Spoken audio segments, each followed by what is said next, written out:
Hey, everybody. So we should be live. There's Joe. Joe, we're not tossing anything. I don't think anybody's putting anything in the trash today. We're just, going to get rid of it, by putting it on the auction table at, maybe a friendly local convention, that's coming up soon. Maybe something like that, So yeah, Matt's going to be joining us. He's going to be a little late. But he had to work. I'm sure he's got a lot of stuff he wants to get rid of. But so welcome everybody to the show. As usual, joined by Mike, Thunderstruck Workshop. Below him, Jason, and Ducato. As usual. Feeling better this week, Stan? Yeah, much. Yeah. Still congested, but I'll probably have to get up and clear some things out before the stream's over. But I got my ass kicked for the whole weekend. Yeah. Well, that's good that you're you're still alive and you're back. People were concerned. Hanging in there. One more day.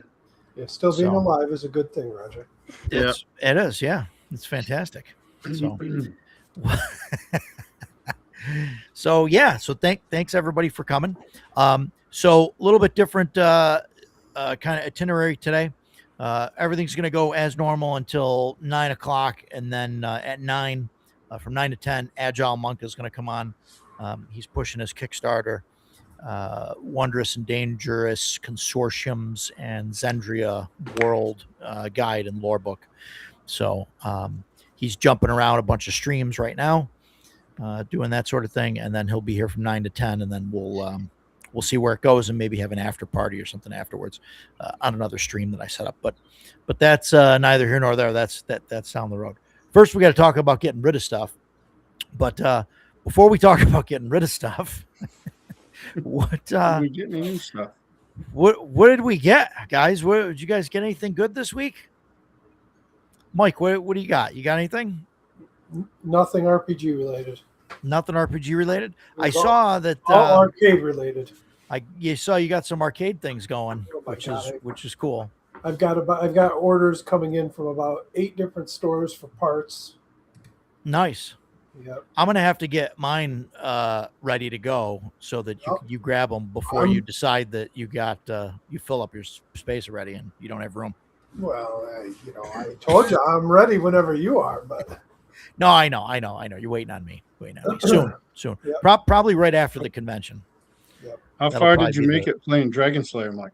Not far at all. I suck at the game. Yeah, I always sucked at it. I absolutely suck at it. 4 quarters was about it. Yeah. Yes. Take some more quarters. Take some more quarters. Yeah.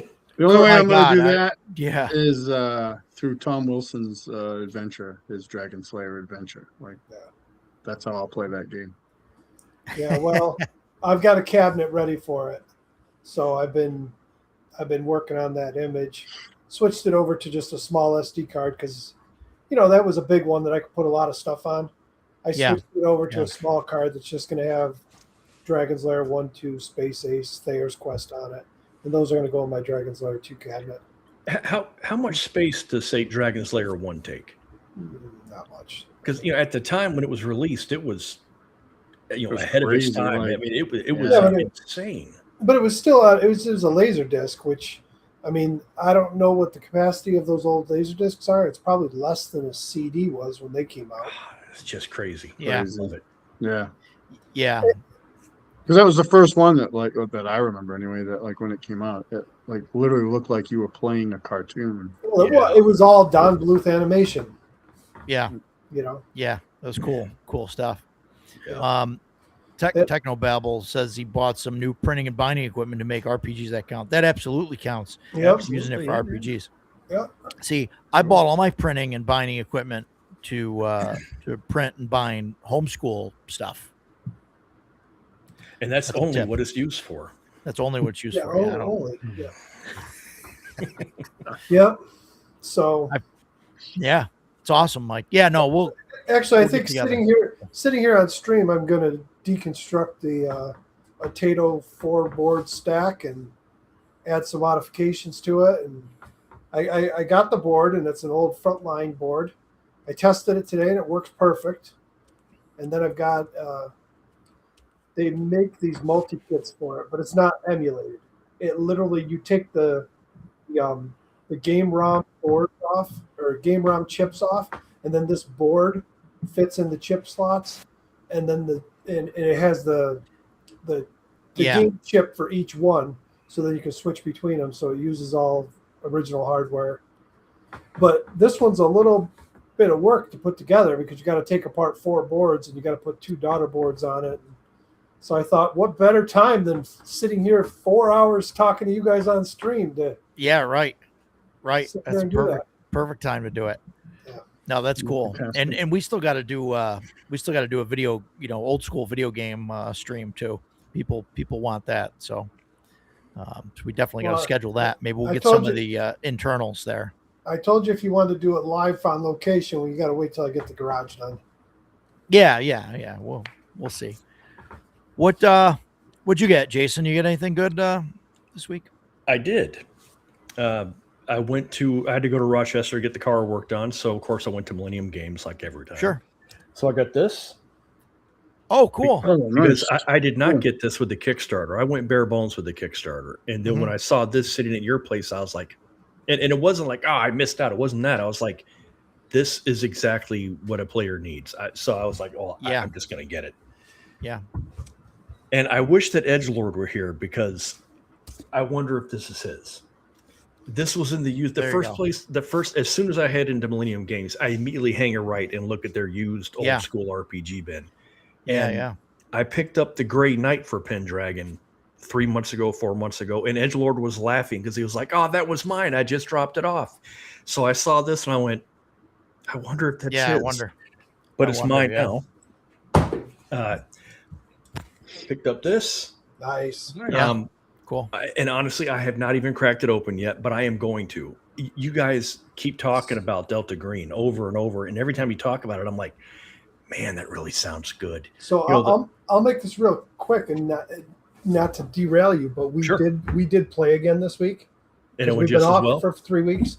It went great. See, in this adventure, there's actually a puzzle box that the guys found. It's called a green box, like a storage locker that Delta Green uses to put stuff. And there was one that had gotten broken into, and there was stuff scattered everywhere. And they went to inventory it, and they opened up a box, and there was a little puzzle box, a 9-sided puzzle box. And one of the players kept playing with it. It was like a nested box. Inside of it was another and another and another. He gets down to the final one, can't find a way to open it. And they're like, do I know anything about this? Well, it is specifically said in there, like if somebody knows about the occult and they have this much rating, they can make a roll. Well, one of the guys did. So he made a roll and he goes, I've heard about, these types of boxes, and there's like a 9-digit number you can use. And he made his roll and remembered what the number was that he had heard about. So then the other guy's like, well, can I apply that number? Maybe it's sides or whatever. You got to push on them. Well, and then it says in the book that if somebody figures that out and they want to do it, they make a roll on their, I forgot what stat it was, but he wanted to do it. And I'm like, are you sure you want to do it? Yep, I want to do it. It's the Hellraiser box. You don't mess with these things. He did it. He opened it. There was a blinding flash of light, and his character and the box were gone. I handed him over an NPC and said, Ray Peterson is no more. And then you should have seen the looks on their face. And I'm like, that's awesome. I'm like, guys, it is what it is. I was debating whether to use it, and they were like, no, that's perfect. He goes, they were like, I'm going to fuck with the next box too. I'm like, hey, if you don't mind. But they loved it. When the session got done, it was another session that we like, oh my God, guys, it's 9:00. We got to wrap it up. And my neighbor sitting across from me was like, I know I've said it before. I'm going to say it again. He goes, this game is so awesome. So have fun with it. I hope you enjoy it. Yeah, the whole Cthulhu thing is not my bag. I've said that many, many times. Yeah. But when everybody tells me how good Delta Green is, I'm like, okay, I have to put that aside and check it out. So I messaged Stan and Roger, and I was like, okay, I want to check out Delta Green. Give me the one book I need as a player that I can look at it and know what the game is. That's the only book you need at any role. Yeah. Because the Keeper's Guide doesn't have rules in it. It has lore. There was like half a dozen books on the shelf. So in both of them are like agents. That's all you need. And I was like, oh, so easy, dude. If I don't need to buy the whole library, I'm in. Yeah. So, and I got this. I only picked this up because last week, I think it might have been Matt, but somebody was talking about playing Mercs. I had never even heard of it until then. So when I saw this, I was like, well, clearly I'm meant to have this.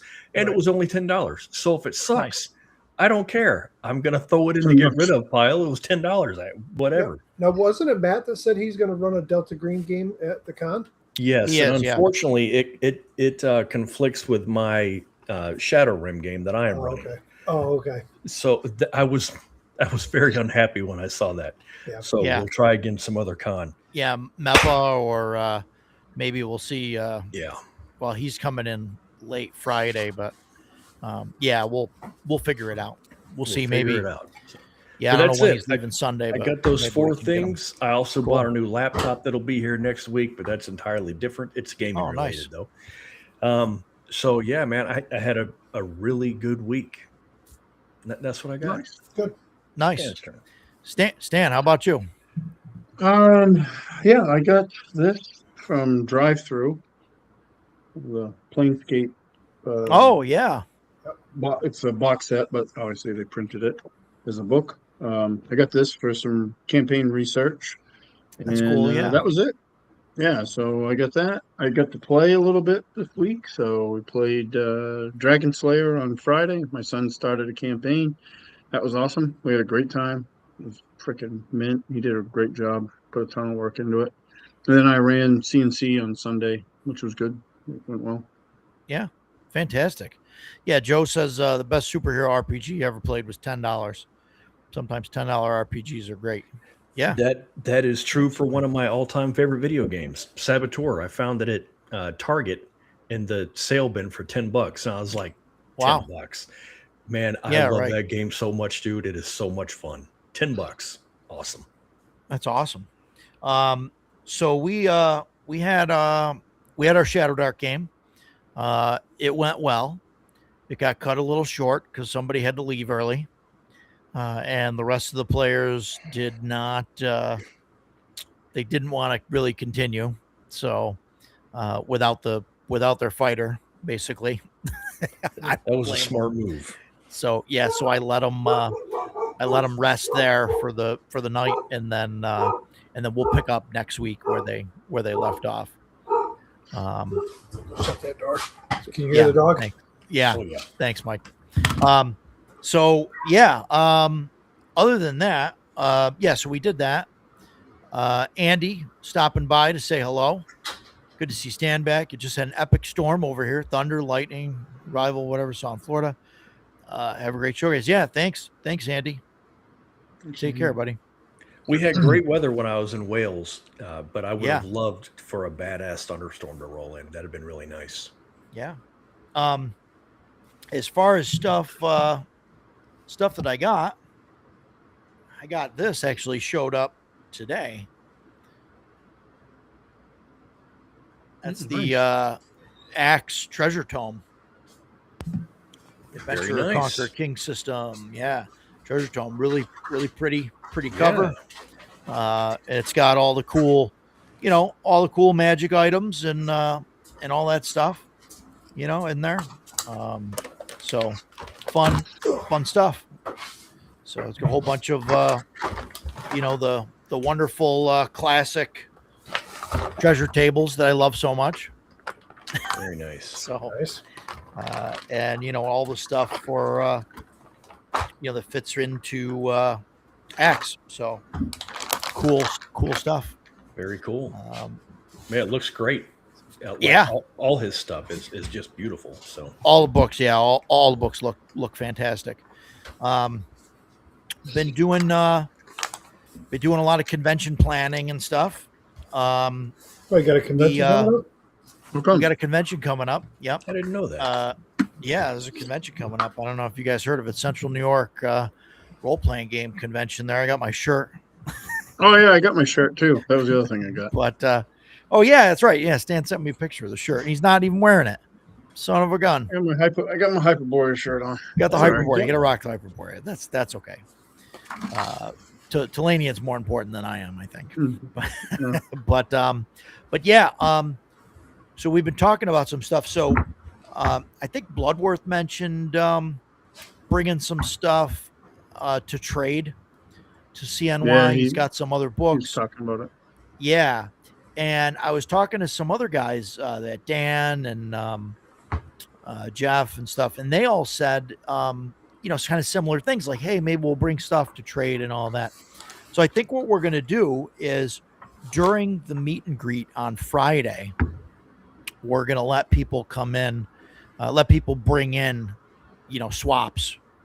So if they want to swap stuff, trade stuff, like nothing formal. I don't want to have like a flea market thing set up. I'm not going to charge people for tables. I mean, like, just, hey, here's a couple tables back here, like, where the lights are on when the movie's going, and like if people want to, trade stuff or sell stuff or whatever, then that's fine, So. You don't think that'll interfere with the auction? No, I mean, so that'll be Friday, and then I'm like, whatever doesn't sell or whatever, if people want to put stuff in the auction, they're more than welcome to. I mean, I don't know. I mean, I thought about it. I don't really want to. I mean, I think it'd be fun, like I don't want to take that away from people or whatever. So I'll certainly plan on bringing stuff. Yeah, I think it'd be cool, if we can work up some sort of trade thing. Also, another thing that I talked about doing. So I recently got a sack of dice, sans sack, dropped off at my house, and went to put some of those sets together, and there were like 4 sets in the whole thing, 4 or 5 sets. Well, some of them are, I think they don't have the D10. They don't have the percentile D10s in them. I think that's just the way the sets are. They're old school. They only have one D10. Yeah. So I think what I'm going to do is put, I'm going to put, oh, there's Matt. I'm going to put a dice tray out, possibly on the registration table. And it's just going to have random dice in there that I've got, from this stuff and other things. I'm going to encourage other people to bring dice. And it's just going to be a dice tray that's loaded with dice. That's going to be like one of those give a penny, take a penny things or whatever. So like if anybody's got single dice or whatever, or just some weird stuff they don't want, like drop it in there and swap, just trade for, something that looks cool. Or if you need a die or you need emergency D20 during the game, like just grab one and, there you go. And I mean, I don't know. I think that'd be fun. It's just a little thing. An emergency D20. Not everyone is as neurotic as I am about their dice. Yeah, so Mike, I'm sure that'll be fun. Mike, go to a couple conventions with Jason and you'll understand. God. You'll understand. Yeah, no touch, no touchy. Yeah, but we were playing an impromptu game at I don't even remember what con we were at, but it was some friends of ours. It had to have been PAX, but some friends from out of town came, and Roger and I hooked up with them, and we were down in the lower level of one of the hotels, and Roger's like, "Yeah, here, I'll run something," and we're like, "Awesome, let's do this." And my dice were up in my room, and I didn't want to up and get them, so I was like, "Hey, can I borrow a set from somebody?" And oh my God, dude, Ethan, our buddy Ethan, opens up his dice bag, and it was pure chaos coming out of that bag. And I physically recoil from it. Oh God, what are you trying to do to me, man? So I was like, I'll be back. So I run upstairs and get my dice. You were trying to put sets together, and you're like, "Oh, damn it, man! You don't have a full set." Oh, man, it was horrible. Yeah, I couldn't do it. I had to use my own dice. I gotta go. I'll be right back, guys. I can't deal with this. Yeah, it was awesome. Yeah, that sack of dice that Roger's talking about is I brought him over, and I kept the bag, of course. And but I pulled them out, and like he said, they don't have the second D10, and I'm like, okay, I don't need that. One's missing a D20, and if there's a die, like, because I'm weird, I inventory my dice on a regular basis, and if I dump them out, and if I find one that doesn't, maybe the cat got one of the D4s, I don't care. If there's a dice set that's missing a die, it's dead to me. I have to get rid of it. I'm the same way, dude. And just if it makes you feel better, I am the same way. I will. Yes, I thank you, completely man. am the same. If you dump out a giant thing of dice, I'm immediately hunting out the set, and if it's not complete, I start to like. Yep, I will go spend money on a new set if I have to. I'm not playing with this craziness that you've got going on here. Yeah. Yeah, perfect dice sets. I mean, I'll buy sets and stuff. I don't have that. I got enough things psychologically, that my incomplete dice sets like that doesn't make my eye twitch. Thankfully, right? Like, I know it's not. It's not rational. I'm fully understanding there's that, but like I don't know. But then part of me is like, you know what? I work hard. I work a lot of hours. If I want to sit down, I want to use dice to match, and I have all of them. It breaks the harmony of the dice set if they are mismatched. I cannot do it. Yeah, Joe was with you too. Thank you, Joe. That. Yeah. Yeah. No, I definitely get it. I get it.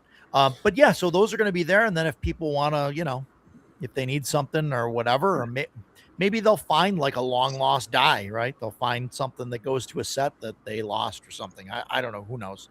Somehow it fell through a wormhole and ended up in central New York. I don't know. That's right. But who knows? But yeah, so we're doing that. In other news, Friday, which is the 29th at 11 p.m., 10 p.m. or 11 p.m. I wrote down 11, but I think it's 10. I'm not sure. I'm going to be on the second watch, which is Lord Mateus and Gary talking about the convention because they want to talk to me about the convention because, I don't know. I guess I've got some knowledge on that subject now. And then Saturday, this Saturday, the 30th at 4 p.m., I will be on Joe Block's channel talking about running a convention. So that'll be fun. So catch me there. I'll try and post links and stuff to that, once I get them. That's this Saturday, said? Yeah, this Saturday. So this Friday night and this Saturday. What? I'm surprised he's not at Concoction. It's that weekend. Oh, that's true. I don't know. He lives in New Jersey. You just want to double check that. I'll have to confirm. Yeah. I will have to confirm with him. But yeah, that's a good catch there, Mike. So, but yeah, we'll figure that out. But yeah, that's all I got for that. So Roger, I have a question for you. Yeah, absolutely. I love questions. We always stay on topic. This is the only podcast that I've ever done. I'm on here every week. We have a good time. We talk about things that I think are interesting, blah, blah, blah. You've been on several different podcasts. And Matt, I think you probably have too. I don't know about the rest of you guys because honestly, I don't watch the stuff. When you go from podcast to podcast to podcast, does it ever start getting bored with these? Does it start getting old or is it still like super interesting for you? No, it's weird, right? Like talking about the convention, I always feel like, okay, I'm going to get the same questions over and over again. And I mean, you do, right? You get some of the same questions and I just get used to answering them, but sometimes you just get off the wall questions or like some off the wall discussion will start that just, is something new. And, I mean, you guys know me. I mean, I like to talk a little bit. I hadn't noticed. So somebody starts talking to me about, what's going on and what, and I mean, especially when it relates to the gaming world and all that, I mean, I'll just, I just, talk about it, Cool. So in the convention and stuff. Yeah. And it's different. So everything's different. Everybody's got different opinions on stuff. And, so, I mean, it's kind of nice to hear, like, I mean, we all have different kind of, opinions on a lot of things, obviously. But, other people that are out there have, even, more different opinions, Sure. So, yeah. Okay, cool. Just interesting. I don't know, Matt, you got anything that you want to add to that? I don't know how many. It's similar if you're doing one with people that you have a good dialogue with, like this. Like, I could very easily see us all just sitting down to have dinner and a few beers and having the same conversation for 4 hours. So it doesn't sound like it feels like work. I'm not plugging anything. You know what I mean? So I've done a few others that feel like that, and then occasionally there's something that does not feel like that. It feels like work or something, and you go, well, that one's not for me. So cool. Yeah. Well, thanks for sticking with us. Yeah. I've done a few others that, they're fine and all, but it's not something I could do every week like this one. Okay. Aww. Well, here's the thing. We joke about it, but there's no on topic in this stream. We go all over the place, right? Yeah. We just sit and we just talk, and whatever, the conversation will go where it goes. We try and stay on topic. Last week we did pretty good. Yeah. I try and have a general vibe, but it's hard. Yeah. It's because Stan wasn't here. Yeah. Yeah, that's what it was. He breaks it every time. Yeah. You see him over there, he just doesn't shut up. But no, I mean, but you get on another stream where it's very, they've got a script and they want to keep it on topic and everything. It's fine. You do it and you get on for, like, all the other streams I got on, they wanted to talk to me about the 3D print business. Right. But it's also hard when you get on these streams. Like, there's plenty of people in this hobby that they know gaming and they have some minis in terrain, but they don't have the slightest idea how the manufacturing works, the business side of it works, any of that. Right. And I've been on streams before when I've had people trying to, basically contradicting me about, like how the business works, how licensing works. I'm like, okay, whatever. Yeah. I guess you got it figured out. I do it. I pay the licensing fees. I sign the contracts. Yeah. Why are you asking me questions if you already know the answers? But yeah, I couldn't do other streams regularly. Yeah. There's definitely some out there where, some people you talk to and, like, you want to bang your head against the wall. Mm-hmm. I mean, but most people, those are few and far between. For the most part, people are great to talk to, and and all of that. I think, like Mike said, it's the people that have like a script and everything that, like, gets kind of boring, because like you got to follow this thing, and it's like this is going to happen, and then this is, and this, and then this, and you really don't have like that free form discussion, which is where I think I feel like I thrive there. Yeah, and I don't know. I don't know how it happened. There's 5 of us right now. Matt's a new regular, but he's a regular. And that even without the script, I feel like, I don't know. I always, like, I listen to our podcast. We do this Tuesday nights. Yeah. Usually Thursday afternoon, I listen to the podcast because I want, a lot of times I miss what's being said. I get distracted, but it's always interesting to me. And we're not scripted. And I have, although I don't do it regularly, like I said, I have listened to other unscripted podcasts, and they drive me crazy. I mean, it's like, I don't want to listen to this anymore. So I whatever you're doing, man, keep doing it. I think this is great. We'll keep doing it. I mean, it's so long as everybody keeps showing up. And I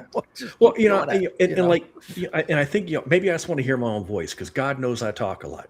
But like when I was in Wales and I wasn't on that podcast, dude, that was one of the best podcasts I've ever listened to when Paul was on.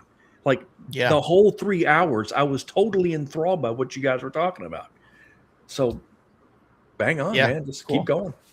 Yeah. I mean, like I said, people, if you guys here in the audience keep showing up, I mean, we'll, keep doing it. I mean, I think it's fun. Eventually it's just gonna be the 5 of us. There won't be anything going on. Yeah, it won't be anybody. But I mean, like, and the whole thing, like when this started anyway, it was me and you sitting in a car for 6 hours driving back from That's right.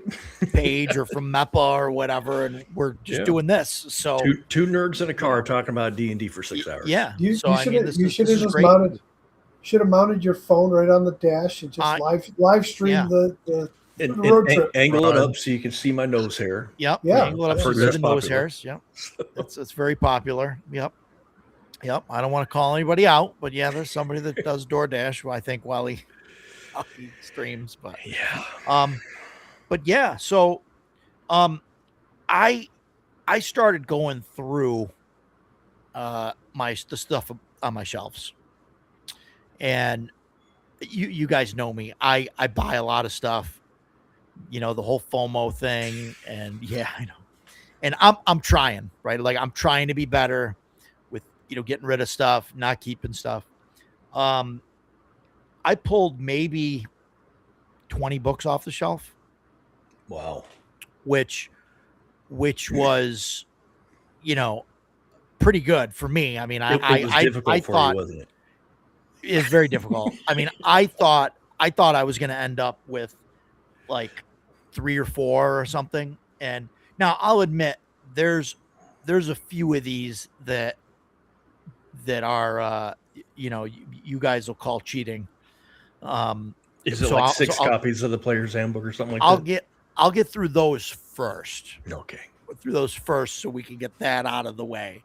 But I assure you, they're not all like like this stuff. But so, and I mean, we could just keep going around or whatever. But the first thing that's going to go to CNY and see if anybody wants to trade for it is the black light books, because this is a soft cover and a hard cover, because I got the second printing. So that's the first printing, the one that looks So good. this is the first printing with the awful white margin on here that is flawless, just completely unacceptable. But yeah, I know people complain over that. I would take that. Yeah, well, there you go. Right. So I got a hard cover and I got a soft cover. They'll be going with me to CNY, and I'll probably be doing some swaps with Matt. See, I would have traded for that too if I hadn't already ordered it. I'm just waiting for my copy to show up. Yeah, I bought the PDF. But if you have a physical one you're looking to move, I feel like I would probably want it. Yeah. No, I love it. That's perfect. And then I guess I'll just go through these really quick. All the stuff that I have that's like duplicates. I also have I have 2 copies of the Monster Manual 2. Nice. These 3 books actually came with a pack of books that I bought. There's a Fiend Folio there. Fiend Folio. And there's my Deities and Demigods. These 3 books. I might want that one too. It's got a little it's got some water staining. Yeah, never mind. Yeah. It's it's not love the whole book, but it's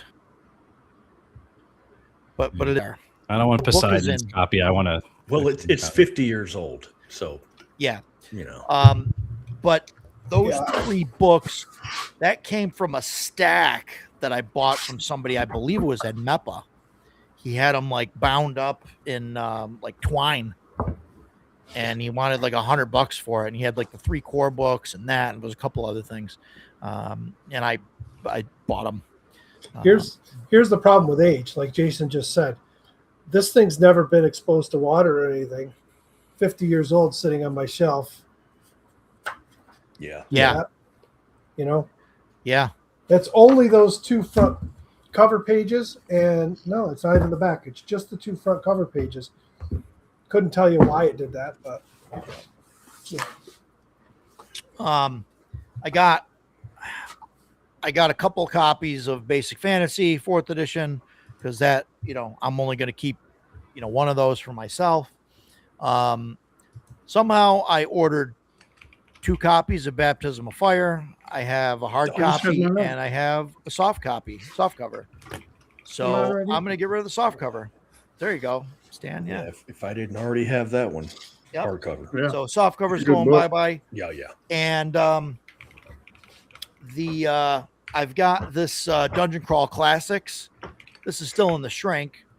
They this was from one of the Kickstarters that they did, and when they sent it to me, it had this this kind of thing there. It's got a dent, and I kind of complained about it because this was like it's an Earl Otis cover. That's what I and was it's about like to say. my That thing.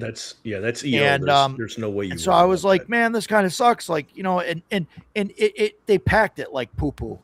There was nothing around it, and and so it kind of hit, and it's kind of smashed in, and it's really like loose right there, or soft. So I took a picture, I sent it to them, and they were like, oh, we'll send you another one, and just keep that one.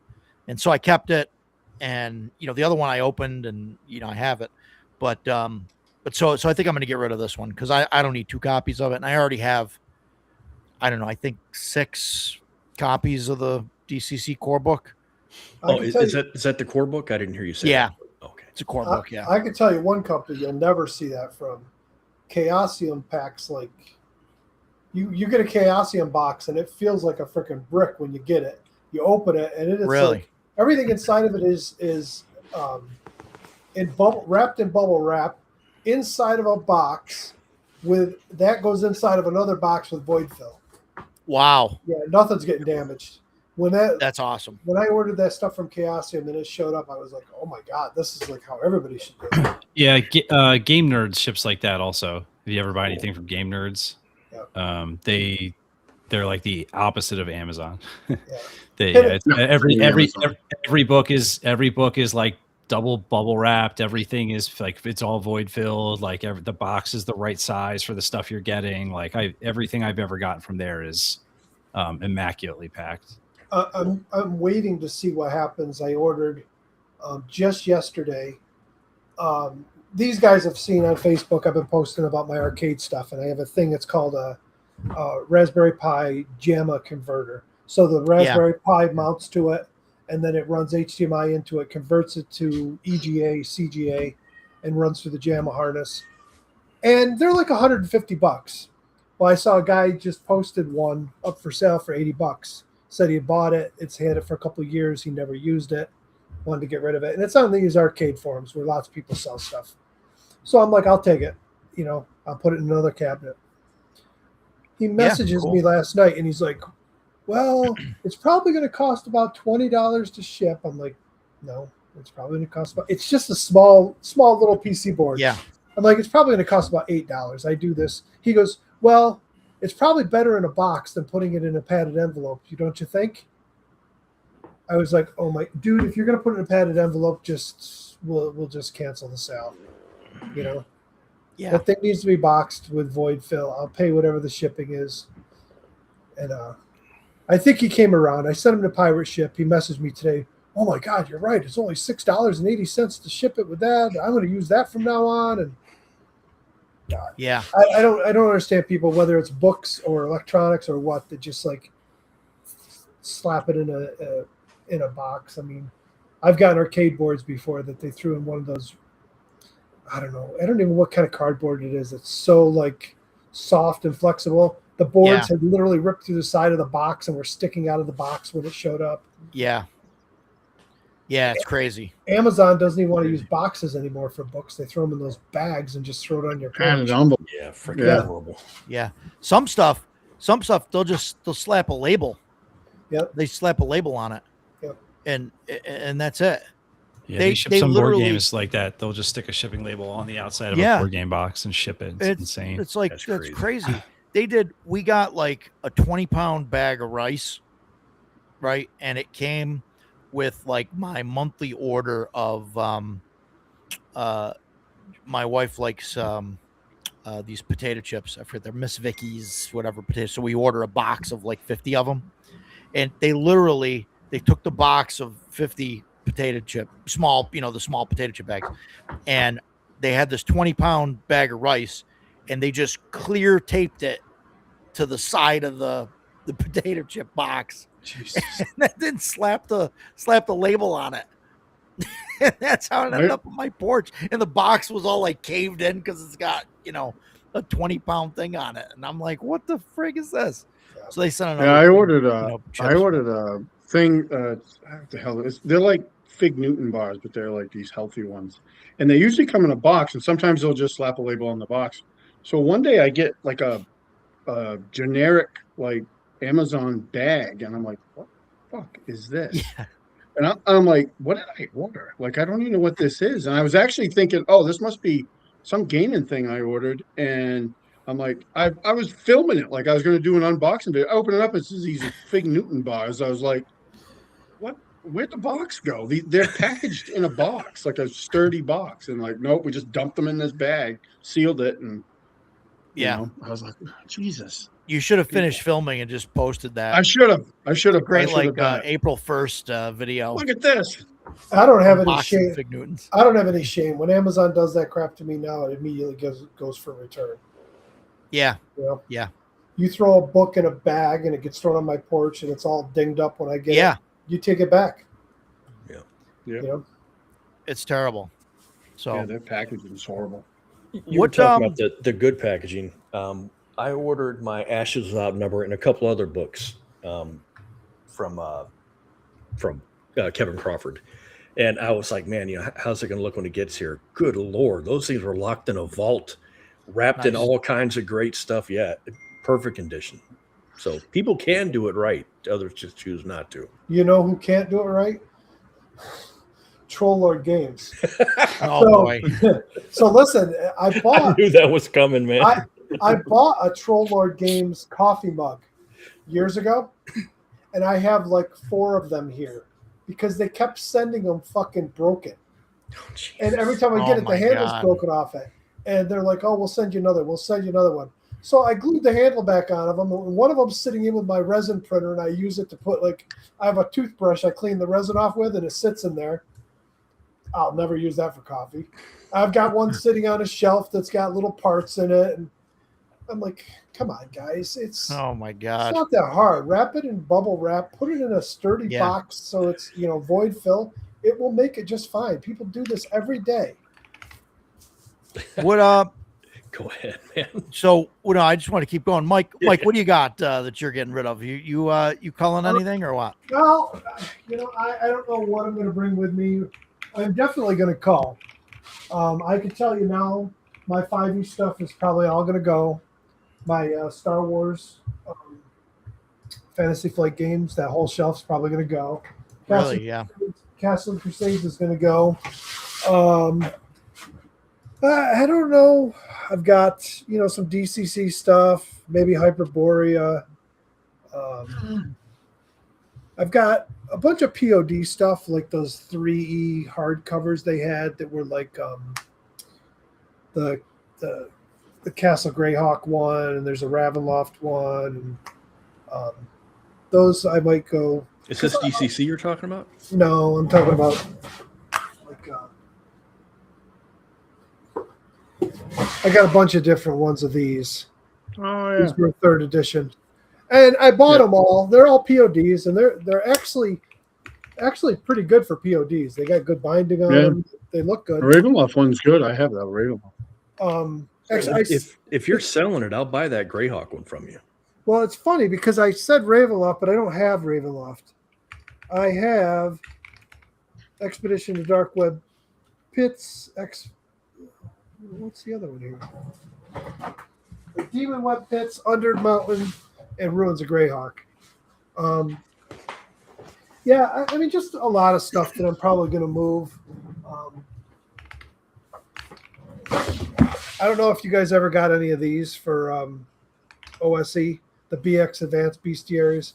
I think the 3rd volume's now out. This is volume 2. I heard they were good. You don't like it? No, they are. I've got 2 of this one. Oh. And these are not the POD ones. These are the saddle stitch with the ribbon. So I have 2 of these. So I may just bring one of these and sell it. I don't need 2 of the same one. I'm going to come home from this con. Like, hello. No, this is a bad. You're unculling all the culling I've done. So here's the deal. If I don't, Matt's doing the opposite of culling. If I don't bring a whole bunch of stuff with me, I'll at least bring this book for you. All right, there you go. Fantastic. So I'm not sure. I mean, I'll be honest. I could even cull some of my 2nd edition stuff because, I mean, I got freaking 2 entire bookshelves full of this stuff, and I'm never going to use some of it. Well, you make a list. I know. Check it twice. My problem is I don't want to be Matt. I'm not looking to trade. I'm just looking to sell them. and I'm not really looking to buy anything, because I've kind of come to the conclusion with, I've got a whole bunch of hobbies. I mean, some people, have one hobby they're all in on. I have a whole bunch of hobbies and they're all expensive. And I look at all my gaming stuff and I'm like, Jesus, just between my Delta Green Call of Cthulhu stuff that the guys love now and my second edition stuff, I could run games for the rest of my life and never run out of things to do. Do I need Shadow Dark and OSE? Probably not. The question is, am I going to keep any of them ultimately, or will I just move on from them too? But I'm not ready to just throw everything out yet. I don't want to regret it. Books are expensive. I don't want to get rid of stuff and then regret it. Mm-hmm. Sure. So no, I don't have a plan just yet. But I might get rid of some of my second edition stuff there. I'll keep the 3 core books and the the green and the blue books that I have, but I think I would get rid of the player options books, that stuff. Like I don't really think that there's a couple nice things in players options in like combat and tactics, but those same things are in the complete fighters book when it comes down to specializations. How is the high level campaigns book? I always wanted that. Is that book any good? I have that one. I can bring it if you want to look at it. Yeah, I have that one too. I'll be honest. It's one of those books I bought that sat on my shelf because we never get that fucking high level campaigns. Right. Stan, I might bring it. To get rid of. If you do, let me know. I'll definitely. Yeah, I always wanted that book when I was a kid. What do you got, Stan? Did you pull anything? No, I mean, I've done. Get off. I mean, get out. I do have. I'm trying to think, but it's too expensive. Like nobody's going to buy it. It's too expensive. But I have the Beatles and Grimm Curse of Strahd. Oh my God! Forget it. Yeah, it's too expensive. Nobody's going to buy it. I've done like 2 big cullings of my collection. Brought it all over. Well, you should have waited. I should have, but I didn't know. Like I would have had some foresight. No, I filled a box that I could not lift by myself. Like wow. And I dragged it all over to Crossroad Games, and they took it and gave me a lot of store credit for it, which was nice. Nice. Yeah. And I haven't regretted any of it really. I mean, every once in a while I'm like, oh, I wish I still had that, but like, it's more nostalgia than anything else. It's nothing I'm using or probably would ever use. All right. Well, bravo to you. I mean, I have shit that I could definitely get rid of because it's not going to happen. Like I just keep buying stuff, but I don't know. Right now, like everything out here, I don't know. I don't know. There's a lot of stuff, but I like it. Yeah. Yeah. I don't know. I mean, I have the entire 5e Adventures in Middle Earth. But I'm such a Lord of the Rings fan, I don't want to get rid of it. But then if I got rid of it, I can make room for the Free League stuff. Yeah. Yeah, right. You know what I mean? I don't know. Yeah. I got that whole run. I never used it. I'm glad I didn't get into the 5e stuff. So now if I really like it, I'll just buy the One Ring. Yeah. Yeah, I mean, that was some of my culling was I got when I was running 5e. I mean, I was backing Kickstarters all the time, and I had a ton of stuff. And then I just like when I was like dumping that system and knew I was never going to run it again, I was like, whatever my son didn't want, I got rid of. Should I bring the DC Comics Dungeons and Dragons 36 issue run? Wow, I've been thinking about selling those. Sure. Those sell to the comic. Yeah, I see those sell on the online groups. Yeah, they're definitely not worthless. No, the last group that I saw go up went for quite a bit, which surprised me because when I bought them, I mean, back in the day when I bought them, the comic store nearly gave them away to me. I think I've spent $30 for the whole set. Is that the one from the late 80s, early 90s, or later? No, it's from the 90s, I think, isn't it? Like early. I love those early 90s, maybe. The Forgotten Realms and the AD&D. I thought they were great. It's the AD&D set. That was the big one. It was 36 issues for the whole set. Isn't Isn't there one? There's another one by IDW. Yeah, I have the graphic novel. Yeah, that's newer though. I Two think. volumes. There was a Rick and Morty Still set pretty also. old. There was 4 of them, and Oh, just for boy. shits and giggles, I bought the first 3, and I never got the last one. Yeah. Okay. Well, you should buy it and then sell it as a set. Well, Matt, what do you got? You got some stuff you're pulling? Like stuff to cull, because I've done a lot. I have like a list of all the stuff I've culled the last 6 months, and then I don't know, like if you have a list of, I don't know how organized you were planning this discussion to go today. Yeah, not very. Joe mentions that we need to have a want and have list in the CMY Discord. There is a Discord thing channel, that's what they call it, set up for RPG swapping. So yeah, I was like, people can do that stuff. Jotting some notes down, like, you know, like collection maintenance and why and how to pick stuff to call, where to sell it. You know, what I've sold. What I've got currently is not a lot, because I've ballooned through a lot of stuff from Page like forward. When the lead up to Page, so I did that flea market there, and I got a couple tables. In the lead up for that, I made a huge list of things, like 200 things. Wow. Board games as well. It was probably about half and half. And then I started listing them online ahead of Page. So I sold down maybe a third of it ahead of Page. I sold through like a third of it at Page, and then I've sold pretty much the rest of it online after that.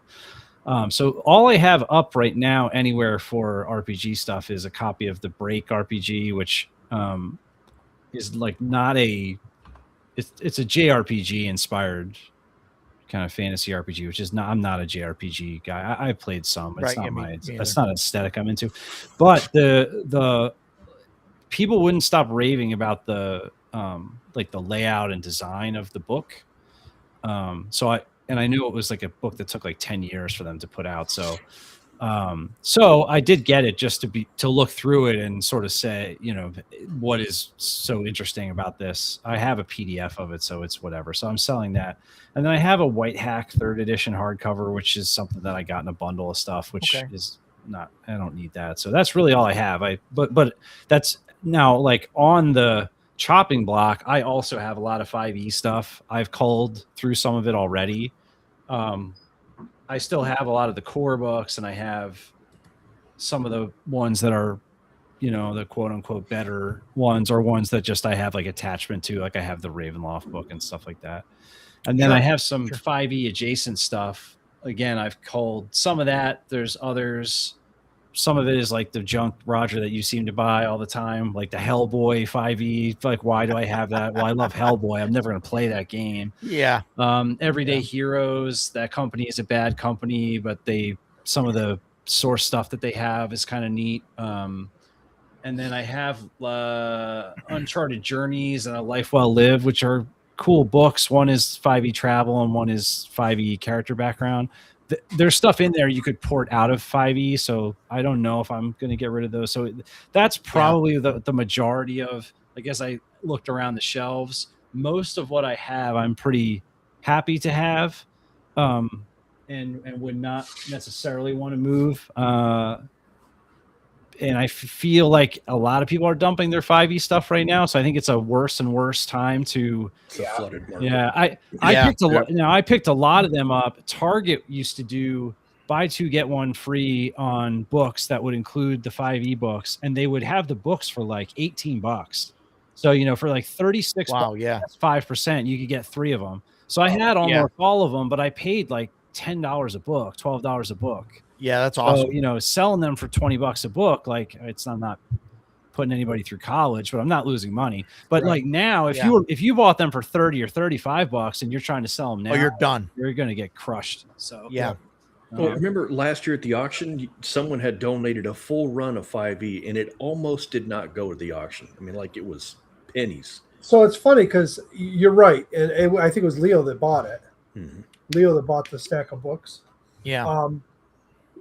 You have it's weird because if that stuff was put, I think, in the auction at Page, it would have gone for a lot more. I think you guys have a much higher slant towards OSR stuff. Oh, sure. Yeah, Absolutely. Gen Con or PAX or something. Yeah, it'd be different. Right. And I do think time is going to be on your side with 5e stuff because people are really not going all in on the 2024 stuff. And, with the rumors of them moving on from 5e eventually, I think there's still a lot of people that absolutely love it. So if you have the 2014 5e stuff, I think eventually it's going to be worth it'll go up. Yeah. Yeah. Which is what all my stuff is. By the time they get to 7th edition or whatever, it'll be. Well, even once they announce 6th and launch it, so, yeah. The people that want to stay with it, and if they stop selling the books at that point, people, the value will start going up on them. I think. I don't think they'll ever be. They're not going to be like this old school stuff. No. But they'll go to probably cover price. Yeah, I'll probably sell my Goodman Games OAR stuff too. That stuff's a mint right now. Yeah, those are. I think $300 a piece. Old Adventures. Yeah, I think the most expensive one, you have it on your shelf there. I've got it also, is the Lost City. Yeah, it's like $400 now. Yeah, I've seen it go for $400. Yeah, it's crazy. I don't have most of the expensive ones. I've got Keep on the Borderlands, which Into the Borderlands. Yeah, but even that one now I think is a couple $100 to get it. Temple of Elemental Evil. Temple of Elemental Evil doesn't go for much. That one was going as low as like $40. And that's 2 books last year. Yeah. Yeah. I was just looking at the Expedition to Barrier Peaks. That was like, I saw it was like $150. Yeah, I didn't get that one. I kind of regret now because I kept putting them off, saying I'd buy them later, and then all of a sudden they were gone. Yeah. But they actually came down some from where they were. They were going for $250 plus for maybe 3 months. Yeah. And lately I've been seeing them go for more like $100 to $150, which is still, a lot. Yeah. I think they were $50 MSRP and you could find them all the time for $30, $35 for years. Yep. So, yeah. But, I didn't get Castle Amber. That one I didn't it's the middle ones are all, so the Borderlands, for whatever reason, is still $50. I think they probably printed a bajillion copies of it or something. Yeah, they overprint, yeah. And then Temple of Elemental Evil, you can still find in stores for $40. So, which is weird because people will try to flip them and they'll sell them for $80 or $90. I'm like, guys, it's still on Amazon for $40 half the time. I don't know what you're doing, but all the ones in the middle, 2 through 5, are the ones that are expensive. So if you look on Amazon right now, you could still buy Temple of Elemental Evil. OAR number 6, Temple of Elemental Evil, $39.97. Yeah. That was close. That's a fucking steal. Yeah. It's a great deal. Yeah, that's an awesome deal. I think I bought a second one. It was a lightning deal for $24 or something. I was like, yeah. What the hell? I'll keep one in plastic. Yeah. No, they did a great job of those. I wish they could have continued. What do you got, Jason? You got anything that got a short stack? I have a few. Yeah. I used to have the entire, 3rd and 3.5 run, and I got rid of it maybe 6 years ago, almost all of it. I deeply regret getting rid of some of that stuff. Like I had the Environment series. Those are just so good. And I really regret getting rid of that. But most of that stuff, I'm like, I never use it again. So I've got my A5 Osric, which is almost useless. How can anyone read that print? And so I don't mind getting rid of it. And I've got the full size hardback because when I ordered this, I thought it was full size, and then I got it and I was like, oh God, not with my eyes. So I'm getting rid of that.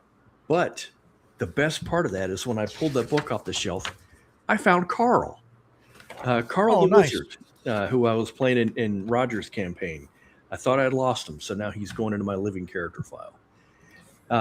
I would get rid of Scum and Villainy. I think we played it once.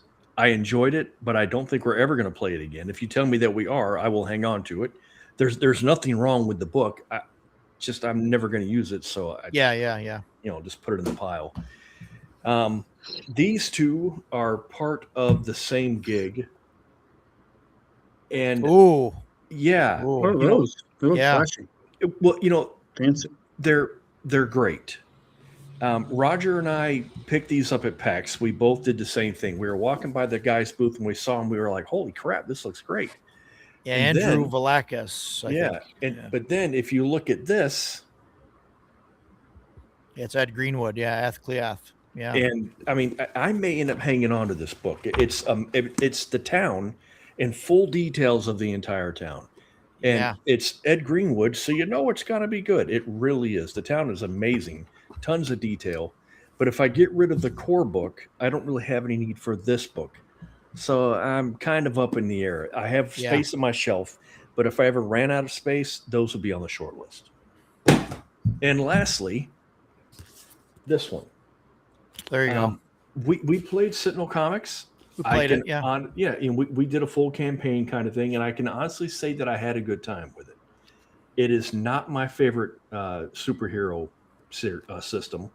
There are many things that I do not like about it. Specifically, this garbage ass art is awful throughout the entire book. So I mean, like way up, like if I needed like room for one more book, I would immediately get rid of this one. That absolutely top of the list. And that's what I got. There's plenty more I could pull off, but wow, fantastic! So I'm not getting rid of anything. I'm not even halfway through my pile over here. That's what. You know what I will have to cull though? What's that, Mike? I have all this stuff to cull. Just come to my booth. Right. Oh, Now there you're you go. talking. You're gonna call all your stuff. Yeah, that doesn't count. We call that selling. Yeah. We were talking about the original adventures reincarnated. I've got 2 copies, well, sort of 2 copies of the Dark Tower because I was in on the Kickstarter.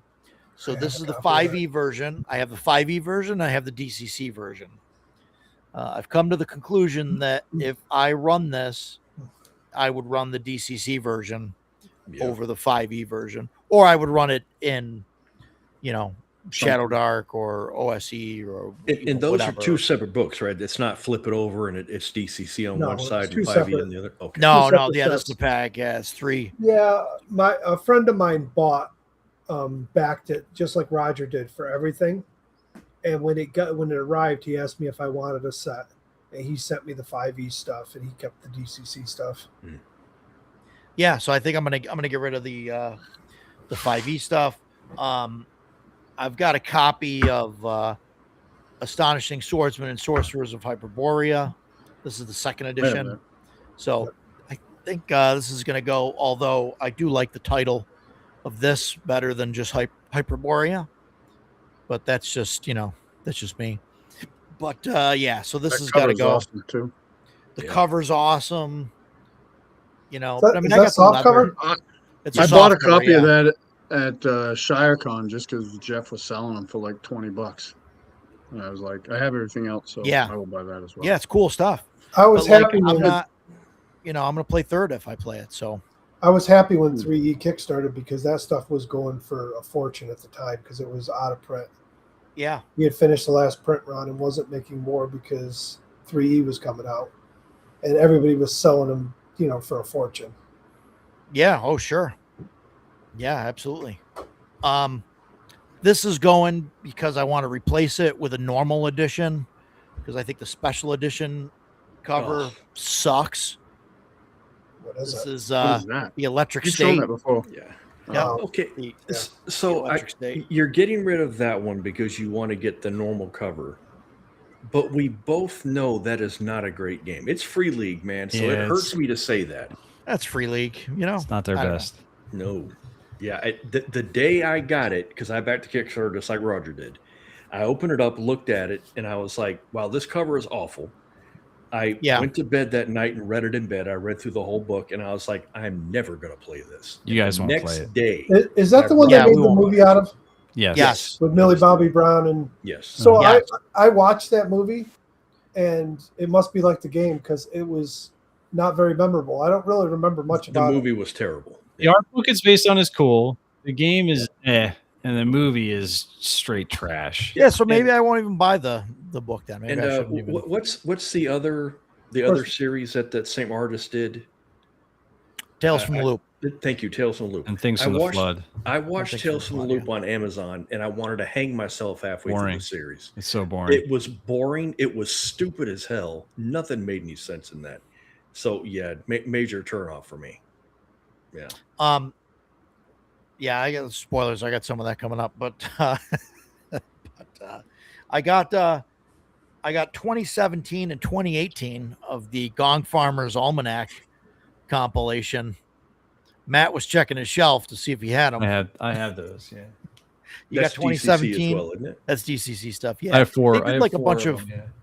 They did a bunch of free zines, and then somebody they would Compiles take them, every yeah. year and they compile them into a book. And Those I've got look all the they're PDFs. A5.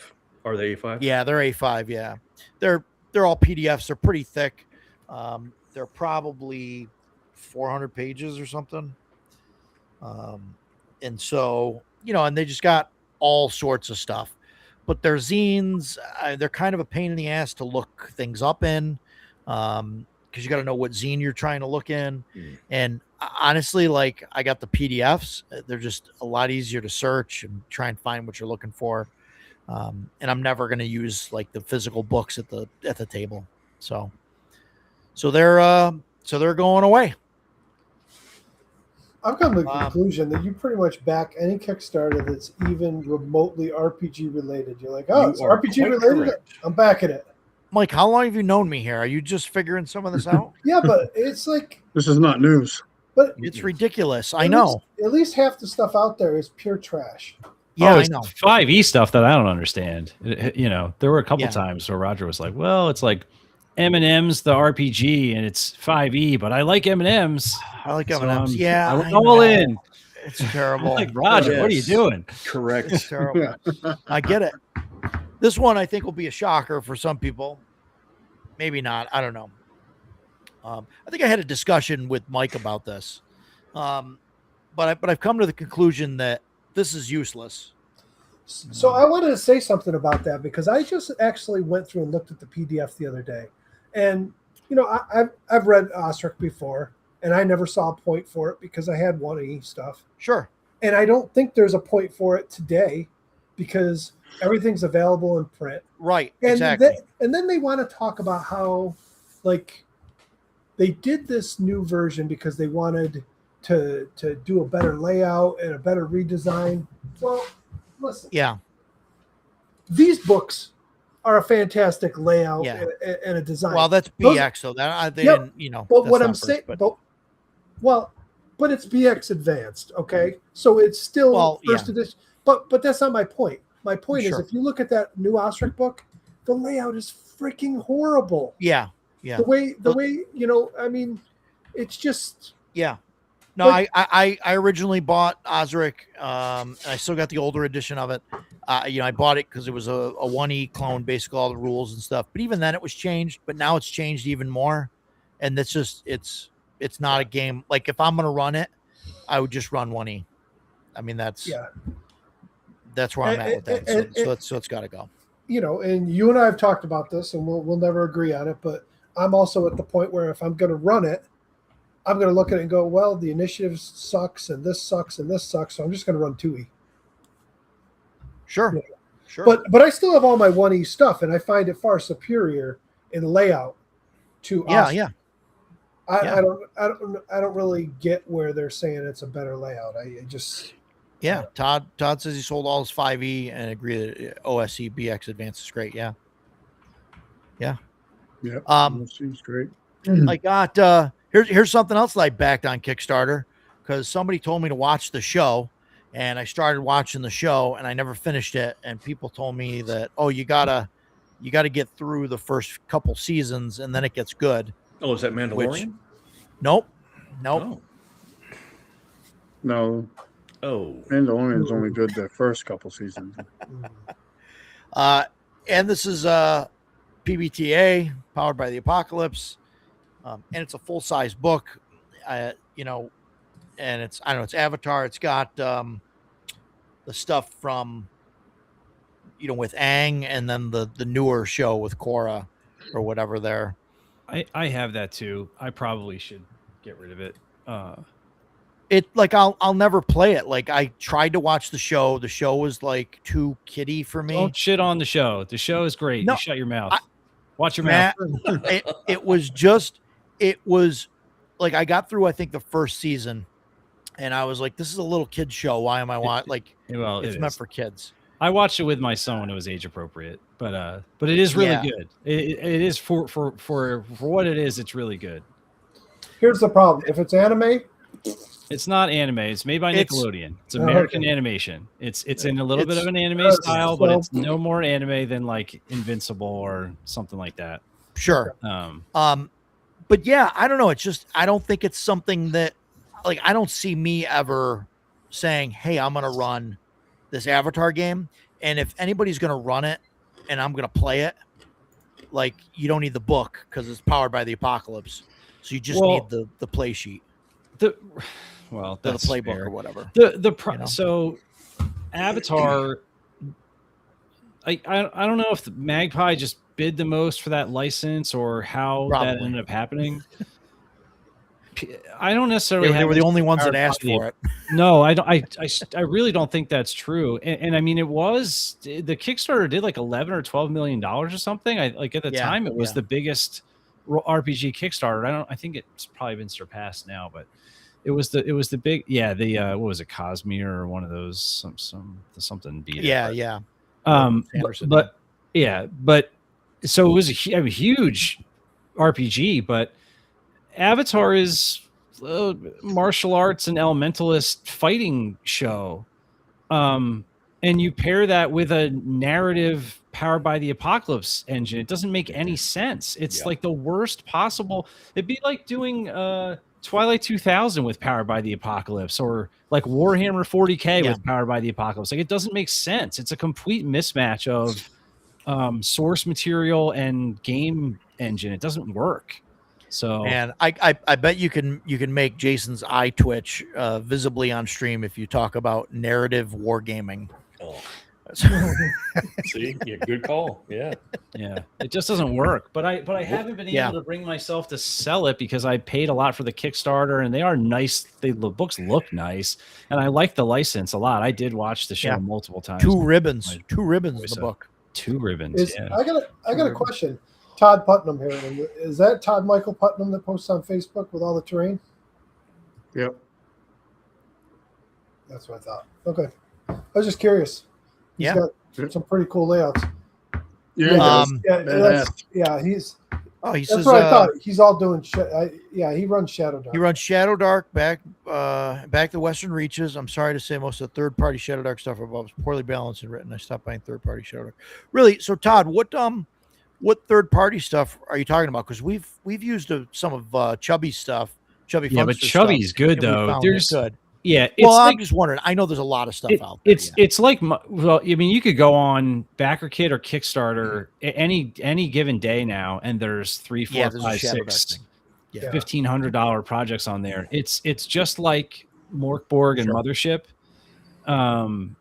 At this point, Shadow Dark is probably honestly eclipsed Morkborg. I think Morkborg for a while was in that space where it was just constantly being spammed with low quality material, and I think people have realized that ship has sailed in terms of any shovelware that you throw up there is going to get 3 to 5K, and now Shadow Dark is the new version of that. So it's not meant to shit on any of the really good people or creators that are working on Shadow Dark, because there are a lot of great ones. But there's a lot of crap. There is a lot of crap. There's a lot of bad random tables. There's a lot of people regurgitating stuff that they made for Morkborg or 5e and shoving it into Shadow Dark. Just a lot of that stuff. So if you're talking about that, that's definitely going on pretty hard. I backed away from all that stuff. I was backing them left and right. I ended up canceling a bunch before they fulfilled. I still have a whole ton of stuff coming. That I just got one that looks pretty cool. I don't know what the name of it is. It's for Shadow Dark. He backed it. He doesn't even run Shadow Dark. Something just came out. Yeah, I don't know.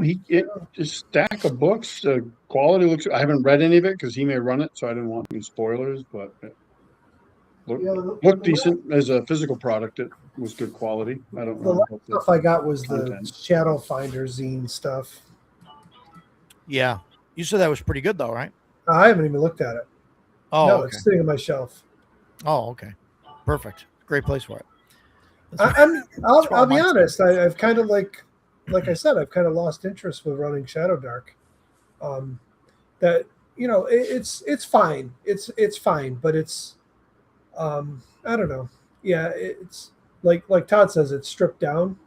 Yeah. That's part of the point where like it's fun for me. Like stripped down games like that are fun for small little runs, do an adventure or two or whatever. But I want more meat on the bones if I'm going to run like a long-term campaign. Yeah. And Shadow Dark doesn't have it. OSC doesn't have it. Yeah, I'm gonna run it. And I'm gonna try it and see what happens. And but yeah, I think you're right. I think it's gonna fall apart after a little while, but we'll see. Well, I don't think the system will fall apart. There's always going to be its fans, and it's no. But it'll lose interest, and you'll use everything that's there, and then that's it. Yeah, there's nothing new for the players. It's the same old thing over and over again. If I'm going to get away from, I'm obviously on my Delta Green kick right now. And it's funny, Jason, when you mentioned Cthulhu stuff, while Delta Green is still in that same wheelhouse, there's less Cthulhu references in it. It's more,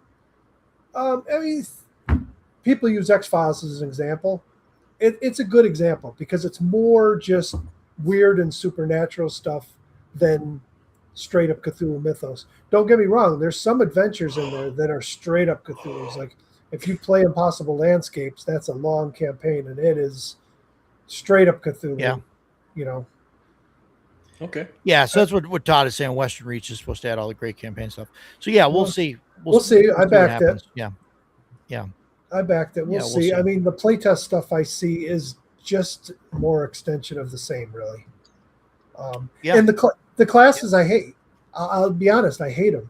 The Western Reaches Paladin playtest is absolutely horrible. It's not a Paladin. It's like a fighter with one other ability. I mean, there's nothing in it that really defines him as a Paladin in terms of how we've always used Paladins in every other RPG. Yeah. Paladins, all the little things that they had, like, the ability to turn undead or whether or not you like or hate their spell use, most of them had some kind of spell use eventually, had turning undead, had, detect evil, had a whole bunch of stuff, lay on hands. None of that stuff exists with the Shadow Dark Paladin. It's just, nah. Yeah, I don't know. I mean, so far it's been fine for us, but we'll see. We'll see where it goes.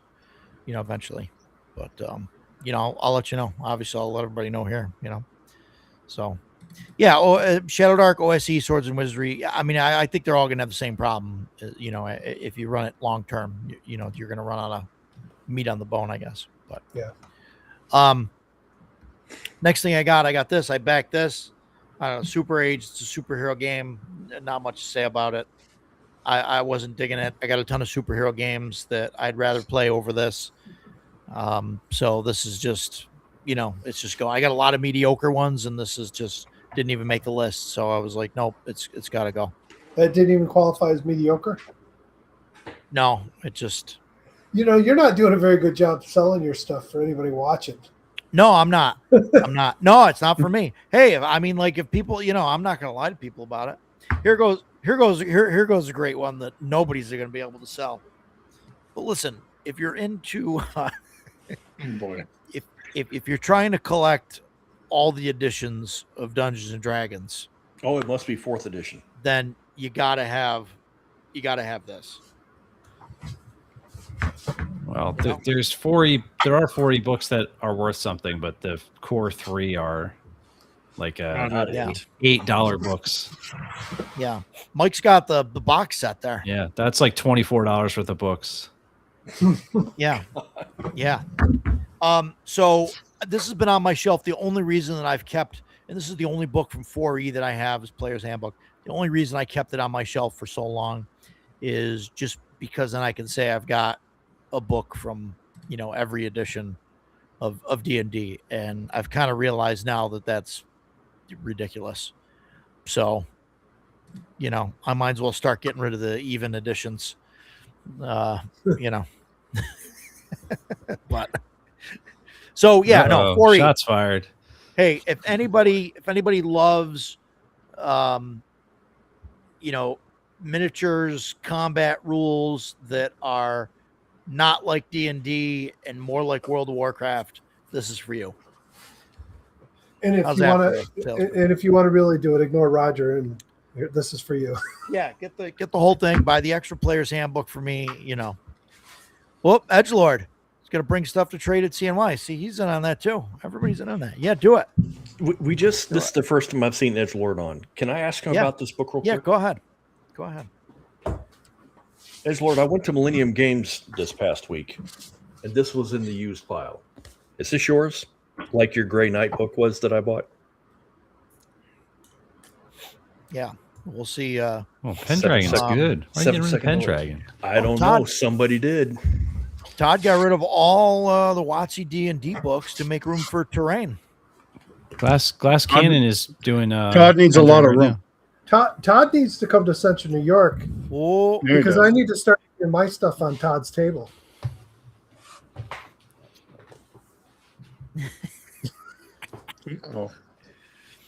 I'm sorry. You're dead to me. He said yup. He said yup, Jason. That's it. That's it. Yeah. Dude, stop selling your stuff there. Let me know. I'll give you more money than they will. The unnecessary middleman. Go direct. Yeah. You're not getting paid enough, and I'm paying too much. Let's eliminate the middleman. If only there was a solution to this problem. It feels like there is. Yeah, I knew as soon as I saw it. Because you missed it, but earlier I said I picked it up and I went. I bet this was Edgelord's. So there we go. Bring it down to Florida. Yeah. Here's a game Jason might want. I don't know. I had no interest in. I don't have the older version. It's from 1983, I think, originally. Mercenaries, Spies, and Private Eyes. It's on the Tunnels and Trolls system. This was a reprint that they did, I think, in 2019. The soft cover. I'm not into the pulp stuff, so it's a pulp, very pulp game. Obviously, you can tell by the cover. I'm just not into it. Speaking of Tunnels and Trolls, that is another book that would be on my cold pile. It's here somewhere. I can't find it. The only reason that I haven't gotten rid of it already, I met Ken St. Andre at maybe it was PAX, maybe it was Gen Con. I don't know. Anyway, I met him, and I sat and talked to the guy for like an hour and a half, and that was super cool. So I bought the book, and he signed it for me. So that's the only reason that I haven't gotten rid of it. I have never once played it. I was just excited to meet the guy. I'm not sure, Paul. There was a reason, and at the time, I'm sure, and it probably wasn't a great reason. Probably because it was an RPG and it was on Kickstarter, and it was a reprint from an older version. Maybe I got sucked into the whole Tunnels and Trolls thing. I don't know. Not great. I'm trying to be better about back and stuff and all that. I'm probably, not going to be great, but I think I'm going to be better at getting away from back and all this stuff and buying things. I'm trying. I got. I have that book. Oh, there you go. Yeah. Wizardry. I got some stuff here from our buddies,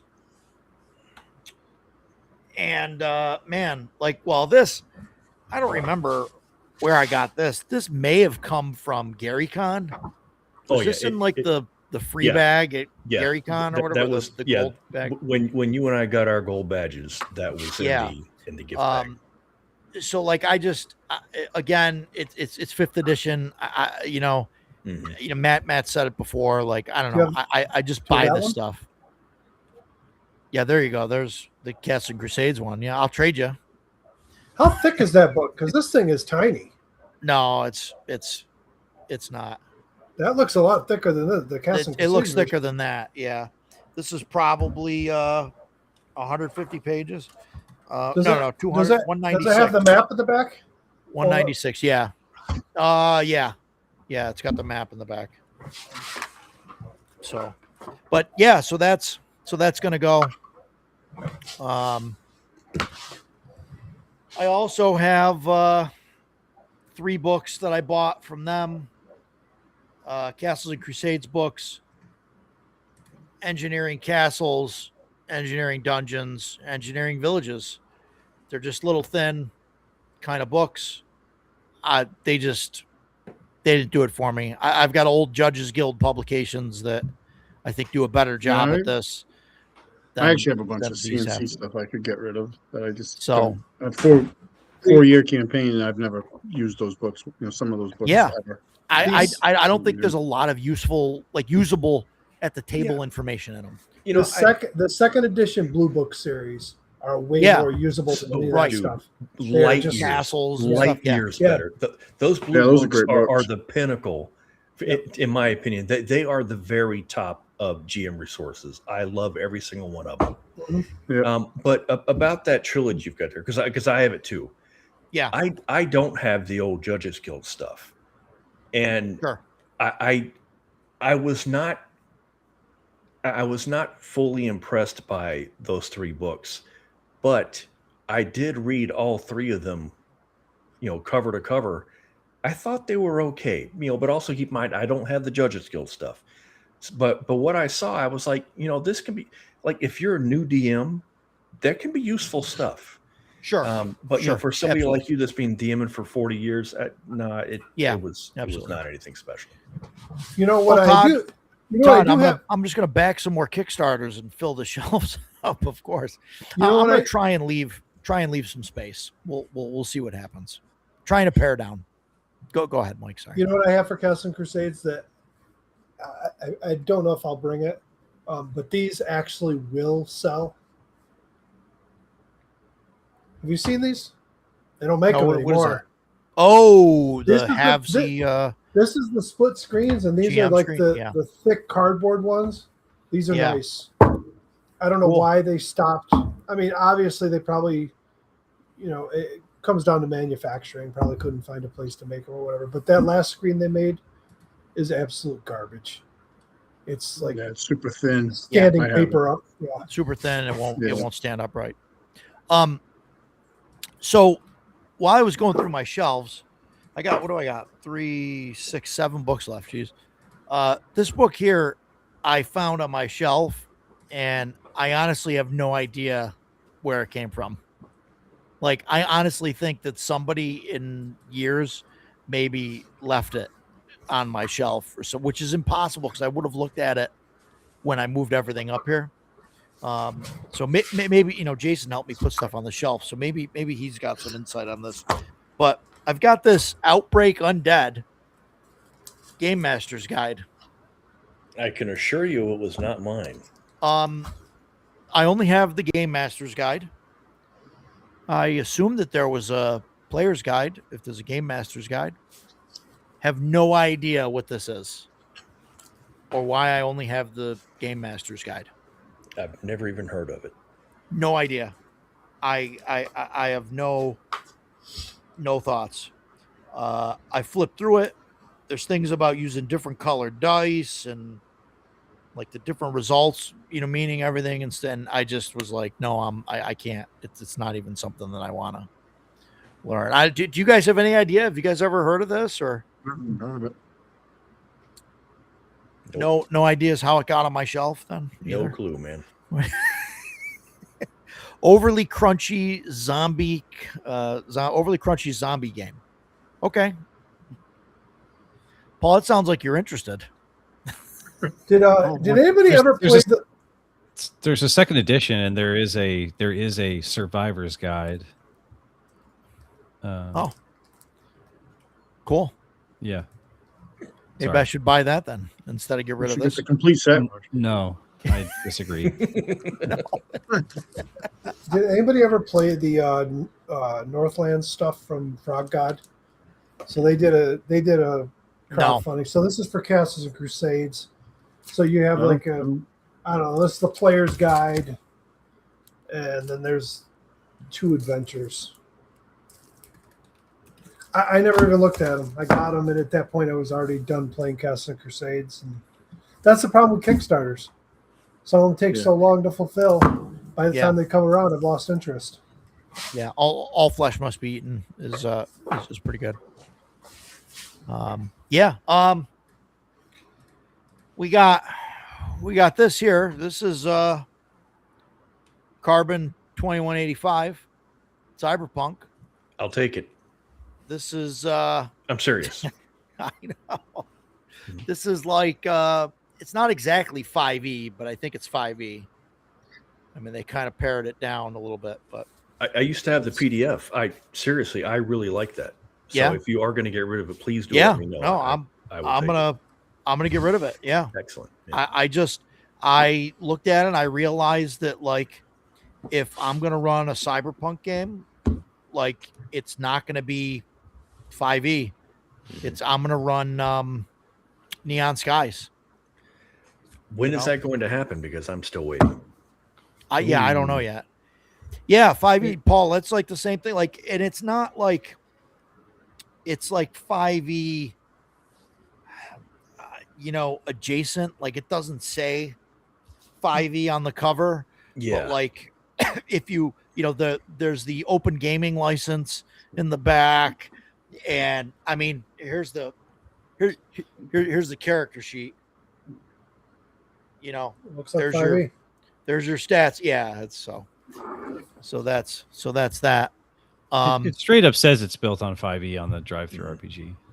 Oh, it does. It's weird. It's not on the cover or on the back. It doesn't say it. It doesn't say 5e anywhere. Technobabble. We plan to try it at some point. I just haven't got to it yet. I read through it. It sounds interesting. The adventure that comes with it. The only problem I have is because it was officially licensed through AMC, nothing else has ever come out for it. So you have a little mini adventure in here, and then you have a player's guide, and that's it. And that's it. Well, isn't part of the? I mean, what else are they going to make? Like a campaign book? I mean, I guess they could do a campaign book, but campaign book would be cool. But you can run any kind of post-apocalyptic. No, I know you can, but most systems you can buy pre-written adventures for them. Yeah, it's a pretty narrow license. I think that's part of the problem with it. That's the whole problem with it. They just can't. I don't know if we'll ever see anything else for it because AMC's now trying to sell off the Walking Dead license. Well, yeah, Walking Dead is another. I mean, talking about things that are past their prime. What would be nice? What would be nice is if AMC gets rid of Walking Dead and there's no chance of getting the license back if they don't just decide to revise the rules and Free League puts out a generic zombie game that they can then publish stuff for. I just don't know if there's an audience out there for that. Like, who is the audience that wants a license-free zombie game? Yeah, there's a lot of those out there already. Yeah. Paul, you're 100% on that. If something's on the 5e system, I really think it should be on the cover, so we know. And that's like, you've probably heard this story before. Jason and I saw a game that was a Revolutionary War game at PAX, and it looked cool from about 15 feet away. No, that was the Napoleonic era. That was the French Napoleonic. Yeah, I thought it was okay. Yeah, and we saw it, and we were like, "Oh, that looks cool." And the guy had like minis and stuff too, I think. And we both kind of wandered up, and then right on the cover of the book, it's 5e, and we're like, "Oh, nope, sorry." And just veered off. And the guy was like, "But wait," and both were, and we weren't mean to the guy, but we were both like, "Sorry, man, it's 5e." Sorry, man. Yeah, it's just not. Yep, not going to happen. Paul, I have the PDF for that Carbon 2185. If you DM me, I will add you to my Gmail, my Google Drive, so you can download it and check it out. Like I said, I read it and I really liked it. And everyone knows how I feel about 5e. So maybe it was just a setting because I'm a sucker for Cyberpunk. So maybe that's what it was. Yeah. But check it out for free, man. See if you like it. Well, I got another Cyberpunk one coming up for you here soon. Whatever. Excellent. So this we touched on this earlier. This is Things from the Flood. I have this. I do not have Tales from the Loop RPG. I just have Things from the Flood. and I have the dice tray and a set of dice for this as well, and the GM screen. So that's all going to go. The GM screen for that, I want to say, and maybe the dice, but I'm pretty sure definitely the GM screen is actually worth a little bit more than you probably think it is, because it was short printed. Because it's effectively Tales from the Flood or Tales from the Loop. Tales from the Loop. Yeah, Really? so like they probably didn't even need its own screen.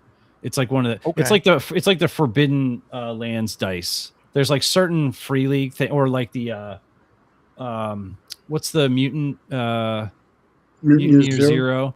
The screen for that was out of print for like 2 years or something. I don't know if it's available now, but like, so certain random Free League products that are hard to get. And I'm not talking like hundreds of dollars, but sure. I know it was selling for like $40 or $50 for a while. So wow. Before you dump it for $5, it's just absolutely. I appreciate that, Matt. So speaking of Mutant Year Zero, it doesn't look like it's worth that much now, but it was for a while. It's $20 or $30. You getting rid of that? I got the book, and I'm gonna get rid of it because I might be interested in that. Sold. Maybe this should go on the auction. $5. Do I hear $5? Do I hear $6? What's the cover price? $6 with all the terrain. Do I hear $7?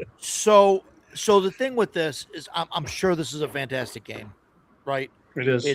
It's the Mutant Year Zero engine, obviously the Year Zero engine, obviously, right? But it's even Paul says it's a keeper. I assume he's talking about Mutant Year Zero. So the only reason that I'm going to get rid of this is this leaves a sour taste in my mouth because of a group that I was in that was going to play this, and then just some things went down, and it never happened. So I don't know. It just left a bad taste in my mouth, the situation and the way things went down. And it's been sitting on my shelf, and I don't know.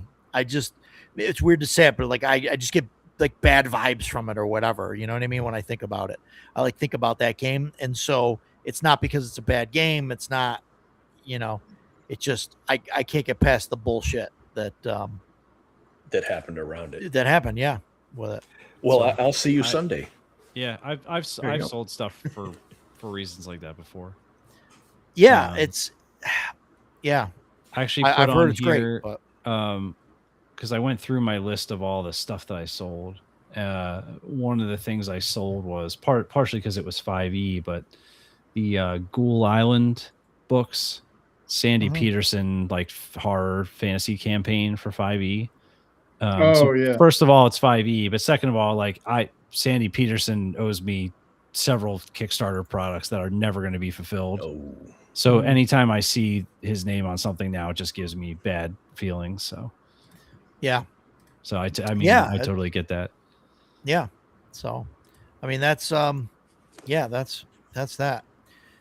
Weird Frontiers. Yeah, we got the Weird Frontiers books. Collector's edition, man. I love that setting. Awesome. Yeah, they don't make so they don't sell the single volume one anymore, and then the limited edition one goes for a crazy amount of money.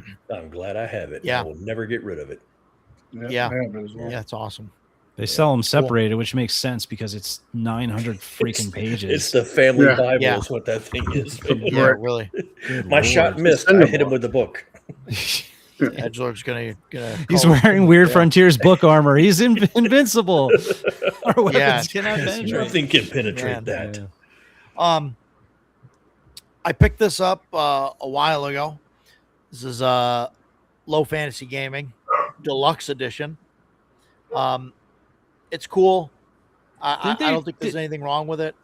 Didn't they make a new edition of that with like a new name? I think there's like Yeah, they just call it LFG or something. No. It's got some else? less dumb name because Low Fantasy. I mean, look, Low Fantasy Gaming is a terrible name for a product. Right.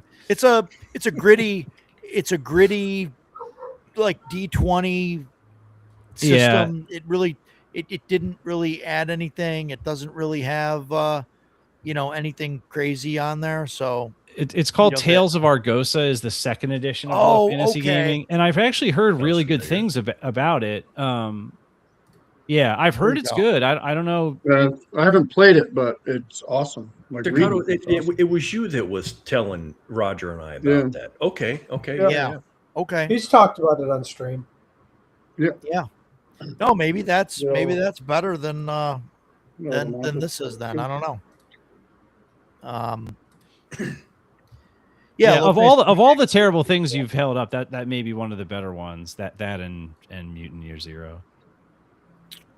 Yeah. Edgelord, I feel exactly the same way. Yeah, it's a D&D and adjacent game, sure. There's so much of it out there now. So there's that. This, I don't know. I looked at this. I bought this because I met one of the guys that wrote it, I guess. He's definitely in the credits. He signed it. The premise sounded really cool. But I'm never going to run it. This is Subversion. Cyberpunk fantasy in Neo Babylon. So basically the ancient Babylonians discovered arcane magic, and then from there fast forward into the future, and it's like cyberpunk with like there's dwarves and there's some other fantasy races and there's magic and there's tech, and it really kind of sounds like Shadowrun to me but it's Babylonian. And I just so everything's kind of got that Babylonian theme to it, and I don't know, it sounded cool, but I'm never gonna run it. I have the same issue with it that I have with Shadowrun. Like, it's just, I don't know. It's just not something that I wanna run. So poor man's Shadowrun. That's exactly what it sounds like to me. Yeah. Gilgamesh will pop up and that'll be it. Pass. Yeah. It sounds like a nightmare to buy terrain for. I don't know. Mike's probably got a line that would work for it. But it's there's a guy, he's got his axe guitar there, so he can just stick with Cyberpunk. I don't know. So it like I said, it sounded cool. The company is fragging unicorns, which is cool. But yeah, I don't know. So that's gonna go. The only other thing I got on here that I don't know if Matt would be interested in this, but I got this UVG book, and I really hate the font and the size of the book is that's the first edition. That's UVG 1E. So there's 2E, which I have. Somebody will probably buy that. If not at your con, then it's an item that flips. For 20 or 25 bucks. I mean, just looking through there and stuff, like everything that like I would want out of this or whatever, like I think was done by that other game that pushes the envelope there. It's definitely Gonzo. It's about as Gonzo as a book as you're gonna find. Yeah, it has the 1E is just system neutral setting stuff. Then the 2E has a very light system stuck on it called CCAD, I think, which is because this has like character sheets and stuff in it. Oh, so it may have like a rudimentary version of what he built. Got like there's like the character. Well, it's for like tracking stuff for your caravan. It's so basically it's a caravan traversal game where you're going to Gonzo Desert. Well, this to me was like it reminds me of like Vaults of Varn. It's more it is. It's probably more Gonzo than that and a little less gameable. If you think about game products, I think probably a lot of people have come across these, where you flip to a page and it's, the cerulean fifth dimensional labyrinth, and then it's, the fifth dimensional cerulean labyrinth was built by the Gigazords in the 13th age of the Bloboflex, and it's just like a bunch Yeah. of made up stuff. There's some things in there that are really cool, like the art is neat, and if you read it and you have any kind of system that you could use any of that stuff in, it is a pretty cool item to have. A lot of people are going to bounce right off of that, like, stream of consciousness made up gonzo words that don't, it's referring to stuff that doesn't mean anything. It's talking about history that doesn't exist and that can't be found anywhere. Do you know what I mean? Like, there's a lot of other products like that. This one is considered one of the better ones, but you'll know right away if it's something for you or not. Yeah.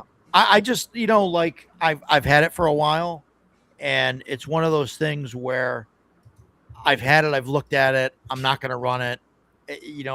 Like the Vaults of Varn seems like simpler, and it kind of fills the same space. Yeah, I'm in the same spot. Yeah, I would, if I wanted to play something like that, I would reach for Vaults of Varn way before I would reach for UVG. But again, it's not a bad product. It's popular. I think his supplement to it did like over $100,000, which is pretty good. It's like our Golden Age or something. It's called, I think.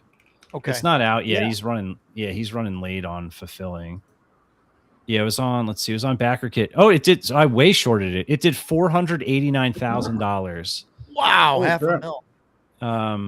Yeah, and it's through Exalted Funeral, so I'm sure the name carried a little bit of that too. But yeah, as far as those products go, it is considered one of the better ones. But it very much is like gonzo, adjective, proper noun, word, vomit for 200 pages, and if that's something you like or not. Yeah, hard pass. Yeah, and that was just and that was basically it for me, where I looked at it and was like, okay, this doesn't do anything for me that that Vaults of Varn does, doesn't do better or whatever. And so just like, okay, whatever, let's just drop it. So that's everything that I got. I know I went through a lot of stuff, and I know that I don't know if you guys wrote down any notes or anything, but I mean, I wanted to talk about like what the procedure was too, and so some of it, for me is, looking at the pile of stuff, saying, what am I actually going to run, and what am I actually going to use here, and I found that I've got a lot of books like that I'm never going to use, even for other systems. Like, I know that there's a ton of game books out there that you can mine for ideas and stuff, but like that UVG book, right, is a great example.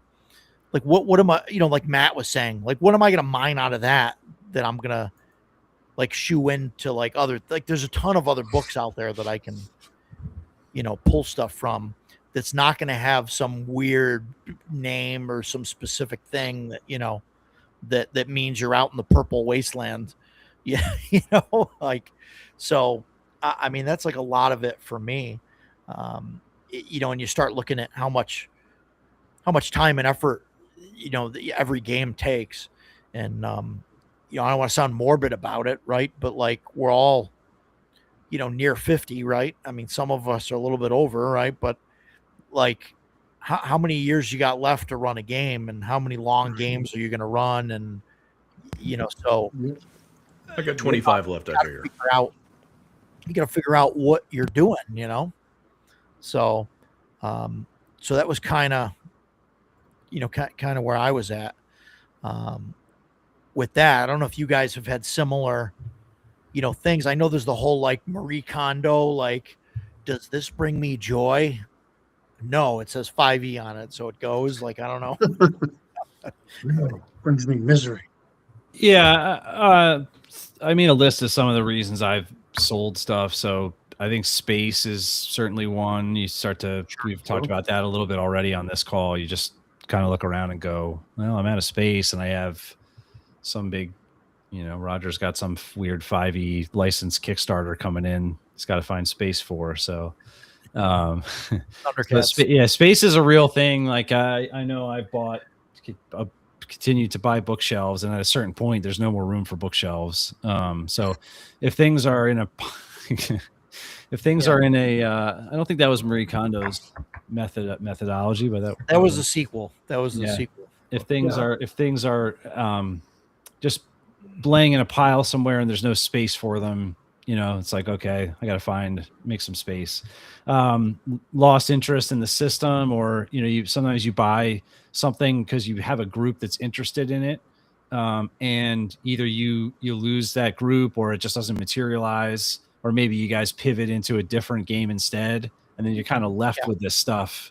And I know in some cases I've gone, well, I'll get back to this at some point, and that very rarely happens. So at some point you get rid of it. And there's also stuff that you finish, like Jason was talking about, the superhero, whatchamacallit, the Golden Age superhero game. Yeah, Sentinels. Yeah, Sentinels. Yeah. So like, this is a product we played, we used it. It was nice. We got our money's worth, but we're done, and we're probably not going to play it again. So in some cases, I think it's fun to keep that stuff if you have nostalgia for it, or there's art that you like, or it's a product you like. In other cases, just move on if you need the space. Financial that's gain, definitely, I just want to touch on that really quick. Like that part there, like we're done with it. That's, I think, one of the hardest things for me. Like one of the hardest reasons for me to get rid of something. Like it took me a while to get rid of a bunch of my 3 and 3.5 stuff. And I had ran a couple long campaigns and played in, a couple long campaigns years and years ago. And like, I knew for a fact, right? Like I'm never going back there. Like there's so many other systems, there's so many other games that I'm never going back there, and I'm never going to run a 3.5 game again. Right? Like it's never going to happen. But like, I couldn't get rid of the stuff. Now I still have like my special edition core book and the DM's guide and the monster manual, but in like, I think the rules compendium, there's a couple books that I have that I really like, but like all the other stuff I got rid of. Extra players handbooks. I think Jason even bought some of them. Complete Divine, and all that stuff. But that was really, really hard for me to do, even though I knew I wasn't going back to it because of the nostalgia thing, where like I remember, oh, this was awesome, and so that one's like super difficult for me. I don't know how it is for you guys or whatever, but that's so. Yeah, I've been dealing with a little bit of a financial challenge the last year, like our family has. Nothing, serious compared to what a lot of people go through. But so one of the ways I filled the gap was I sold a lot of Magic cards, and I've been doing that for a long time. Like I had at one point, if you went back 10 years and didn't sell anything and brought that collection forward to today, it would be a disturbingly high value of stuff, because I played vintage. So I've had like Power 9, wow. I had all that stuff. But I've been paring that stuff down for years, and I kind of stopped at a certain point and said, well, these are all ones that if I were ever going to play again, I would need these. And I played some Commander. Commander was a couple years old when I kind of stopped playing seriously in like 2015, 2016. But I played seriously. Like I played on the Pro Tour. I wrote for Star City Games. Like for a long time, that was a big part of like my identity, was like I was somebody who played a lot of Magic. I was pretty good at it. I wrote about it, and I had a crazy big collection of cards. Sure. And there definitely are cards that I miss. But what I realized this year is like the type of Magic that I would want to play does not even exist anymore.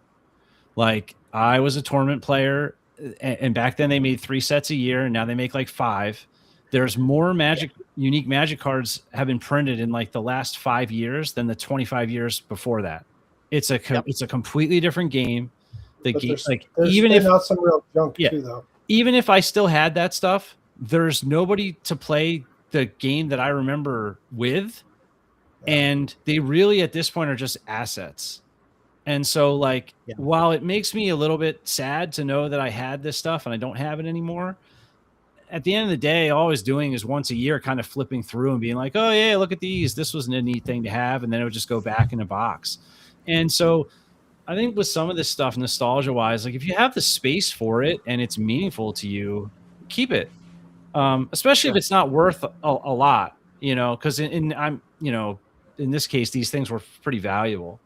And there's even 3.5 books that are pretty valuable, especially if they're in good condition. There's some rare ones. There's 2E books that we talked about. Some of the Splat books are worth a lot of money. Dark Sun stuff, box sets, Ravenloft, they're in good shape. All that stuff's worth a lot of money.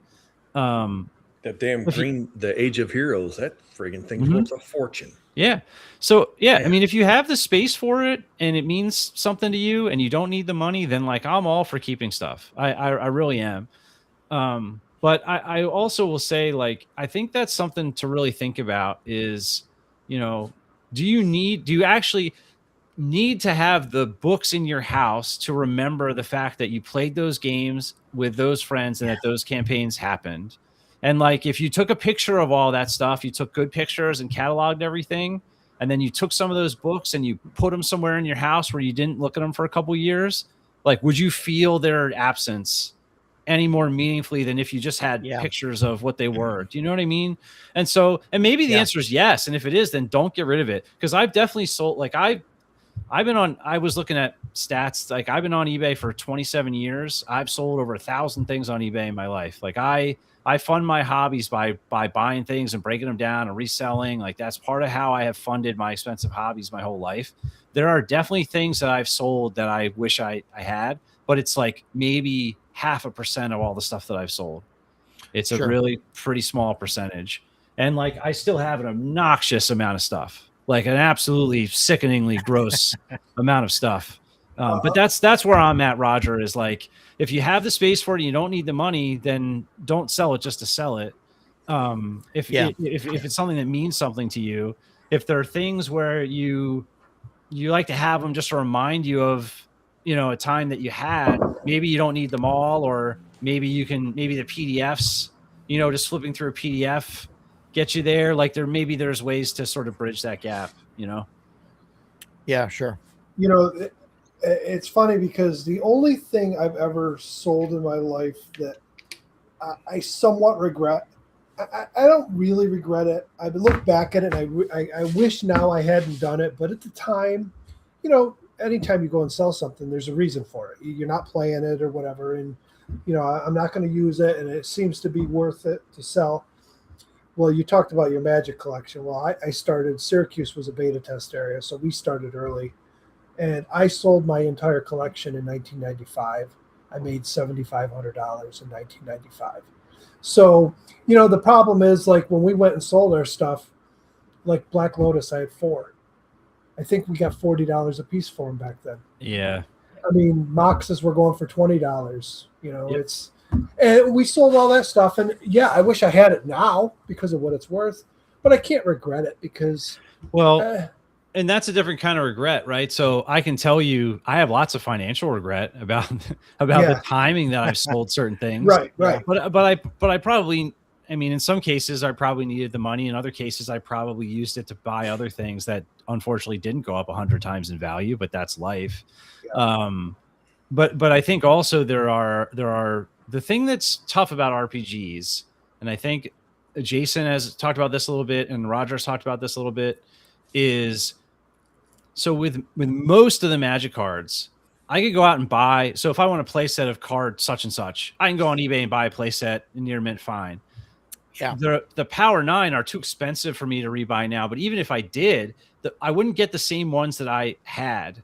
Like there were cards that I had that were autographed or had artist doodles or were certain versions that are very expensive. So I would never rebuy those. Like they were mine. And with RPG books, it's the same thing. Like you have books that are like weathered or worn or played or whatever, like they're yours. You could go out and buy another person's 3rd edition book, but you're going to know, like in your heart, you're going to know, well, this isn't my book.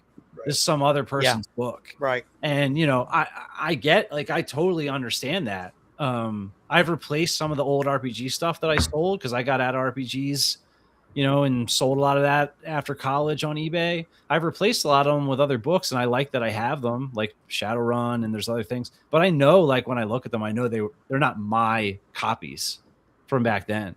Yep. So now, I actually saw an article just today, and I don't know if I don't know if the Derek writer Willis. There's his phone number. I don't know if the writer of this article is actually full of crap or if this is actually what's happening. But the article said that the Power 9 cards are actually dropping rapidly in value only because the players out there today were not playing when those cards were in print. That is not true. And, well, I know Lotus have dropped from where they were at one point. Yeah. I mean, well, they have. I don't think that's correct, but what are they going for today? What is a unlimited Lotus going for? 20 grand? No, it's more than that. Because if it's 20 grand, it's way under where it was. So there's a site called Magic Stocks, by the way. You can look up any card. Yeah. I'm just curious. An alpha one is 82,000, but we look up an unlimited. That's alpha. Holy shit. Yeah, but that's still under where they were at one point. It's okay. I don't want to argue about it on here. You can literally look at. There's a price trend line you can watch. It just goes straight up. But is Hollow World worth a lot? How much that stuff sells for? Hollow World? Or are you talking about Magic stuff? He's talking about Magic stuff. Sorry, this guy's asking about Magic. Yeah, this guy's asking about Hollow World. Well, almost everything reserve list has now. I will tell you, there was a very brief retraction after the bubble from COVID. So like there was a real COVID bubble that spiked everything, and coming out of that in like 23, 24, there was a small pullback, but it's all continued to go up. Here's the thing, though. Yeah. This is I guess the part that I guess we're glossing over. It's not players buying those cards today. It is not. Correct. It's collectors, right? It's collectors. So, I mean, it maybe the price of them isn't going down, but the demand is going down because it's unaffordable for the players. Oh, nobody's trying to buy them to play them. Almost nobody is playing. So nobody is buying them to play vintage. Like that format is effectively dead because you're going to be walking around with $500,000 of cards. Nobody's playing vintage. Nobody's playing legacy.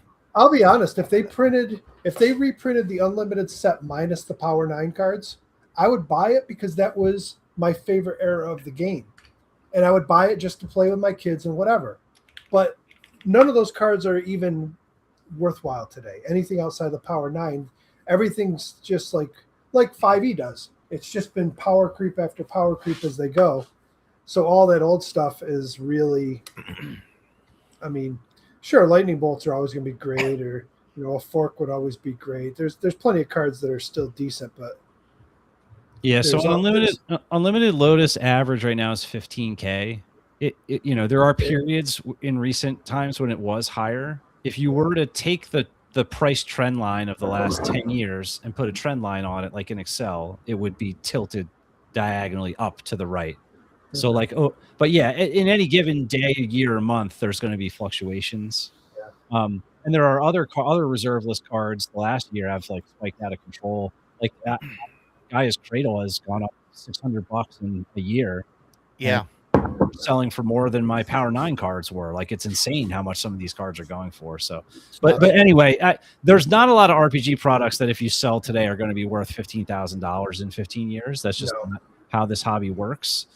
So it's a lot more about the attachment that you have to those items, and how much it matters to you that it's your copy of something. And, like I know Jason gets a lot of stuff autographed. We've seen books, Roger and Jason have, and I think all you guys have books that have artist doodles and signatures and stuff like that. So that, that also is like irreplaceable. You're not going to be able to find a replacement for that. So I definitely think you need to factor all that stuff in when you're trying to decide, what to sell and what not to sell. Yeah. No, definitely. Yeah. Was that Monsters? Yeah. Yeah. It's interesting. The whole, I've got a lot of stuff that's signed, and I I don't think I would get rid of any of it. You know, like I mean, I think if as soon as I die, my wife will. You know, like We'll die or we'll sell your stuff.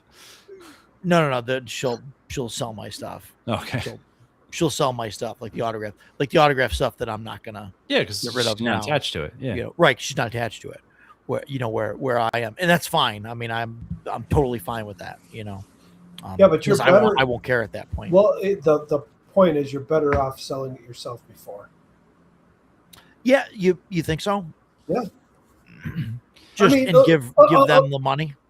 Yeah. Well, it's also to not. I mean, part of it is like, not burdening your wife. yeah, the burden that you leave behind Sure. to people of having to go through all this stuff. And Yeah, I know, like, something I struggle with that, because I mean, we all think we're going to live to be 75 or 80 or whatever, and you're going to downsize and you're going to do this stuff organically. But like, what if you don't? Yeah. You know, so That was something I'm going to, Matt. that my wife and I had a really serious discussion with just a couple of years ago. And I told her straight up, just give it away. Don't struggle to sell this stuff. You know, a lot of it, she has bought for me on eBay or whatever, so she knows the value of some of the stuff, but it means nothing to most people. And so I wouldn't want to put that on her. The only thing I told her that she cannot get rid of is my Monster Manual 2 that Jeff Easley drew the dragon head in.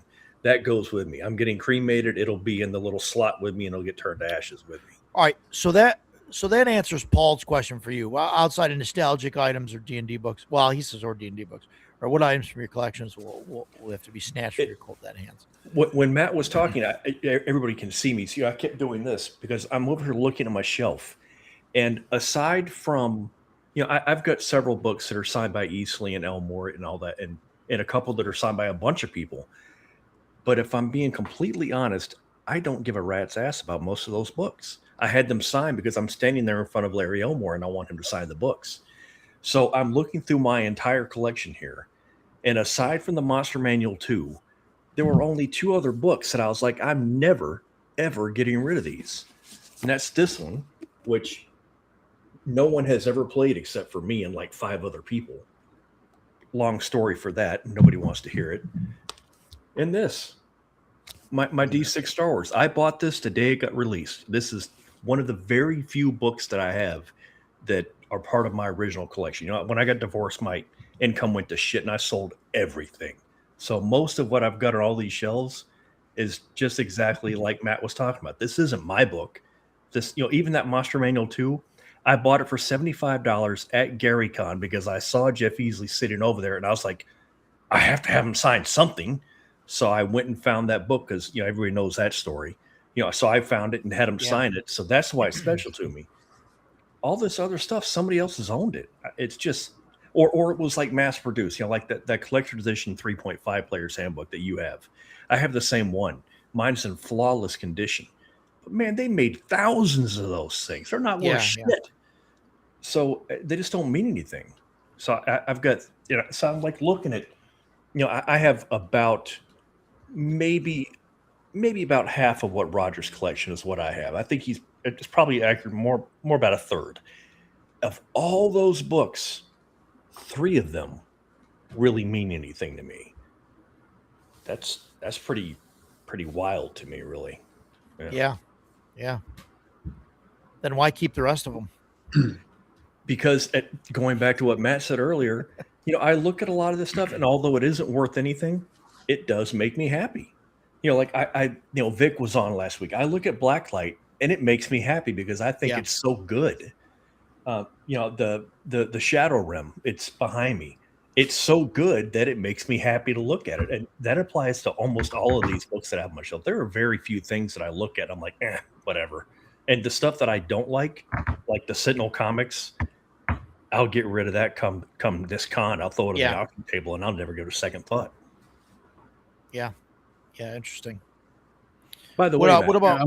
I did not want to interrupt you, dude. That was some really good line of thought there. I was enjoying listening to you. Okay, thank you. Appreciate it. What do you think, Matt? You got any nostalgic things that that are going to the grave with you? I mean, or D&D books. Paul said specifically, outside of nostalgic or D&D books, but I'm curious about those too. Yeah, I mean, I don't know. I played DCC a decent amount, and I played it with my son. It's the one he kind of got into a little bit. I there's some of those I really like and would probably never sell, even if I didn't play RPGs anymore. And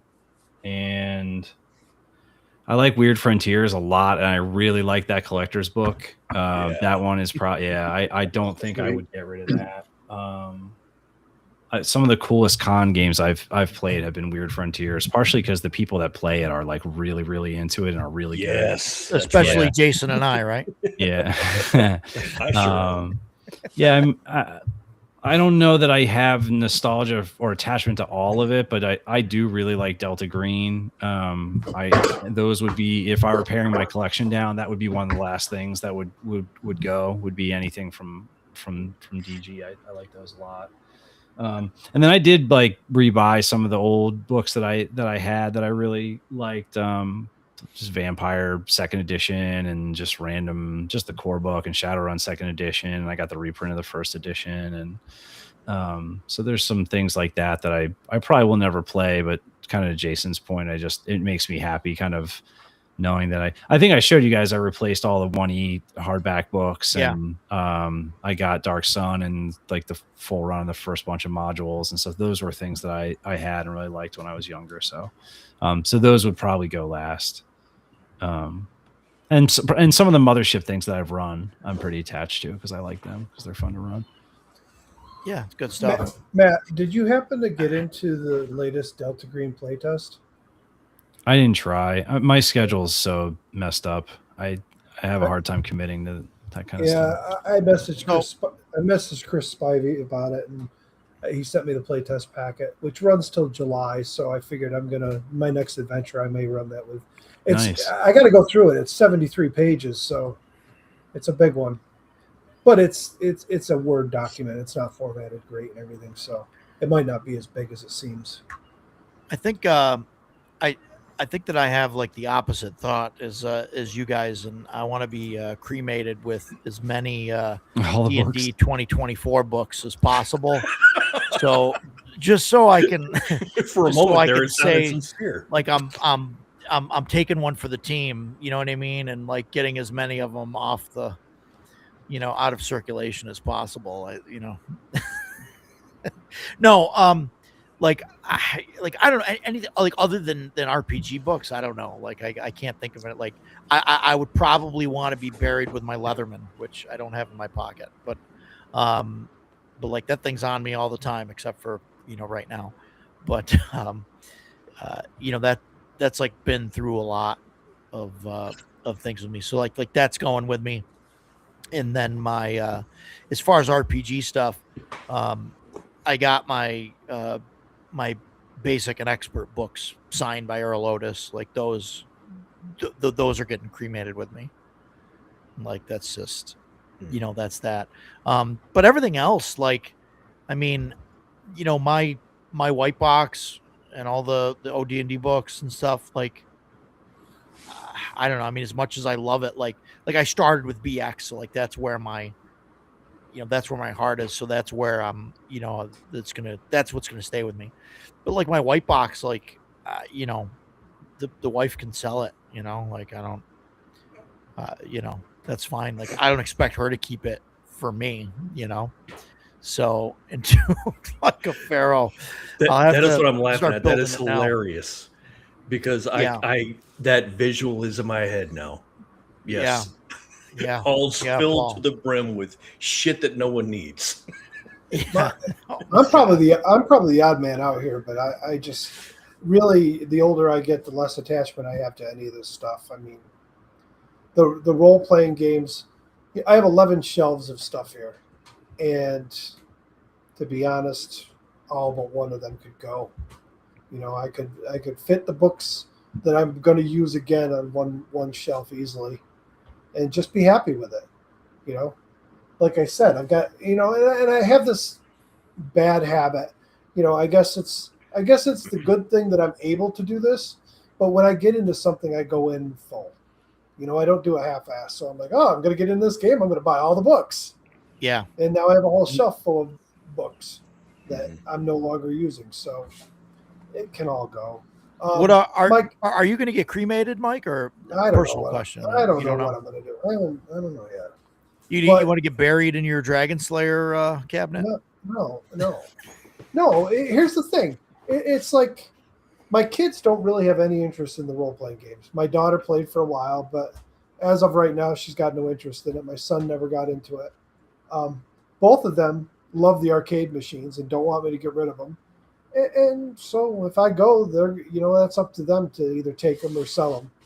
But like the books, that's a tough one. I mean, you leave 11 bookshelves worth of stuff for my wife to sell, and she's going to get, taken to the cleaners on it, unless she finds somebody that's actually going to help her sell the stuff that knows what they're doing. Yeah. So that's what I'm doing. That's why I figure it's just easier for me to sell the stuff off soon. Maybe not today, right away, but it's coming, and start getting rid of most of it. Even my second edition stuff, I don't need all the books I have. I don't use most of them. So, Yeah, I think there's not to be morbid, but there's something important that you hit on there, which is there's things that we may own that we know are worth a lot of money that the average person will not know is worth a whole lot of money. Yeah. So that's definitely something that I did, like made a list of, hey, like if I die and you're going to sell my magic cards, talk to this person or this person.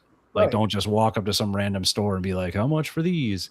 And like, same with that's like, how it would happen. Yeah. Yeah. Yeah. Right. Like there's certain computer parts that, right now are worth an absurd amount of money. It's like, don't just put this up on Facebook Marketplace for $50. Like these things there's things that you might own that are worth a lot that if you don't tell people are worth a lot, especially if you own a lot of stuff. So I think it's worth noting that. You also made me think of one of my favorite Norm Macdonald jokes, which is, when I die, I want my body donated to science, but more specifically, a scientist that's working on bringing dead people back to life. There you go. Yeah. That guy was awesome. Good, man. Edgelord, what are you talking about? Which one? What? Are you talking about the arcade machines? You talking about RPGs? What? Probably the arcade machines. Oh, I don't know, man. I don't know. They've always been, over the years, they're always in constant flux. I'll get a game. If we don't play it, I sell it. I buy another game. I just keep moving them around. I used to do it a lot in my old house because I didn't have room for them. And that's why I regret. Well, again, here comes that word. It's not really regret. I didn't have the space, and I used the money to buy others. But like Mortal Kombat 1, Mortal Kombat 2, NBA Jam Tournament Edition, my original Street Fighter Big Blue. Oh, he's talking about RPGs. If I was going to keep, I guess today, if I was going to think about it, there would be two I would keep. If I had to get rid of everything and just keep two, I would keep second edition Core Rules, and I would keep Delta Green. Delta Green seems to have worked really well for my animals.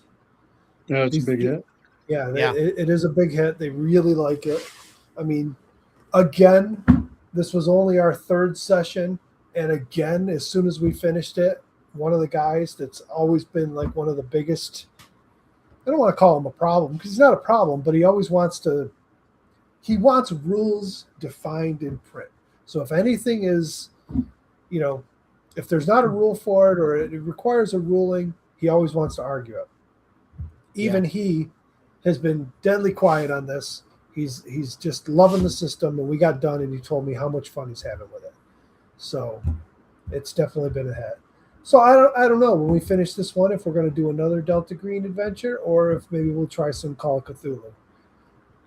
Very similar, but I don't know. I mean, they're so hot on Delta Green right now. I might just stick with it for a while. Yeah, I would. Yeah. No, that's awesome. Stan, how about you? What are you getting buried with?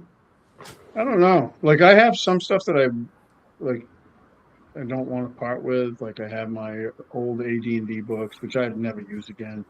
I mean, there's much better versions of that game now that I could play. My Star Wars D6 collection's pretty, I wouldn't get rid of that. And honestly, it's weird. I've only run it once and I've played it, I don't know, I think 3, 4 times with like my Hyperborea stuff. It's just something about those books. I pick them up and I can just read them and they're really good. They're beautiful books and great Yeah. system and setting. But I've already like my stuff. Like my son, unfortunately, my son wants to. He plays, he runs games. So I tell him all the time, "Well, you're going to inherit a ton of shit." And I'm like, anything you don't want, like if you're not going to get into painting miniatures, anything that isn't painted, fucking sell it, get rid of it. And the whatever game books, my group, I mean, they'll have dibs on picking stuff over. My friends, if there's something they want that he doesn't want, but I mean, he's gonna inherit a ton of crap between role playing game stuff, miniatures and terrain, guns. He's just tons of stuff he's going to be. But anything that they don't want, I've already talked to my friend Brendan that owns Crossroad Games, and he'll come over and he's done that before, and estate stuff, and just Yeah. take care of it. It's cool that you can trust him, to do that. Yeah. He's a good friend of mine, and very fair and decent, great. I mean, I couldn't ask for a nicer friend to have. Actually, he's a great guy. Yeah, because you think about that stuff. Like, and one of my players was talking about that. Like his mom passed a couple of years ago, and she had like tons. I don't know what it was, like sewing stuff, or I don't know what it was. But he's like, dude, like we went down there to help my dad sort it out, and there was just shit everywhere. And he's like, I came home because his wife and daughter do cosplay stuff, and they're really good at it, but they have tons of stuff, just supplies and all. And he's like, you need to start organizing this stuff and figuring it out. So it's not just a load that you got to deal with in those, because I mean those times, as we all know, are shitty enough as it is. The last thing you want is to burden your family with like, what the frick are we doing with all this? Yeah. I watched not to stay on the morbidity topic here, but I was watching some of that show, the Swedish death cleaning show there. I don't know if you guys have seen that or heard of that or whatever. And I guess it's like a Swedish custom or whatever. It's a Swedish thing. They have a word for it that I don't remember what it is, and I couldn't pronounce it anyway. But that's like, so it's called Swedish death cleaning. So what you do is you clean as if you're like, dead or whatever, but you do it like while you're alive, because like I guess in their culture, like they don't want to leave anything to people. So what they did is there's like 3 Swedish people that like came over here, and they did a show, and they go to different people's houses and stuff, and they basically like do this death cleaning where they where they say, okay, here's this like person, and like instead of like leaving it for their kids or whatever, they like take like a bunch of pictures and they take a bunch of stuff, and they give it to their kids, and they give it to their friends or whatever, their people, like they do that now, and they kind of share in those moments with those people instead of like waiting and letting these people just sort through the pile of their life when they die. And so some of that is kind of made me think about some of this stuff. That's probably like the big driving force. I mean, that, and we want to move within a few years, but like I don't want to like, I look around, like I don't want to leave all this stuff for Chloe, my daughter, Right. or my wife. Like my wife will just get rid of it all. So it's just interesting. Yeah, Chubby, that's like one way to do it. I mean, you kind of mean that as a joke, but like it's not like, I've seen a lot of people do that where they'll take like all their game books or the game books that they don't use a whole lot, and they'll just make sure they have the PDFs for them, and then they just sell the physical copies, and then they have a searchable database, so you can use like Notebook that. LLM or something, and just, I don't know how great it. I mean, I've used it, playing around with stuff. It can search a text pretty well and find stuff. I've used it for for that, but I don't know if you throw like an entire RPG collection at it, if you can ask it questions, if it'd figure it out, but yeah, I mean, that's interesting too. Like just to get rid of all the physical stuff and just have PDFs. I mean, now we're all walking around with, at least a phone and, I've definitely tablets, computers, everything else. I've definitely done that. There's a lot of the stuff that I sold. I had legally acquired PDFs for, like the Warhammer 4E stuff. There was a Humble bundle, and I had all that stuff on PDF in my drive-through library. The Expanse was the same thing. Yeah, there's definitely products like that where I just go, well, I'm not attached to these books. I do like having them, and just in case I somehow back into playing it someday, it's nice to know I have the PDF of it. But I don't know, like my issue with that is I don't know how you guys feel about digital collections of things. I don't want to run from a tablet or a computer. That's not my issue.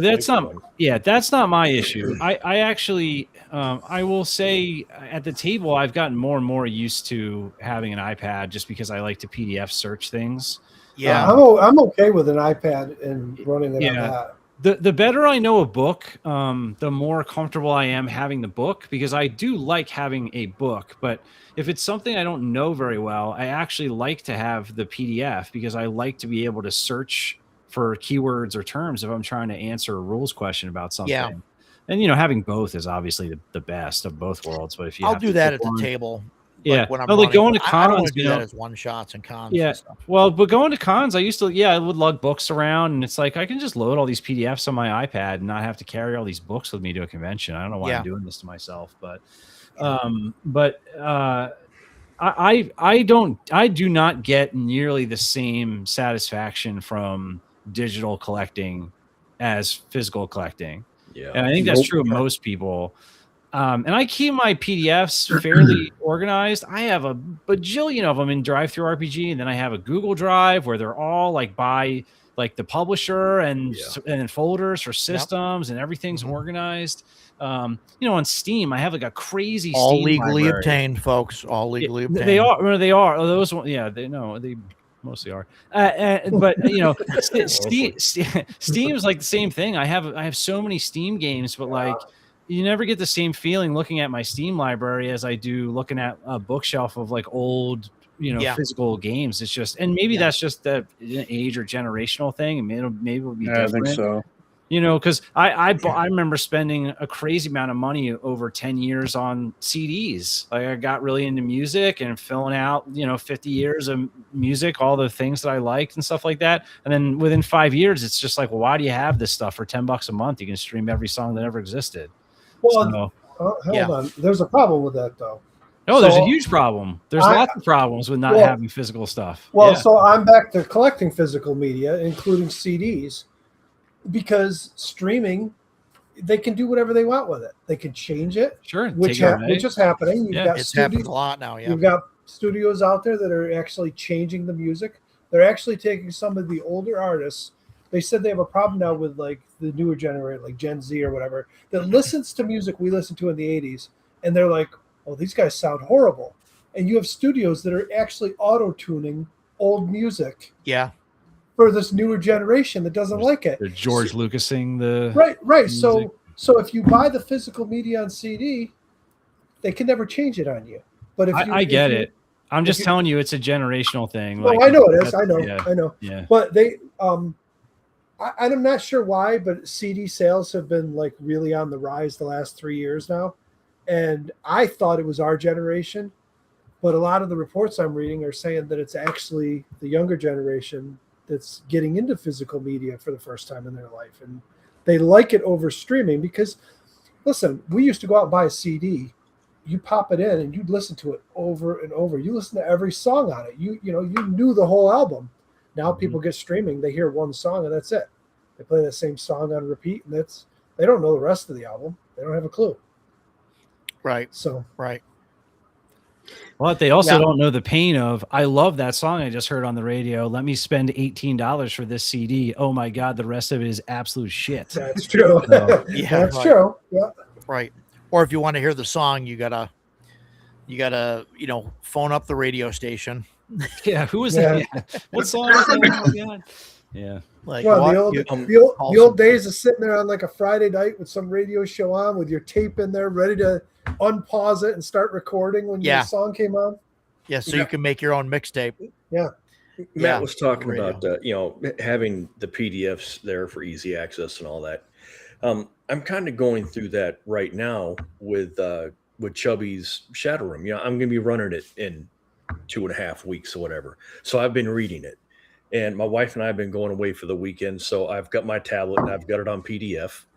And, I'm sitting there in bed and I'm reading the PDF, and I am just not enjoying reading this book at all. I'm doing it because I've got to get prepared. I'm doing this game. I come home and I pull the book off the shelf and I lay in bed reading the book. And I'm like, oh, this is awesome. I'm flipping I don't even know what it is. Just, I'm flipping the pages like, oh, this is so good. I'm just really digging this. And I feel that way, I would look again, I'm looking over my Monster Manual 2, the game that got me, or the book that got me into Dungeons and Dragons. I have that PDF. I've had it for years. And I can scroll through the PDF on my computer. And I'm like, I just feel nothing at all about that book. If I pull it off the shelf and I just start looking at the monster stats, I mean, that's not the most exciting book on the planet. But I can open it up and I'll start flipping through. I'll look at the different monsters. I'm like, oh, this is so cool, man. I don't know what it is, man. PDFs, I'm glad I have them. It's great to have them as a backup, or like you said, I'm going to a con, I'm playing 20 games. I don't want to bring the Weird Frontiers Bible with me, so I've got a PDF of it. But man, there's something about this, having that physical book in my hand, that makes it so much better for me. I don't even know what it is. Just, I'll take a book over a PDF any day of the week. Yeah, I agree.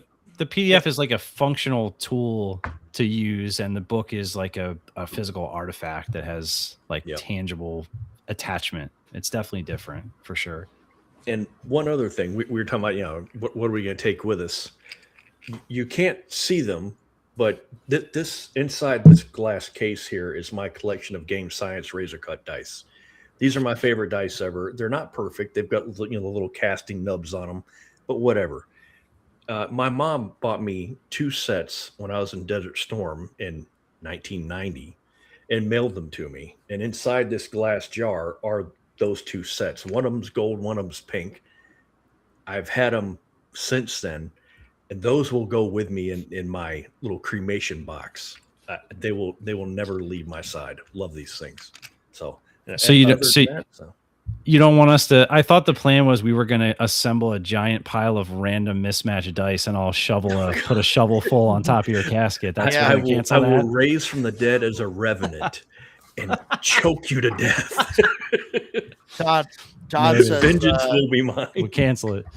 Todd says D&D without physical books is like a date without a girl. You can do it, but not much chance for a happy ending. I totally agree, sir. Yeah, I don't know. I'm really like against using like the tablets and laptops and everything at the table. I've started using a laptop more and more at the table as a GM.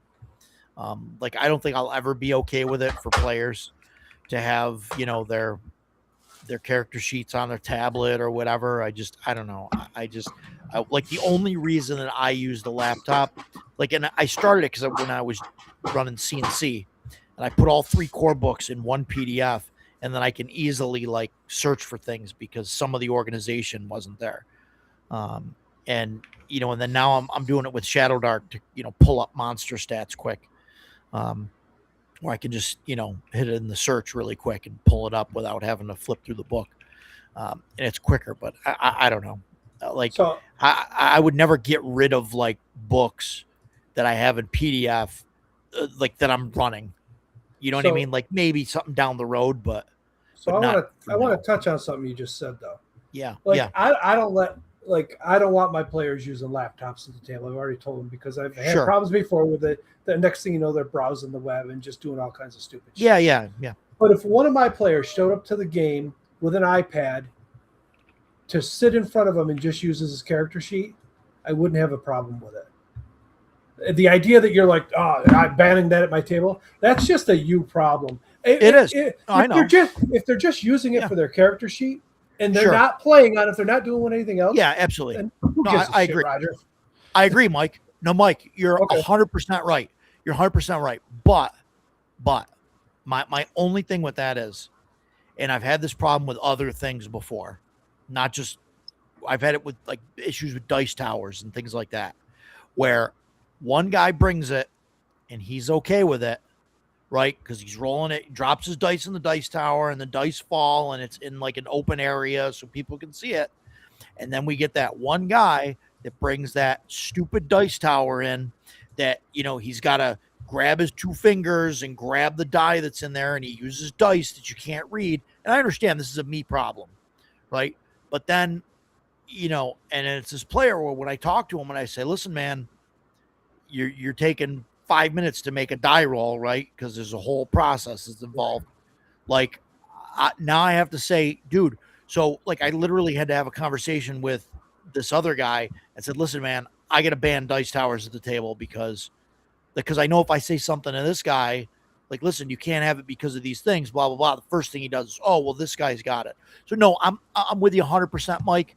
Well, if I had a player that would come to the table and would have the tablet and isn't messaging people and is doing, and is character sheeting and the book and all of that on there, 100%, I'm absolutely for it. It's fantastic. I just don't address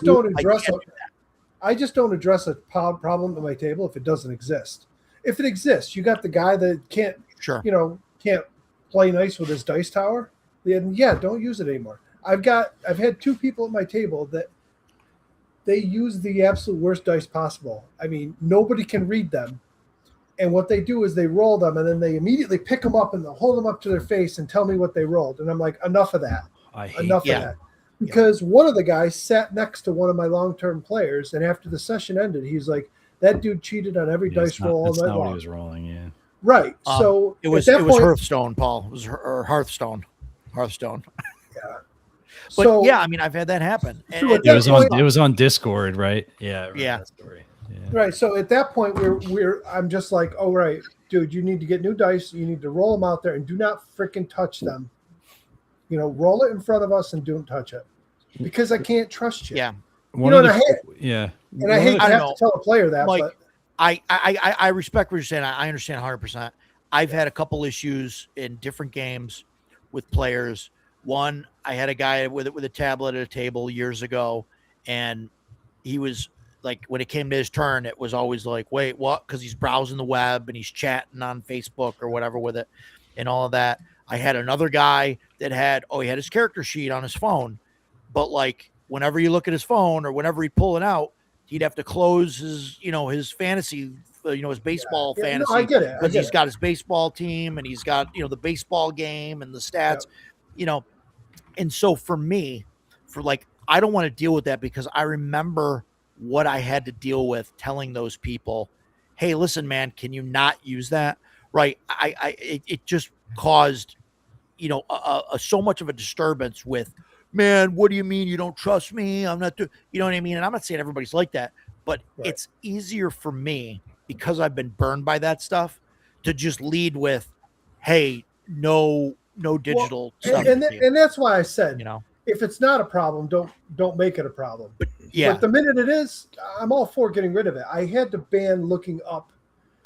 One of the guys was using his phone every time there was a rule question. He would pull out his phone and Google it, and I'm like, you got to stop because you're coming up with these stupid AI answers that are wrong.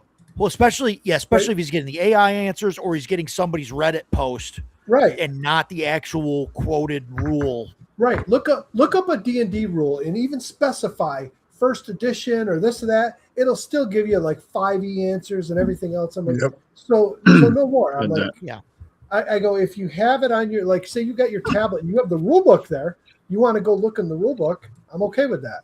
But if you're just going to pull up Google and search it, forget it. That's not. Yeah. We're not going with rules based off Google anymore. So if someone is playing Skyrim on their gaming laptop during your Shadowrun game, how will you feel about that? No, he's going to play WoW. He's going to play WoW. I was So going to it's okay. say one of the cooler technology things I've seen that one of my friends showed me is he sold me on this device. Period. The Remarkable tablet. I use it for work mostly. But one of the cool things you can do with it is, do you guys know what the Remarkable is? Yeah. It's like a Kindle. It's like the Kindle Ken- Scribe is kind of the Ken Kindle has one of knockoff those. product of it. Yeah. So it's like it's an e-ink tablet that you use for writing. It can read PDFs. You can load PDFs on it. But you can link it to your Google Drive. So at cons, if you use Google Drive to scan your character sheet, it'll sync up to the cloud. You can pull it down to the tablet, and the tablet doesn't run like YouTube and stuff like that. It's Right. e-ink. So it's just really for reading PDFs and writing.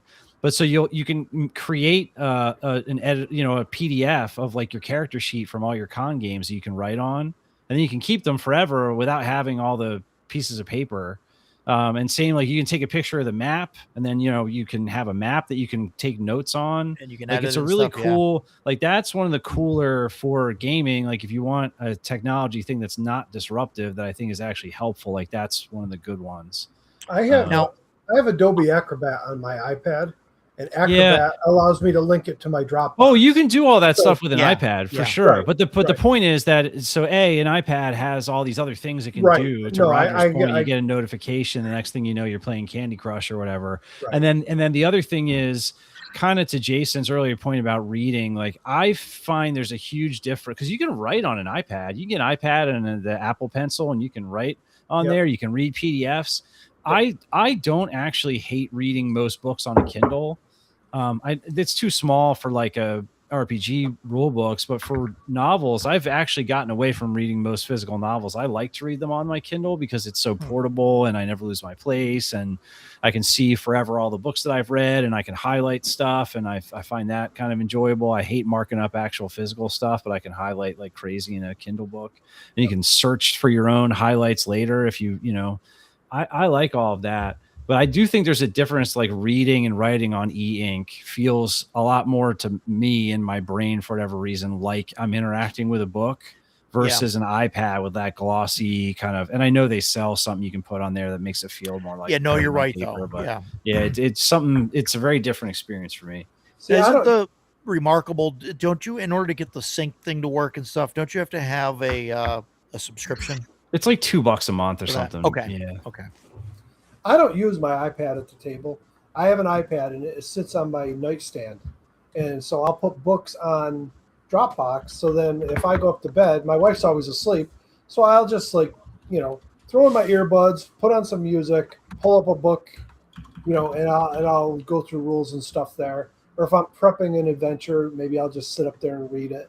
The problem is when I get up in bed and do that, I can only read for just so long before I'm ready to fall asleep doing it. So it's not the best way to do it.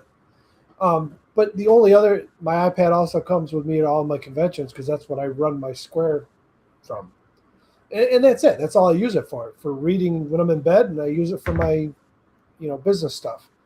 I don't use it in the game. I like physical books in front of me at the table. Yeah, me too. But like with Castles and Crusades, like I found myself, wishing I had, something. So that's why I combined the 3 core PDFs and I had it open on my laptop. And whenever there was something that said like, oh, this means you're stunned, then like we had to look, like I can easily look that up. And so, what does this mean? Yeah. For 2E, a lot of people. Did you actually find that rule? No, it doesn't exist. I was going to say. A lot of people really have some hate towards the reprinted second edition books because they change the artwork and whatnot. Sure. But and people complain about the layout, but the layout is absolutely phenomenal. They're just grumpy because of the artwork. But I understand it. I mean, but when it comes down to like on my iPad, I will only use PDFs of the reprints because they're clean, they're not scans, and they're properly bookmarked so I can get anywhere in the book. That's important. I can highlight stuff. So when a rule comes up and there's a question about it after the game is done, I will literally pull up the PDF. I will highlight it in yellow. I'll clip it and I'll send it to a text to the text group and be like, okay, here is the ruling on that. This is how it works. And I love it. It's a nice tool to have. But again, when I'm sitting at the table, I've got my hardcovers in front of me. That's they're not as easy to search as a PDF is, but for the most part, I know where they are.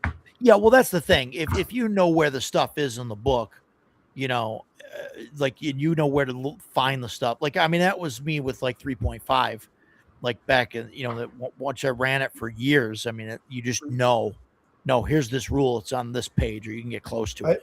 I think somebody brought it up last week. It came up and I made a comment, and I don't think anybody responded to it. But somebody said something like where are saving throws, and I said page 101. And that goes all the way back from the 90s because it was just there were certain pages that we had memorized. We knew exactly where the things were. Use it all the time, and they just stuck with you over the years. You don't forget it.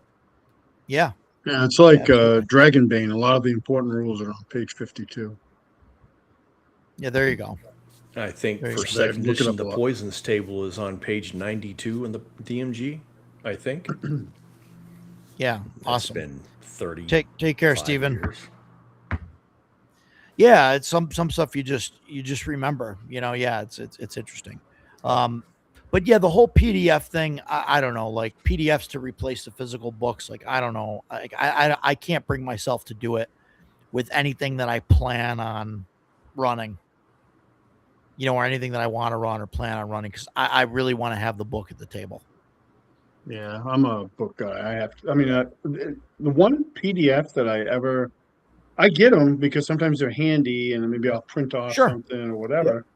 But like, I think Matt was right. It's a generational thing. My son will read PDFs and he has books, like he likes books too, but he'll much more like able to use a PDF. Me, I'm like, nope, I need the actual book at the table. Like the only PDF I've actually really read mostly through the entire thing was Tales of Agosa, just because I started reading it, and then the more I read, the more I liked, and I kept reading it.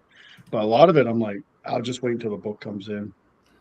Well, I don't know how you guys were in like high school, middle school, but like we played D&D a lot back in those days, and it's like we played a lot. We play at my house in the summertime because we play on the front porch, but like all the rest of the year, we play at my friend's house, and we play right in his living room. And he lived, just down the street. But everywhere I left the house, I've got my player's handbook, my DM's guide, and my monster manual with me, and off I go. And you carry those books around with you, and they're a staple. We didn't have PDFs. Well, now we're at the stage where young kids now are like they don't want the physical books. They just want a cheap PDF. I got to buy a physical book for everything. If I'm going to use the game, I got to buy a physical book. Yeah, same. Yeah. No, me too. I'm the same way. That's why we have bookshelves full of stuff we have to cull now because we keep buying it all. Yeah. No, I'm the same way. Like Mike, if you said, hey, I'm going to run this game, whatever for us here, right, or whatever, I'm going on eBay. Right. I'm looking for a copy. Listen, if you said you're running a first edition game next week and you invited me over and I'm going to show up, my ass is going to show up. Let's say go on. My ass is going to show up with this book right here. With a 2e book? Oh. No. It's going to show up with yeah. This is my there you go. My original one. And that's what I'm going to sit at the table and play with because absolutely. Sure.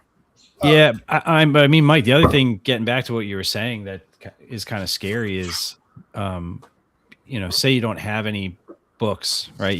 All you have is the PDFs. I mean, you really are losing something there. Like, I bought a bundle of the Warhammer 40 books, the whole Enemy Within campaign, and it's a great campaign. I read through them; it's great. I know I'll never play it. When I decided I didn't want those anymore, I sold them for a little bit more than I paid. You can't buy PDFs from drive-through and then go, oh, I'm not going to play these, and then get your money back. Right. Like you're not going to buy a PDF and hold on to it for 20 years and have it go up in value because you kept your PDF in good condition. Like you can't, I mean, I guess you can pass PDFs on, but like you know, I mean, sure, I guess my sons will inherit my Steam library with its bajillion games, but by the time I'm dead, are they going to be playing these 50-year-old PC games? Or are they going to like scroll through the USB drive? Right. They're going to contains all my knowledge. Right. They're going to scroll through the library and look at Pop's like list all these games he had that we've never heard of. Like there's definitely you're losing some. Like, but I mean, this is a whole much longer non-RPG conversation about how our society is moving away from ownership, right? Sure. Like even on the PC side, they're making it more and more so that they want you to basically rent access to PCs, rent access to everything. Like it's crazy what's going on. So that's a whole separate topic, but it is definitely something to think about when you think about like, am I buying these licenses to own an electronic product, or am I actually buying a physical product? Right. Yeah. Now, physical is definitely good. I mean, and I don't know, like I said, like with the Gong Farmer's Almanac, like that stuff, like I'll never physically need those at the table. You know, like those being in PDF, I think is fine. If I'm ever going to need something, I could search them and print out a couple pages that I need. Because I don't think anybody's using like more than a few pages from those books at a time.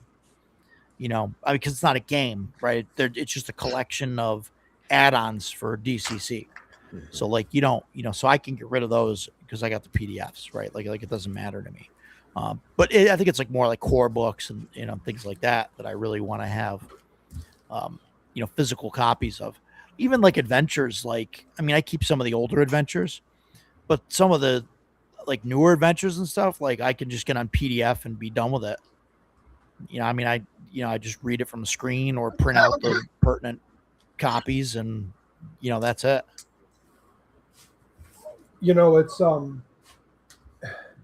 It's funny, like with my arcade stuff, I'll get people all the time that aren't part of the hobby that are like, well, you could just run MAME and just emulate it. Yeah.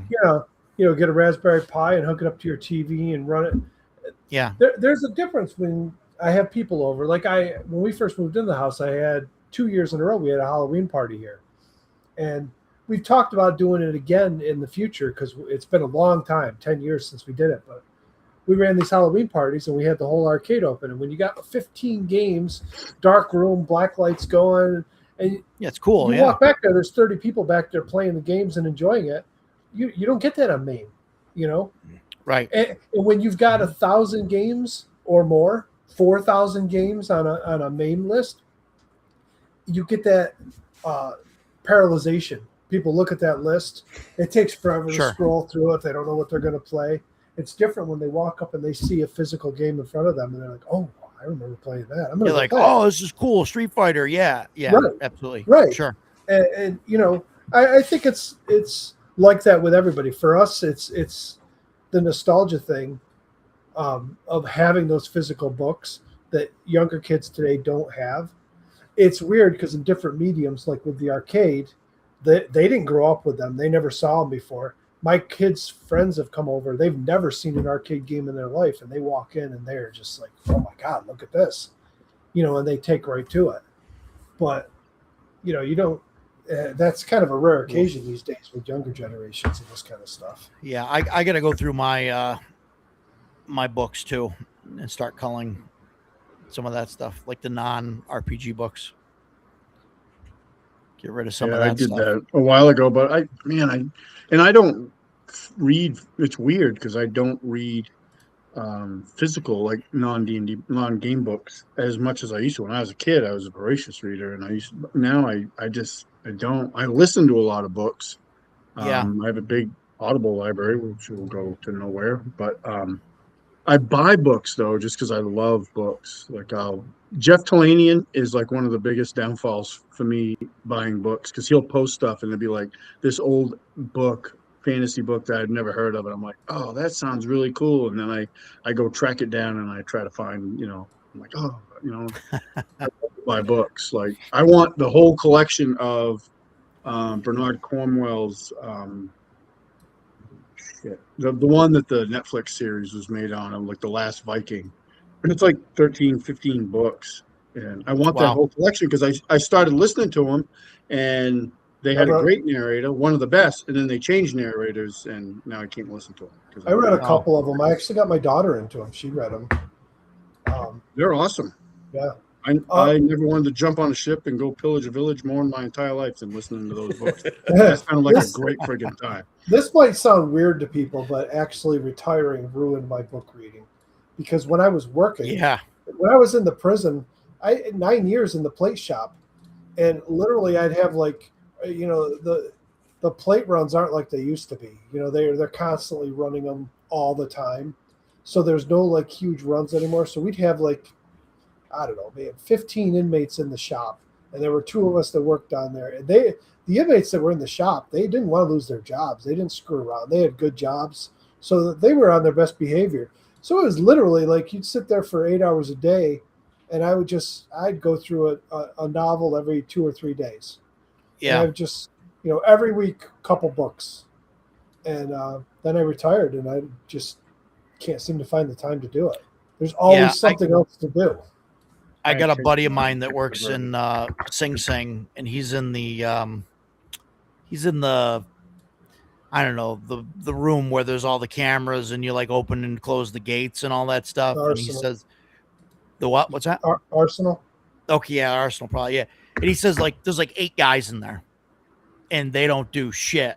Like they just hang out. So that's probably a new thing. So cameras were fairly new as I was leaving, so I don't know what the camera rooms are like. So it's probably not the Arsenal. But he just that's all he does all day is just read.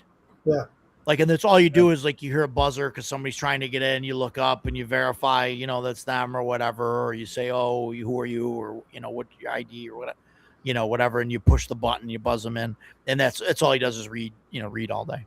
That's the thing people never realized about that job. It's like 99% boredom until the minute all of a sudden a code goes off and something's happening, and your heart goes from 0 to 100 in a second. But 99% of the time it's just boredom. You're sitting around babysitting a bunch of guys doing whatever. Thanks for coming, Todd. Thanks for stopping by, Todd. Appreciate we'll have to get you on sometime. Let me know. Shoot me a message or an email or a pigeon or an owl or whatever. A raven. Well, I don't know how communication works nowadays. I'm not a techno person. So send a raven. On the culling thing, I wanted to, like one of the things that I tried to do is look at each genre and try and figure out like what am I actually going to like run here, and that was like difficult for me to try and pick and choose. Like I started looking at the cyberpunk stuff, and I've got the cyberpunk red stuff. I've got the neon skies, and like I don't feel like I would run cyberpunk red again, but like I don't know, I didn't want to get rid of it. I really hope you change your mind, and I know we've talked about that before. Sure. I honestly believe it was just such a negative experience for both of us, I would add. But I thought you were running it fine. I was into the story. I'd love to see you run it at a con or something. Just do a one shot, or with the group. Just do a one shot. Make something simple because the characters are a little complicated. You gotta remember all those skills. But like Josie's waiting for the Alien 1+ shot. But like that's the thing. Like I look at that and like I'd rather run Neon Skies. I think I would be down for that too. Red. Sure, you know what I mean. I think I'd probably run Neon Skies only because I looked at it. We've talked about it. I really wanted to try out a cyberpunk game. I looked at all the cyberpunk things, and Talasaurian games completely turned me off. Mm-hmm. You can't sell your books for $50+ and then want to charge, half as much again for the PDF. Just to buy a core book plus the PDF is $75. Yeah, I'm sorry. That's the kind of thing Troll Lords does, and it bugs me too. Yeah, that's one thing that I think Goodman has been really good at. Now I know some of their licensed stuff, they've been awful at it, but I think it's because of the way the licenses are, where they couldn't have PDFs and stuff. but all their books now that I see that comes out, they have like right in the inside cover, there's the drive-through RPG code. And I don't know if that's changed or what, but as far as I know, like you buy the physical book, you get a free PDF with it.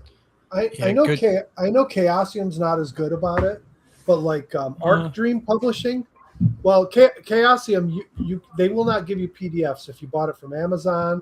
It has to be from a con or specific stores. Yeah, it's got to be bits and mortar stores that are part of that program. Yeah, Arknight, you just sent to show you have a book, and they give it to you. Arknight, they're like, we don't care where you could buy it. I could buy it from you, Roger. All I got to do is take a picture with the book. Yeah, and show and it. They will send a PDF. Mike, how's it going? Fantastic. Hey, good to see you guys. How are you? How's everything going with pushing we have the been blown away. Good. We have been blown away by the love so far. Oh my gosh. Getting tired yet or what? It's definitely been a day. I have just been loaded up with cake, so we're about to and roll on to the next thing. Nice. Yeah, no problem, Matt. Yeah. What we were just briefly, Matt. Have a good one. We were just talking about so we started at 6.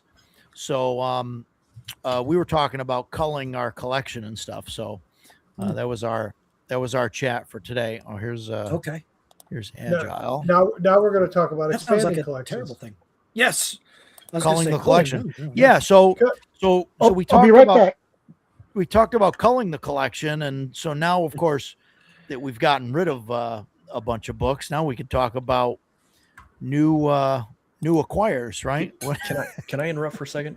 Sorry. Yeah, go ahead. Before we start this topic. No, that's fine. Yeah. Edgelord wanted to know what system Neon Skies is. It is one and done. It's his own system. Mm-hmm. You buy that one book and that's it. It's all you need. It's pretty interesting. It's a D6 pool, but you're only looking for a 6. And so opposed rolls, if I'm rolling 5 die 6 and you're rolling 4, you both roll your set. Whoever gets a 6 wins. If you both get a 6, then you each lose a die and roll again until somebody only gets a 6, and then that person wins that contest. It's really, really simple. And I think it's really cool. There's some different like combat moves and like vehicle moves and stuff that you can do, and it's kind of neat. So, yeah, making rooms for Zendria and consortiums and Zendria. I don't know. All these words. Why is it that every RPG? I'm really enjoying seeing these new systems that are trying to make combat smooth. Yes, combat smooth is definitely important. We've definitely come a long way from. Well, I don't know. It's weird, right? It seems like it was simple back, originally. And then it got complicated, and then people tried to simplify things again, and then it got, it's kind of this kind of up and down with everything. And right now, we're in like a, small game. I think with like Morkborg and like Shadow Dark. I mean, maybe we're starting to come out of it and go towards more complicated stuff. But we'll see. We'll see what happens. I guess when 6th edition comes out, we'll see what that looks like. Oh God, Chuck's here. Oh, Chuck's here. What's up? Trolls off, buddy. What's up? Thanks for coming. So, I'm just curious. Can anybody hear me? Yes, we can hear you. Okay, good. Good. Hey. Sorry, yeah, I wanted to make sure because I was all these bouncing around and trying to track everything is kind of. We're fried. Yeah, we're having a great time. Well, I just want to say it's great to see Mike here, Roger, and to see Jason and Dakota. How you doing, man? You guys are really. Right. That's super, super kind of you to take time to do this. I just thought it was going to be. I figured we might just be hanging out with Roger while he made fun of me or something. I don't know. So. Well, no, usually I'm the one that's getting made fun of, but. But it's fine. No, it's a blast. It's a blast. We love it. We're happy to have you on. We're happy to push your stuff. You're definitely what I don't know how, like an OSR champion or even gaming champion, right? I don't want to say Yes. OSR.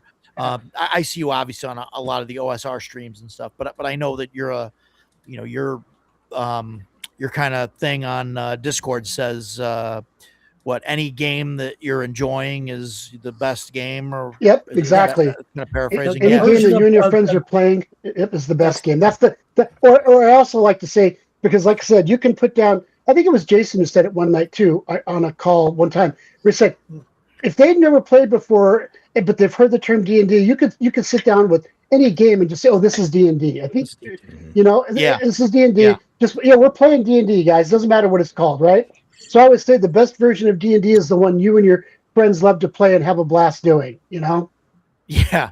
Yeah. Right. Exactly. Even if it's second edition, though, Agile. Come on, man, jeez. So okay, Roger. The best edition is Rollmaster. There you go. Deal with that. Oh boy. Roger.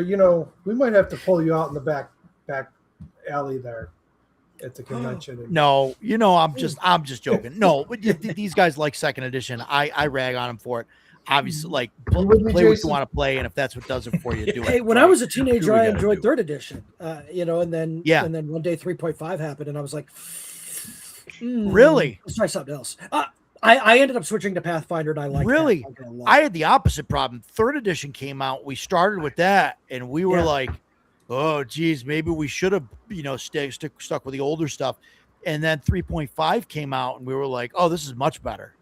Well, so the thing is we ended up homebrewing so much along the way, we kind of built something that was adjacent to 3.5, and we were like, well, why? But then I was like, okay, no, not at all, Jabis. Hi, I'm Michael. That's our buddy Joe. Sorry, I'm a terrible host. They just jumped in mid conversation, and we just started talking to him. So hey, this is Agile Monk and Michael. And they're promoting Wondrous and Dangerous Consortiums and Zendria World Book and Lore Book, which is a setting that is system agnostic, and it is doing pretty good right now. We're at 12,600. I don't know if I gotta refresh this and see where we're at. But 12,593, 109 backers, 29 days to go. Obviously, just launched. 5 hours ago, 4 o'clock. And Agile Monk, of course, we see him in the chat all the time. He's always promoting good gaming and all that stuff. Michael, we've seen him on a few different streams and whatnot. And they created this thing and bringing everybody together and pushing this Kickstarter. I think it's amazing. And I was backer number 1, by the way, guys. I don't know if were you? knows that, but, backer number 1. Yeah, I've proved Roger, a screenshot. But wow. Well, thank you. No, that's awesome. Hey, cool, I mean, you'll be, right at the end of the funding period, you'll be seeing Golling's Devour with everybody else who backed within the first 72 hours, and we'd love to hear some feedback from you. Just that little teaser adventure. That's the only true one shot that you'll see. Everything else has a lot more depth, and we'd like to talk about these things. Consortiums, Zendria, 2 books. Consortiums is a world building and narrative toolkit. It is essentially a masterclass on let's design organizations. We use the word consortiums because if we just called the book orgs, we figured everyone would fall asleep because this is not a PowerPoint. We wanted to say, hey, how do we take those parts of whether it's TTRPGs, board games, or even video games and take that thing that's just a flat prop, let's breathe some life into it, give it some dimensions and make the players care, because that's how you get good collaborative storytelling. And that's how you get engagement is when the PCs start to see those recurring people, those recurring symbols, those recurring themes, they remember, and then you begin those really cool encounters. We don't just want to remember the times we rolled 20. We want to remember the cool interactions we had with the NPCs and the stories that we built along the way. Yeah. And this is a toolkit to build that. Agile, you want to take over for Zendria? Hi there, I'm Agile Monk. Normally I just sit back on the streams and chats in the community, and I've just done my best to try to support a positive gaming environment. I do have my favorites like everybody, and I do lean certain ways, but with regards to that, but my goal is, well, we're a veteran-owned business, and we have veterans in here, and some of us are disabled, injured, all that and the like. And our goal was to build a business, veteran-owned business. We make everything in the USA. We do it all here. Our partners are veteran-owned businesses. Our printers are veteran-owned businesses. Everything we do just to try to keep that concept together. And our goal is to basically help ensure that the youth of today going forward can learn about this gaming and not just what they see on TV or on their phones, but can realize the power and benefit of TTRPGs, what it can do for them, their families, and their future, help them be better vocabulary, learn more, and grow and expand. While at the same time, we do a lot of stuff for the veteran community, with both PTSD, suicide, things like that, supporting that, working with the VA and others. We support the conventions by giving away stuff for veterans, disabled veterans, and the like. And our objective is to just build solutions that can be used by everybody, and we want to share that. We want to give back to the community and the hobby. Let you take our stuff, build off it, build your own, maybe even make some money, help independent creators be successful, and see this hobby expand. Because the truth is, Michael's 40, I'm 62. We're not always going to be here with this passion. We have to create a whole new evolution of people with the passion and drive to keep this going. Because as someone who has lost a number of veterans to suicide, who shot themselves in the parking lot at the VA, I've had some pretty rough moments there myself. This game, and I'll just say it, I'm a little more open about it now. I was quiet, but it saved my life. This hobby saved my life. Okay. And the people that I gamed with and played with, I run stuff with veterans and others. And so to me, there is no better hobby out there for the value of the time, money, and effort like this to bring people together and create something amazing. And so we just want to do that. We want to pump it up. We want to pump the hobby up. We want to be positive in the community. And so normally I don't talk, so this is a little uncomfortable for me, but I'm doing my best. And we're thankful to be out here and be able to promote this. Thank you for the opportunity. Yeah, absolutely. Yeah, no, you're doing fantastic. For somebody that doesn't talk, you're doing great. I don't talk that much either. So no, welcome to the show. You guys are doing great. I think on the the Kickstarter's doing fantastic. We love what you guys are doing. Obviously Agile, I got more experience with dealing with you than I do Michael, but I'm sure that the apple doesn't fall too far from the tree. And I've got a convention coming up in a couple weeks, and Agile has donated 10 weekend passes for veterans. And so, we're dealing with that, and that's that's fantastic. And I know you've done a lot of good in the community, and everybody loves you for it. It's fantastic. I want to talk about the Kickstarter and stuff. Now that we got some people watching, though, I'd love to say, yeah, you don't talk, Roger, right? Hey, just for those of you out there that are new, if you like me talking, please, subscribe to the channel, like, share, subscribe, all of that fun stuff. Go on the Kickstarter for this guy's stuff, back this stuff. I'm going to take the link here. I'm going to post it in the chat here. And everybody should definitely go and check that out and back it if you haven't. I'm sure some of these people have obviously come over from other streams, but I think it's fantastic. I love what Agile is doing.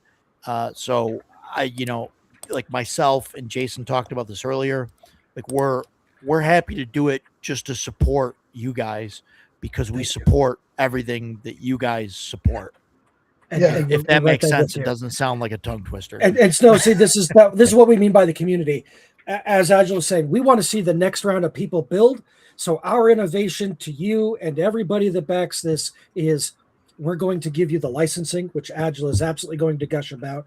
We're going to give you the tools. We're going to give you all the convenient files, and we're going to talk about that here soon, so that you can just jump in and whether it's you want to run a session, write a book, build a world, publish your world, whatever it is, this toolkit's going to be, it's going to belong in your hands the whole time, because we believe that you'll be able to use this and then go create your innovations, your projects. And that's what we want to see. That's when we know this has really succeeded, is we want to hear you all come back and say, oh yeah, we were reading this and we got some good ideas, and bam, I just published my first thing. Sure. So how separate the consortium's side of it, that's mostly you, Michael? Correct. I am the author of that how much of that is like pre-made like organizations, and how much of it is like the random charts and to kind of develop the stuff yourself? So let's eliminate that last thing you said. It's not random charts. Yes, we do have charts in there. Okay. We do have tables, but it's not just, hey, roll a few d6s and bam, you've got your organization. No. We dedicate more than 60 pages to describing all these fundamental values and dimensions of each of what a consortium is and what it would look like. And we're imagining it from this like very detailed, but also high level point of view, like you might see on a wiki or like an actual gazetteer. We want to help you be able to write those, because a lot of people, they can get a couple of lines down, but then either the brainstorming session doesn't quite happen right, or they just can't figure out how to make everything connect, let alone how to help players engage with it. We're going to walk you through that by talking about what we call our 4 pillars. And so we start with history. How did it get started? How long ago did it get started? Why does it even exist? And then we're going to go from there, and we're going to examine who started it versus the leadership of today. Could be the same person. We're going to look at the structure. How do they manage themselves? How do they stay organized? Who's really in charge? How does that power center work? Member culture. How does everyone behave? How do they dress? Are there limitations on meals?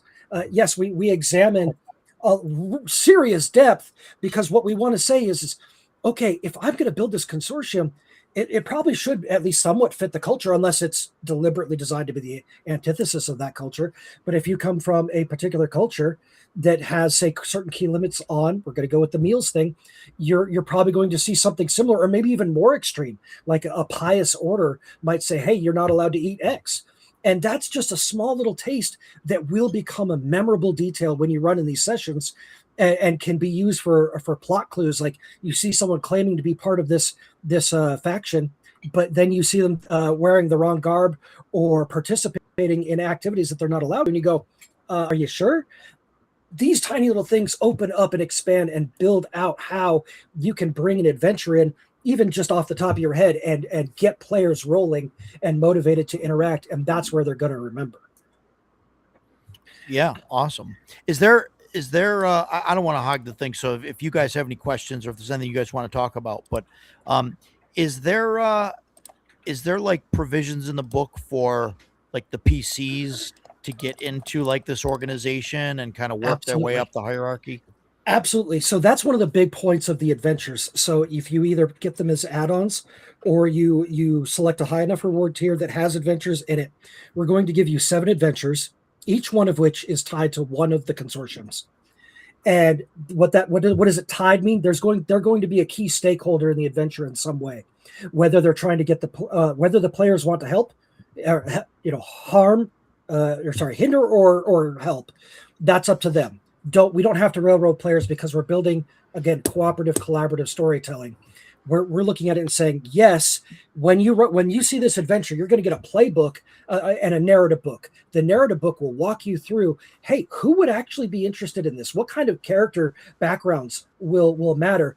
What are the consequences? At every stage of every adventure, you're going to see how the consequences march in advance, and the players are going to be met with dilemmas that get them to tug them one way or the other. And in some cases, on more mystery-oriented adventures, that tug of war might keep going back and forth throughout the adventure.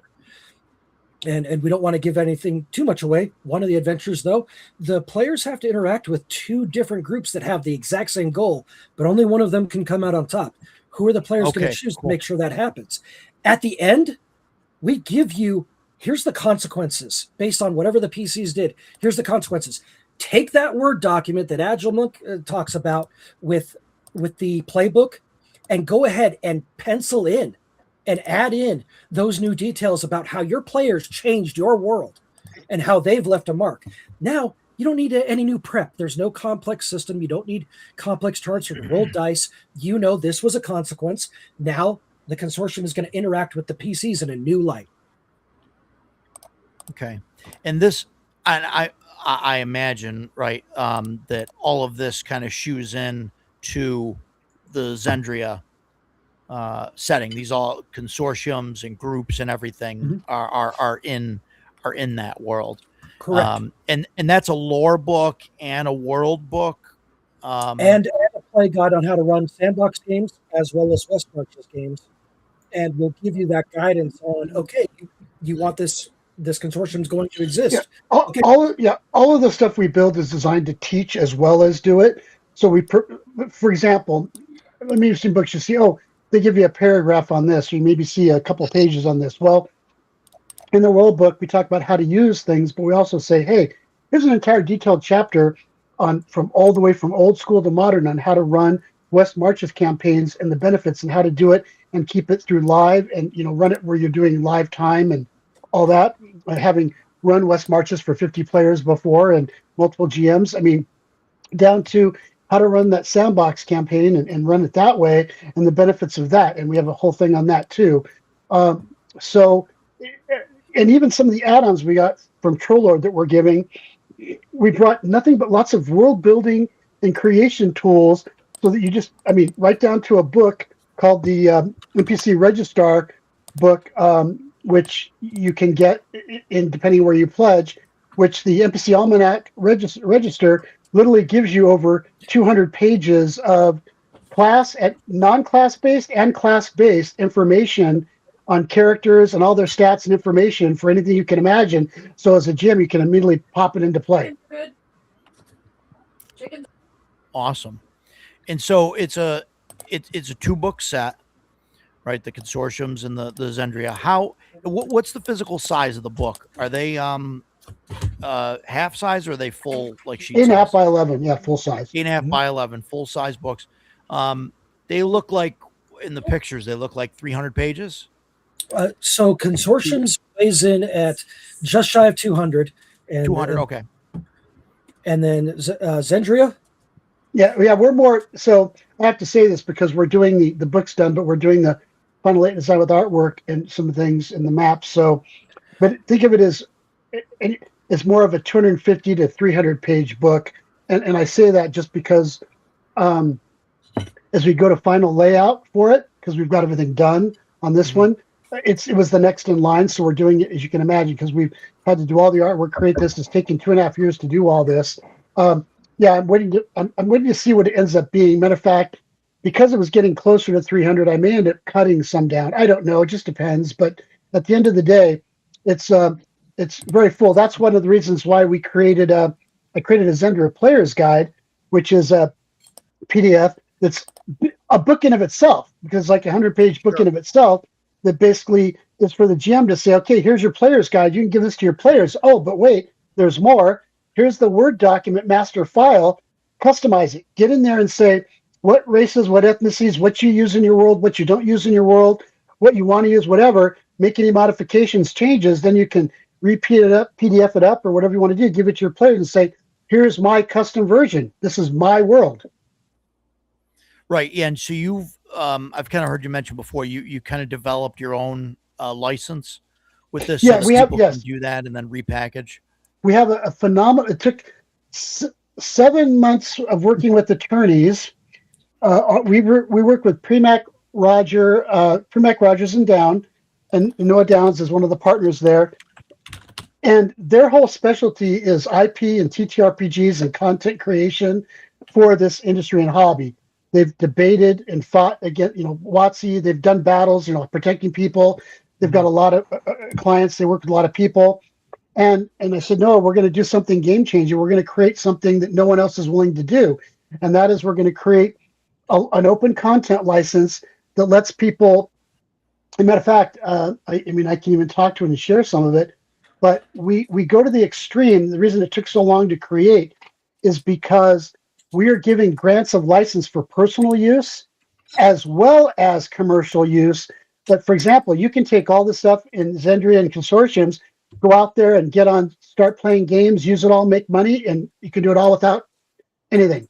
Okay, you can go, you can go use it for paid games, for non-paid games, for commercial use, for live streaming, whatever you want. We create all this freedom so you can take the maps, like our city and town maps, which are phenomenal.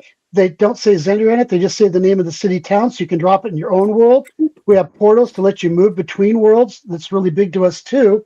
But so in this vault, when you get this, and depending where you pledge, you'll be given access, and you'll be able to download all of these 8K images, all of these maps and city towns, the battle maps, the artwork, everything, and be able to use it to your heart's desire. And then we take it, but it's funny, just for some fun, in this licensing model, I couldn't help do it because I have maybe some leftover issues from the olden days, but we literally restrict, because we're no AI anything company, we have restrictions in our license that say no publicly traded companies, I think we all know who that is, can use any of our material. They can't scan it. They can't put it in their LLMs. They can't do anything like that to steal and monetize against it and use it. They can't, but all your independent people and small creators and whatever, you can use it completely. I mean, we've literally called it out. Package it back up as like, oh, here's an art packet. It's just that again. Have at it. Make your world, because again, this is the real community. It's not, and this vaulting includes our two-tier system. Two-tier system is basically, one is for personal use, unlimited access. One is for commercial use, and how you can use, and it covers everything from the artwork, illustrations, the content, the VTT files, the modules, the STL files, the adventure modules, the written content, the maps, the tokens, the digital assets, and all the consortiums and digital assets. So let's say Jason gets a wild hair up his butt. That never happens, right, Jason? Never. And says, you know what? I think I'm going to go take that one city over there on that map because I have all this space. I'm going to go create an adventure in a module there. And hey, I want to go sell it or use it. He can take the city map, use the city map, then chop it up, build sections of it himself, build the content out for it, and turn around and package that module and sell it on there. And all he has to do is give attribution for the stuff he used to Fantasy Creating Workshops, but he gets all the money, everything. There's nothing expected back. Yeah, you had Jason when you said the word map. That was look at that handsome smile. He's like, oh, when we cover those maps, I mean, I can tell you that, guys, I just want to, gentlemen, some of these things were created with pencil first, whatever, but the work on the city and town maps with my friend Pina, I can't give his real name out, but he's called Pina Negra. That's his business name he uses. But not only is he an incarnate champion, he's one of the champions and creator, but the techniques we use and the stuff we do together to create these, it took 2 years to create all these maps. And they literally got worked on a week at a time. So that's like 24 months a week at a time ongoing. So each map might have taken 3 to 4 weeks to create and establish all the level of detail and build them out and turn them into final product. I've got to interrupt you. Like, here's the thing. Agile is, he's so excited, but he's so humble about this. Something else you have to understand that he and our awesome map maker put into the effort. They had to go back and forth with me constantly, and we kept going back and forth to make sure the books mesh, to make sure the details were right, to make sure the cultures made sense, to make sure that the types of buildings chosen make sense, the area chosen, the ground, et cetera, the designs, the layout, because they needed to go back and forth, and the consortiums needed to mesh to the Zendria world and back and forth, and it needed to make logistical sense. So there was not just the actual, let's put down a building. It also had to jive. And again, we're trying to get that, here's that $2 word again, verisimilitude, so that when you jump in with your players and you start running this, they're no holds barred, go. It's going to be awesome. There was a question about the about STL files. You have them for minis, terrains, buildings, or what? So that's one Michael. Of the stretch goals. So we have some stretch goals are we're going to unlock support for more systems, unlocking VTT support. So right now, if you were to get a physical book, and then you'll get that SRD file. If you get both physical books, then you'll get both SRD files. And what that will do is all the files are individually in that folder that will be sent to you, and you could just go put those directly into a VTT if you've already got that particular system, and you'll be whatever system you want, or generically, doesn't matter, and you can start running your game right then and there. All the battle maps come in 3 versions. Oh, go ahead. Yeah, and the STL files, to kind of make sure you don't miss that, is no, I'm gonna get there. So that's the last one. Okay, yeah, okay, keep going then. Yeah, that's the last part. And we want to, but if we make it to 50,000, we'll build direct VTT support where you'll just have the bundle, you'll upload it, and bam, your adventure's out the box, ready to go. You're clicking on your links, pulling in all your NPCs, etc. When we make it up to the environmental audio files, those are going to be, we're going to select 7 consortiums. It'll be the ones that match the adventures. And we're going to give an ambiance file that can be played when you introduce the consortium, when the first NPC tries to hire or meet the players, and when you're at their headquarters. And again, at the end of every single consortium in the consortium book, there is a headquarters or building of significance there where you can bring in the players and it's like, hey, here, see, the austerity, see the august majesty, whatever the theme and mood of that place is. You're going to now have an audio file that accompanies it. And we think that'll really help cement, the importance and why this is a living, breathing faction or what have you in the world. Then we get up to the STLs. If we make it to 70,000, we're going to have seven STL files made of key NPCs that the players are likely to interact with, so that you can use it in your VTTs, or you can print them out at home, and now you have this highly detailed, living, breathing character. And if you're like me, you'll get around to painting it someday. I've got my wall of shame, but you can put that there in front of your players and like, oh, okay, this is probably going to be a recurring character. Well, if you're having some trouble painting stuff, we've got Stan over here in the upper right corner, and he is an excellent painter. Oh yeah. So you could send him some minis and he will paint them for you. That would be awesome. It's Troller Dens, and what is it? Sorry. Troll Den painting. I always have to get that right. The Troller thing gets in my brain. I know, right? But yeah, and we've talked, Dakota and I've talked over Facebook and the like. I've seen his work and watch his work, and it just keeps getting better and better, and he's done some amazing stuff. But if you watch some of the stuff where he shows pictures and images, Michael, you've seen my extensive tables with all the terrain I build and all that. Yeah, this guy is like then and then better. So, yeah. Wow. Wait, better? Yeah. When I was, we're gonna tell a story about gaming and the changes in gaming and how gaming has become more popular. Quick, I was in middle school and my father wanted to help me with a history assignment. Absolutely aced it for the rest of the year because he put together his extremely long table that was a perfect Gettysburg diorama, basically, with all of his old miniatures. And we brought that in, and then I gave my presentation, and the teacher was just like, "What?" I was like, "Oh yeah, there's some games my father plays on the weekends." That's awesome. Mike, Stan, Jason, do you guys have any questions? I don't want to monopolize the conversation here. No, I had a question, and it was the first thing that you brought up that Michael corrected you. I was worried that it was just like a book of tables. No, and that's not what it is. So what? Let's do this. We need to show it off. Yeah, and so Michael, call up but just so you know, Jason, if you go to the Kickstarter, there's a section, you can see it on the menu on the left, sample. You can actually download a 36-page element from the consortium's book, and you can read it all. No emails required, no nothing. We're just letting you have, and we've exposed a whole lot. You can see the concepts and ideas, and you'll quickly realize it's a whole lot more and then some. Cool. Well, so I've already backed it. Where do I find the sample at? I'm looking. So real quick before I turn it back over to Michael, when you're going in the Kickstarter and you're looking at the left-hand menu, scroll down until you see a thing that says here, see sample for yourself. Okay. Yeah. And then there's a link there, in bold green underlined text. Just hit sample and immediately you get it. All right, cool. Yeah. Here, you know what? For everybody, I will do this. I will share that, and there's that.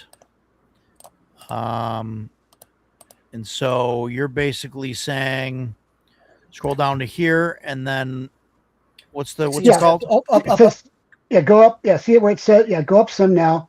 It says, see a sample for yourself. Oh, Click see a on that. sample for yourself. Yep, and there it is in green. Right there. Okay, Yep. fantastic. And that's a PDF. Yeah, so you click it and automatically takes you to it so you can get it. Yep. And if you want, I can share it right now. And I'm looking for it now. It looks awesome. I just gotta figure out how to. Stop sharing. Okay. Well, Michael should be able. Yeah, I don't know if you'll let us share or not. Yeah, hopefully. No, okay. absolutely. Michael, why don't you go ahead and share it and start walking through it? Absolutely. He is. Yeah, I just had to click it. I think I clicked it. Oh, there you go. Yep. I think it's thinking about it. And by the way, while he's getting ready to share, so you see that artwork right there? Okay. I want to say something.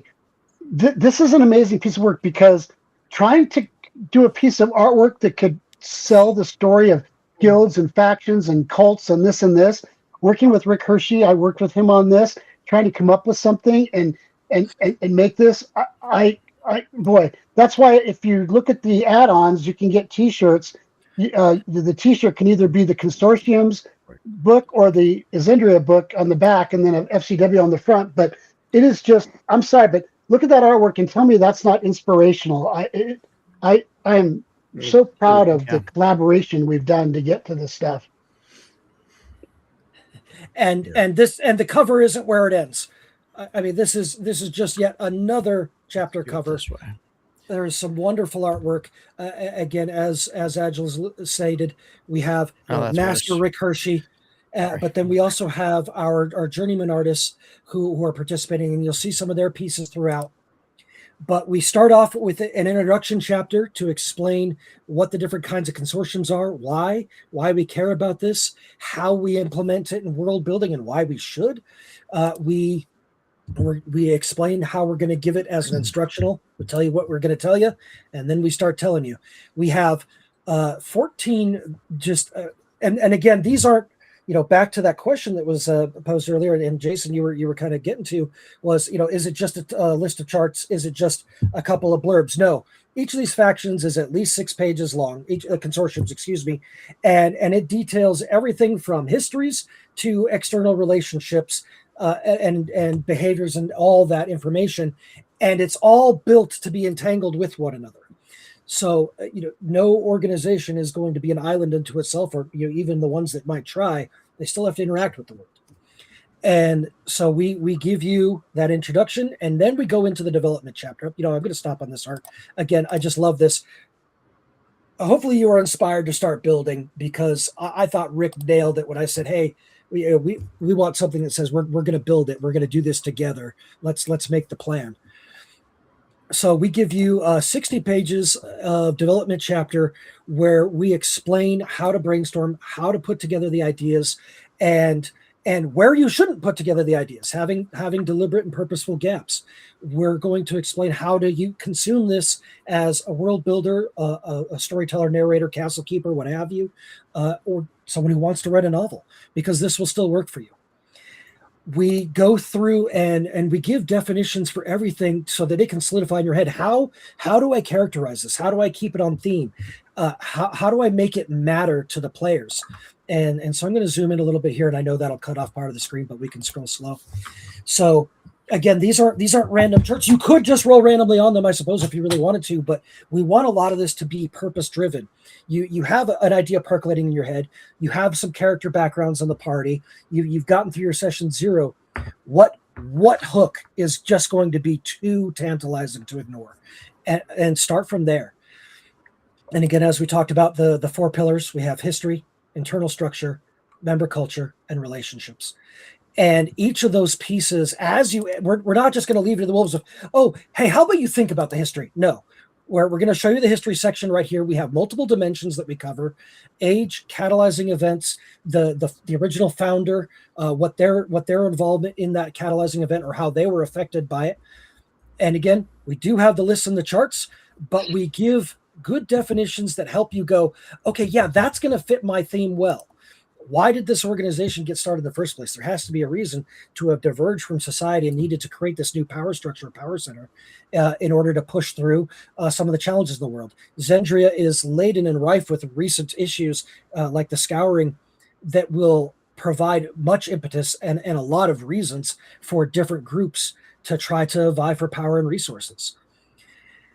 We go into extremely detailed instructions and examples and guidance on trying to explain how you can put all these things together. And again, and it's not about trying to get all of it down in one go. It's getting through those blocks that I think a lot of writers feel when they're like, how do I make this make sense? Or, oh, I had a really cool idea, but I don't know how to continue it. We want to go over those things and talk about, hey, we even examine what kinds of events would affect which kinds of consortiums in different ways. How would they interact with them? What would they do about them? Can they take advantage of them, or are they a hindrance to their cause? And all of this is explored. And this was just a tiny slice of, let's talk about the history.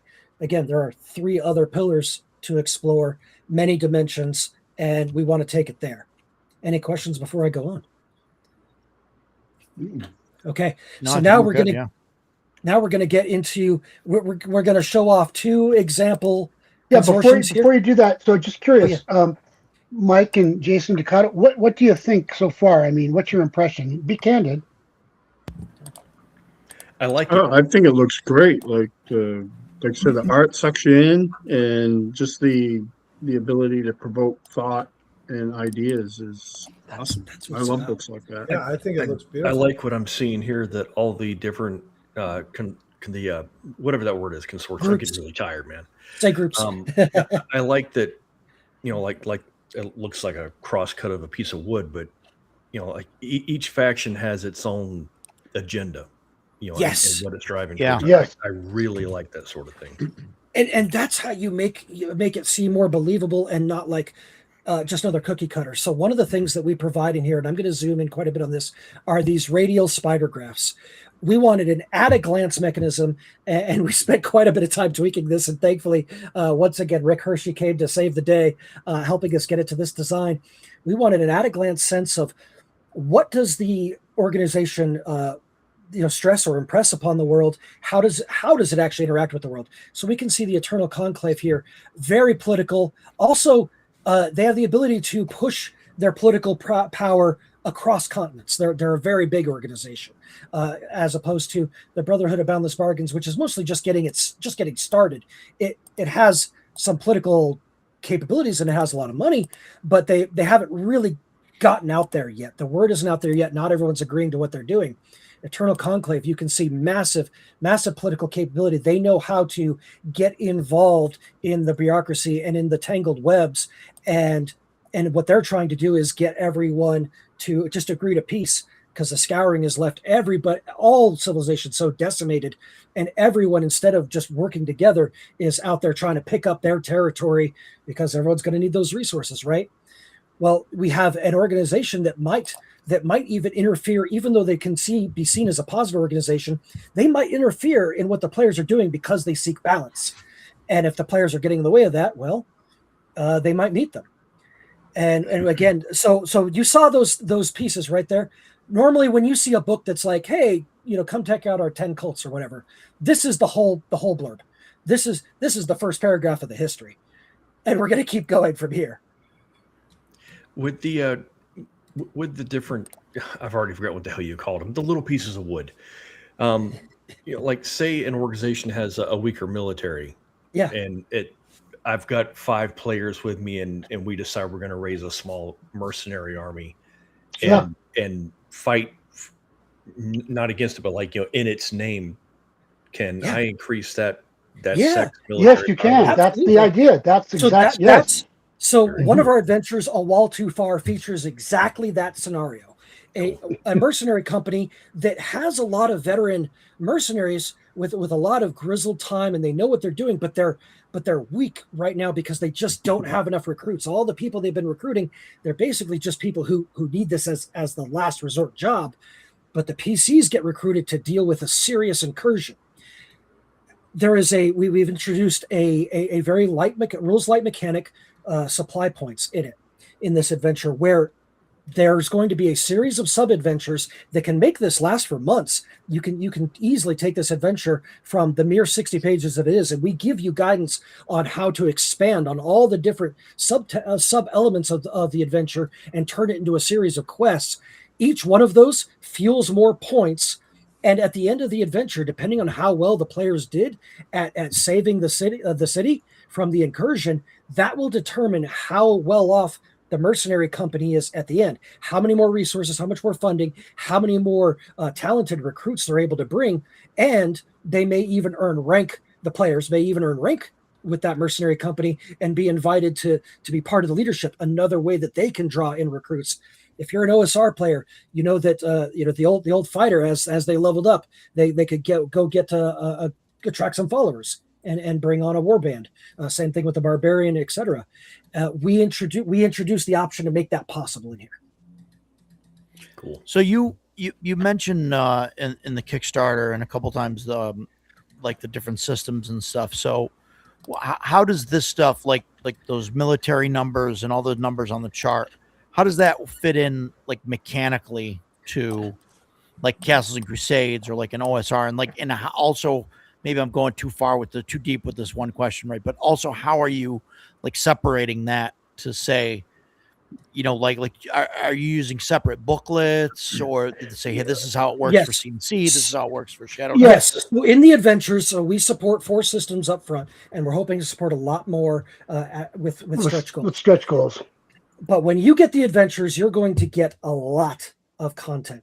The first, for every adventure, first there's a narrative book. This is just the story. This talks about the story, the narrative consequences, how we're going to hook the players. It's the adventure module. It's the adventure module as you're used to it, but with no mechanics in it, no stat blocks, no rolling dice in it. That's not that book. There's a playbook for every single system. So you'll get 4 playbooks right off the bat. You grab out the Castles and Crusades one. Well, it's been retailored for Castles and Crusades. So when you go scene by scene in the playbook, it's going to say, okay, here's what the skill checks look like. Here's what this puzzle looks like. These traps. It's all shortcuts for you to make it simple.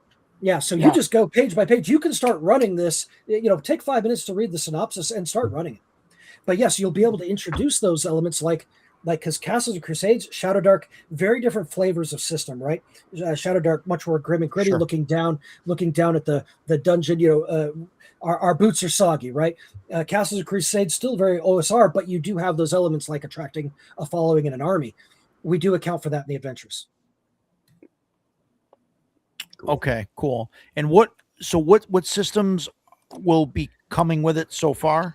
Okay, so what you've got is we start off with CNC Shadowdark, because CNC is like an opening to OSR in almost all the games. The way it works is it acts like a Rosetta Stone to a lot of the OSR AD&D games and the like. Then you've got Shadowdark, and then you've got basically Nimble for those who want the new fast system, because Evan's done a great job with that. And then you've got Evan Diaz, and then you've got the other one. Then D&D 2014. So D&D 5e, and then after that, we've got stretch goals that will support D&D 2024, 5.5. Daggerheart, Draw Steel, Tales of Valiant, and Pathfinder. Okay, yeah. And based on the feedback we get during this Kickstarter, could modify some of that too, because, what we're trying to do is make it flexible enough that if you looked at the games we picked and the way they tend to do their game, the thought theory is this. Look, any good GM, because like I said, whether I'm playing RuneQuest, whether I'm playing Pathfinder, whatever games I have, and I have all these different games, AD&D, original, whatever, I've been able to take books from almost anything out there that's been created and put it in my game and play it, because the GM can do that. You have that flexibility. You know how to make the adjustments. What we're trying to do is make it simpler for you and a little easier for you to do. And I will tell you this, because we try to also use some smarts back here with all the data and research and work we've done. We have been working on our own tools that we hope to expose later to the community. And what those tools do is they allow you to pick a game system, and then it will convert the stuff over to the stat blocks for a rule system. So that way you've got something to help you quickly do that. That's one of our other things, because we're also technology people in our real jobs and the like, some of us. So we want to make it easier, faster, quicker. to do that. And we picked, and what we did is we based on market research, we tried to find the balance of what made sense to put out there, knowing that, especially OSR guys, I mean, I can take any adventure you give me and make it what I want for my game. I mean, I've been in this hobby for 52 years. And after a while, you pick up a few tricks. I mean, most of you guys with your old gray hair and beards, you know what I'm talking about. Give me a break, right? I mean, you do it every day. Agile. Mac Thompson said something that I think gives a perfect segue to describe something else. When we hit $32,000, well, that's the goal, folks. We're actually going to unleash and reveal something else that we've been working on. But you know what? With what Mac said, he says, Holy Monkeys, this would legitimize bards, courtesans, scribes, merchants, all the side classes. The party could be made up of straight up political acumen, right? Paraphrasing. That's right. Thank you for saying this. We wrote a very unique class called The Voice, and we wrote it on a per system basis. So it is a completely different class from Shadowdark to Castles and Crusades. The Castles and Crusades does come somewhat close to how the other ones, but they are written specific to that system. It is a class based on political acumen. It's a charisma class. It's about using the power of politics and persuasion and charm to get what you want done, but it's not the same as the bard. It's less about being a sage, and it really does provide a bridge class that can be both a PC class that can attract followers and lead them, but also a very logical NPC class that you can fit in as a leader of one of your consortiums, and it will have powers and gain abilities based on the type of consortium that you found when you're playing the class. And what's nice is in the world setting book, the concept of the voice goes back into the deeper, darker reaches of things, and the powers to be that affected different times and part of the history. So basically, that's just another element we're bringing to play that can be dropped in your own stuff. And like Michael said, it's a cool concept, but we also literally give you here's the class document for Shadowdark. Here's the class document for CNC. Matter of fact, it looks really cool. Let me just tell you, I'm going to say this. I feel like I can say this. So we were meeting with Troll Lord Games on some stuff because for those of you who don't know, we do work for them and such. Their spell cards, their spell book they just did on a backer kit. We're the ones who created the spell cards for it, and we were talking and showing them some of this stuff. And Chuck and Phil said, "Man, that voice thing's awesome. We need to create a character like that for CNC." And we said, too bad, I already beat you to it, But they were just looking at something saying, "This is really good material. This is great." They found it very intriguing. So I took that as a high compliment, considering. And Davis Chenault today in the streams was commenting on the level of depth to the stuff you were mentioning, Jason and Ducato and Mike, in that the level and extent of what we've offered here. It's not just, like you said earlier, tables and the like, or a couple quick charts. It's depth. It's world building in depth, defense in depth for those IT people. And something that we've made sure to include is in the relationships we reference organizations, consortiums, etc., that aren't in the book and are either only casually mentioned but are open gaps, because we want you to make this your own. If you decide that you want to include the fact that House Varengrad's enemies are chief among them is the Black Market Syndicate, decide what that is. Change the name. Figure out why that downfall happened. Answer those questions and introduce that lore little by little into your world to create that depth in those reminders. And again, so we're gonna this isn't nearly to the level of the towns maps, but this will be a map. This is a headquarters location for House Varengrad, but you will again have those separate files in that SRD zip. Where you'll be able to pull this out, show this to the players. You don't have to crop this out of the book. The full version of the file is ready for you in its solid res glory. And I think this one's a 4K1 in the full version. What about Paul's asking about a draw steel compatibility? Yeah, draw steel. Draw steel is in the stretch goals. Draw steel is included. Draw steel for all the adventures. Draw steel and Daggerheart, Pathfinder, D&D 2024. Tells of that are all included in there, just depending on the stretch goals. That's correct. And I saw on the Kickstarter, and this is, real props to you guys, because Agile, I back a lot of Kickstarters. You've got your problem's worse than mine, and I thought I had the worst problem. And props for actually getting, this thing done for the most part, written before going to Kickstarter. Because I see so many people that think, oh yeah, we're going to put this thing on Kickstarter, and you're looking like, okay, how much of this is written? And it's near zero, or it's notes, or what, and they still have to do 100% of the writing and the layout. And and I have no idea what I'm doing, but I'm telling these people, no, you're going to be a year out. Like, you're going to be a 2 year years late or whatever. on this, Yeah, or whatever it is, right, or more. And so, we always like to see, hey, this is done, it's written, it's going. And guess what? Everybody that worked on this, whether they're editors or contributors, whatever work, everybody got paid. Everybody got paid market or greater rates. I mean, you can talk to Rick Hershey, all of them. They can say, matter of fact, you can ask Rick. Rick will say, oh, John paid me in advance for this work. Agile Monk paid this, paid that. He just took care of everybody who worked on the project, because, and our stance was, if we want to be the company of integrity and value and concepts and values that we talk about, then we need to show it in everything we do. And so instead of spending money to go market and promote something so we could get people and build a marketing list and all that, we said, no, we're just going to risk it. We're going to trust that people will see the value. We put all of the money and investment into getting all the stuff done and built, and work through, so we could really come down and be ready to go. That's why, with the way Kickstarter works, 30 days of the Kickstarter, then 30 days after the Kickstarter, they'll release your funds. Then we'll send those to the printers with the stuff, because they're already picked. Matter of fact, for those who don't know, we actually did a deposit on paper and stuff just to make sure we could ensure we were covered, because we did not want anything coming from overseas, and stuff like that, and having to wait for stuff. So, which means, guess what? A lot of risk, a lot of risk to do that out there, and make a decision. But the part of this is because, for those who don't know, there was a big motivating reason to push this and push it harder. A couple years ago, I got, for chemical imagery and stuff like that, and tumors I had from my military time, I had to go in the second time because they grew back, and I got a surgery done.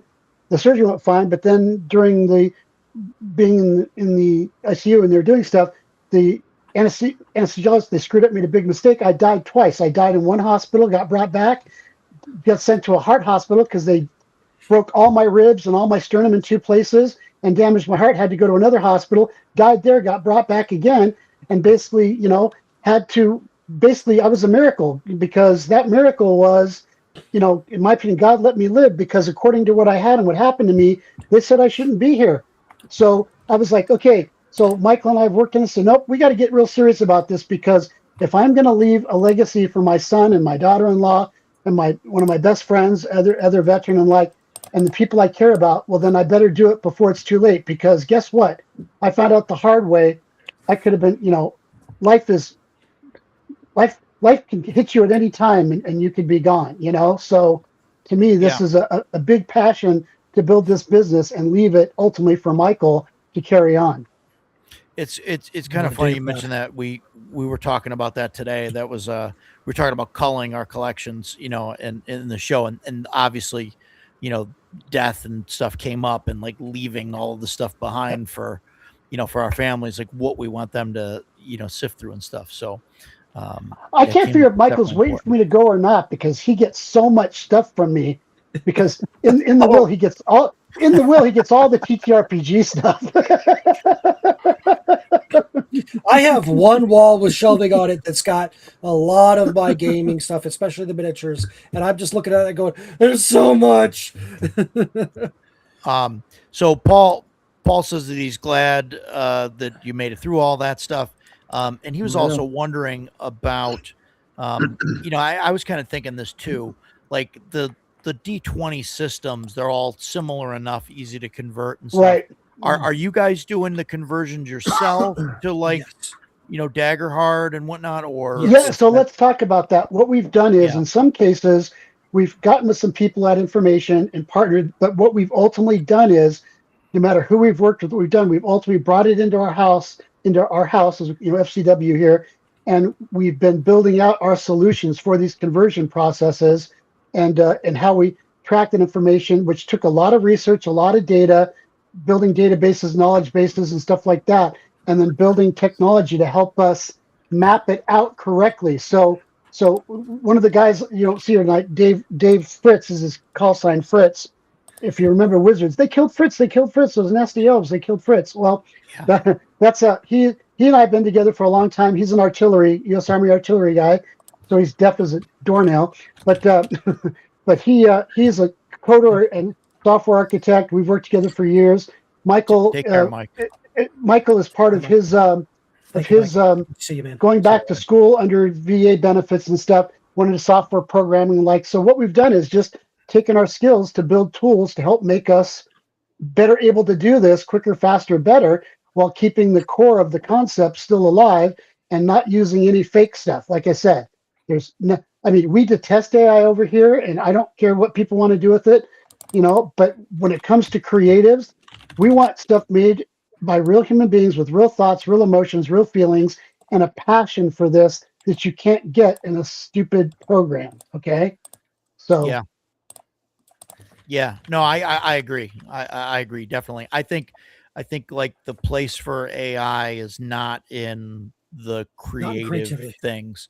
No. Because even if you're trying to use it for creativity, this is a whole episode, right? But like, if you're not using it for creativity, it's only taking, the compiled creativity of everything that's been made and making, kind of a decision or a choice based on that. And so you're never, well, I guess I shouldn't say never, but at least at this point, you're not going to get anything like new. Right. You're not going to do it. Yeah. I mean, all the way down to, our licensing, everything is right.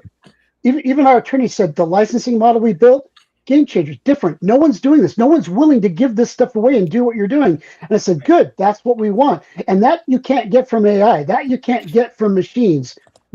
You can't get that passion. So bottom line is, because let's face it, as GMs, how many times we're GMs? One of the best tricks as a GM is the players. They're driving their stuff and pushing along, and they get in their mind that, oh, this must be what's happening. And you realize what they called out and they think happening is better than what you had in store. So you magically adjust and go with that. You can't do that with that stuff. That's what I'm saying. We need the brilliance that we all have inside of us. When it comes to that stuff, the only like useful stuff that I have found with AI is, like obviously none of the creative stuff, but like when you need to look up a bunch of information and have it compile stuff, like I think it's phenomenal. When you can go to like Gemini and like say, hey, look at all the flights from these couple of airports to this place, aggregating information and all of that. Oh my God, it saves. You know what I mean? Instead of looking up flights, from here to Florida or whatever, within the next couple of weeks, like you could just tell it to do all the, and it's fantastic for that, I think, and maybe people are against that too. If so, sorry, to each their own, so, but if you guys will give us a few more minutes, because I know we're on time, but for the sake of Jason, could we show a few of the maps off real quick? Yeah, listen, we could stay on as late as you want. We talked about doing another stream after. I don't know if that's there was going to be kind of an after party. Want to hang out here or whatever. It doesn't bother me.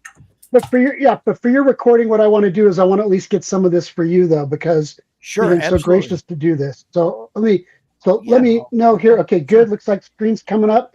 So let me share a few things real quick. All right.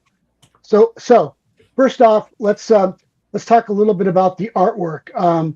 Here's an example of this is one of the cities. Okay, so I'm gonna show you. This is Shahzerat. It's a major city, kind of Venice-like concepts, ideas, boats, naval stuff. The water goes out left and right and goes out to the ocean sea like that. I'll show you where it is on the Zendria map in a minute. But what I want to show you is that the level of detail here is the way we did the maps is while we give you arcs and plots and all kinds of schemes and themes and adventure propositions inside the write-up in the book. But what we do is we leave, other than special buildings that may be called out, we leave the core of the city and town for you to decide what you want to put there. So the GM literally now has, you could literally come into the city of Shahrazad and with all the background and blow it up. And I'm going to show you what happens. Look at the level of detail we can get to here. Okay. It's phenomenal. So look at this level of detail. You can get down to, you can see the little boats here, the boats in the water. You can see where there were buildings destroyed, and it tells you why. And then you can see these crossings that go over to the other areas, underground, all that. But now imagine you being able to go in and say, okay, I'm going to put this over here, or I'm going to turn this area into, a bazaar, whatever you want to do. You, as the creator there of your world, gets to do whatever you want with, because we've given you this massive level of detail where you can cut a section out, screenshot. Because remember, you get this art. You get 5 variations of each one of these maps, okay, with level of depth and color and stuff like that to use based on season or different perspectives, okay?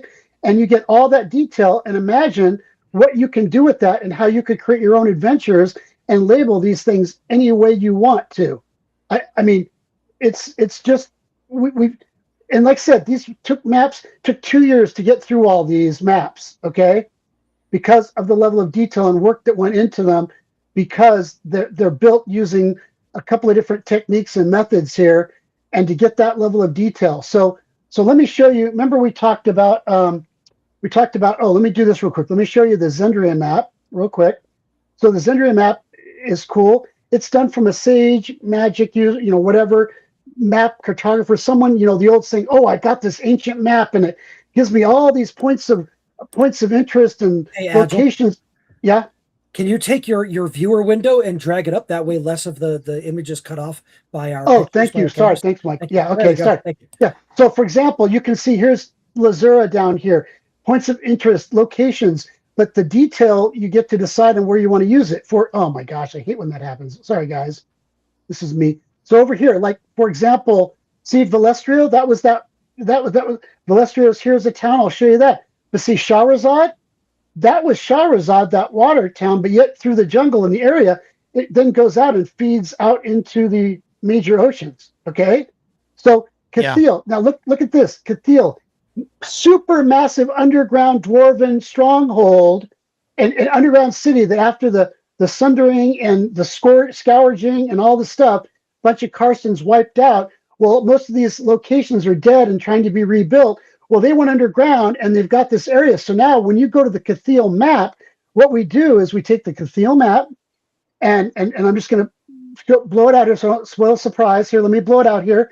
And what we did is we take the map and we take parts of the mountain off of the map so you can look down inside the actual city elements of this amazing Cathil, which is in this broad, expansive area with rivers, water running in for mining and everything you can imagine, and then what we do is we blow that up and say, okay, now let's take a look at it and show you an example of just how detailed the stuff is inside of there. Okay.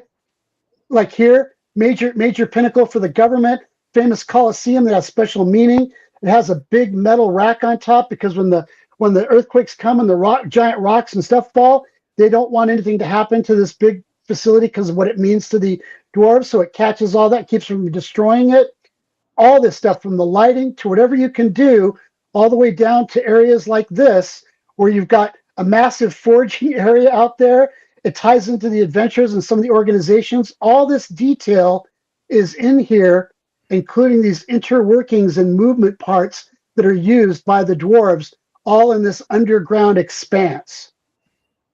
Okay? So, Jason, have I got you excited yet? I'm liking it. Okay, I mean, look at this, right? Okay, and then you go over here and you've got some areas here where uses. You got some other underground. Oh, you can reach out over the outer mountains and look outside. I mean, just so many issues. You've got different forges and areas all here called out. I mean, how can you not work with this and just have complete utter control as a game master over what you want to do with it? I really liked it as 3D. That's Yeah, great. that's cool. Yeah. Yeah. So yeah, it's awesome. So that's and then I'll show you this other one here. I'll bring it up on the screen. This is Valistrio. So Valistrio is like a Roman Greek city, but kind of a city on a hill on a hill. There's multiple districts and they're all on their own elevated areas. So you've got the outside walls, but then you've got inner walls and you've got protection to go into each one of these areas. and all the special stuff is called out. And when I blow it up, look at the level of detail you're getting on this. You can count the rocks. You can count the bushes. That's fantastic. I mean, what as a GM, how could you, I mean, imagine what you can do with this, because you can label it, you can do multiple copies. When I run games, that's what I do. And I make all these things up and say, oh, yeah, look, we're going over here, here, here. And you can save that. And you always have the master file you keep, and you can do whatever you want with it. Because this 8K resolution and depth basically lets you do anything you could imagine.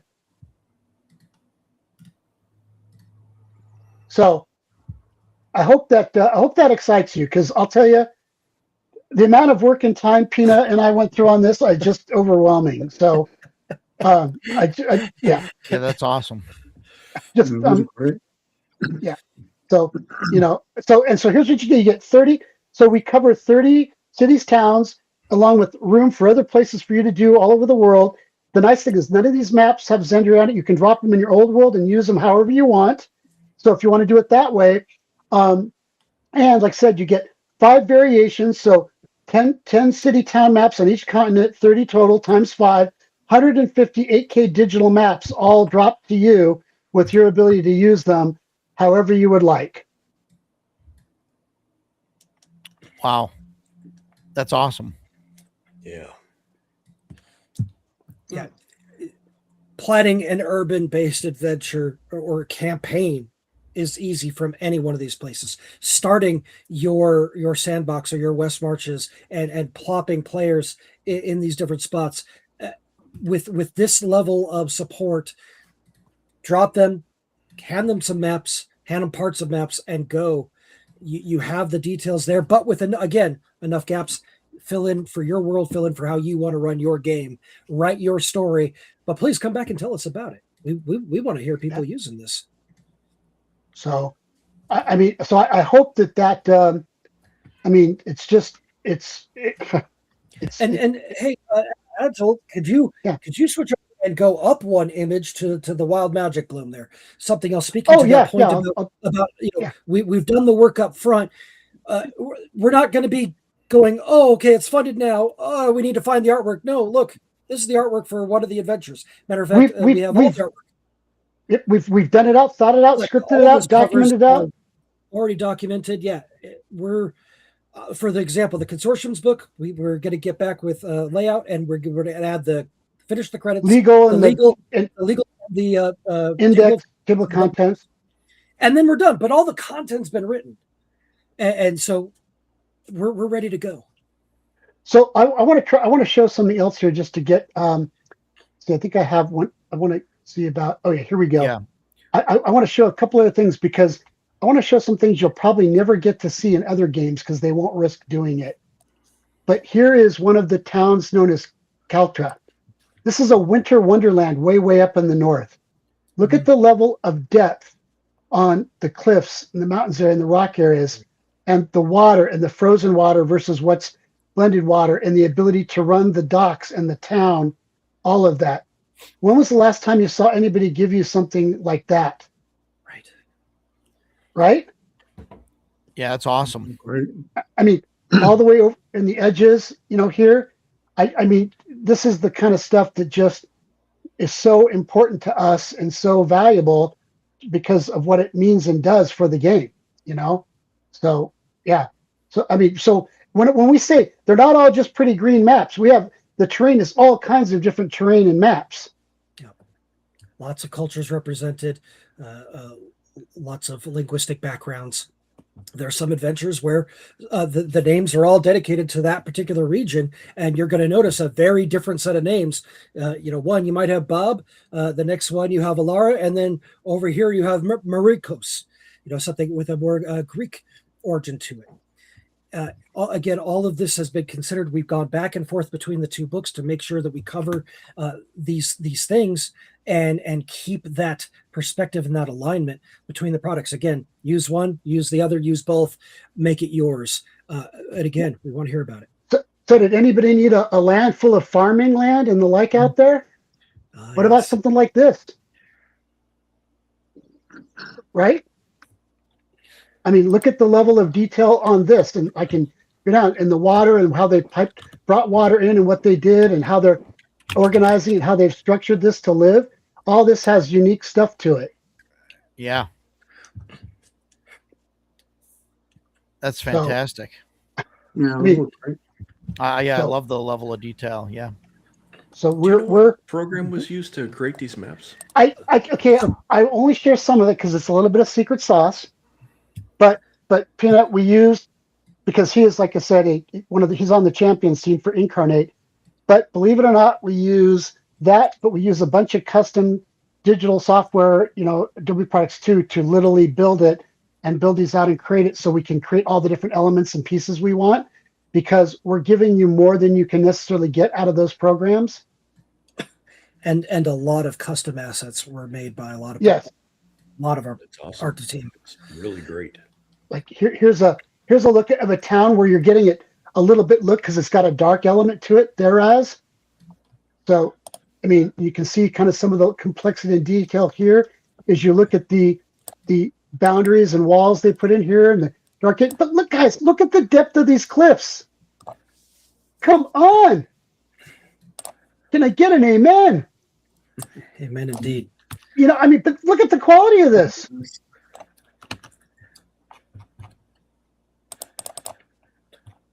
Yeah, it's fantastic. Now think about if you had to spend all the time and money to go do those yourselves, and you can just get them in the Kickstarter.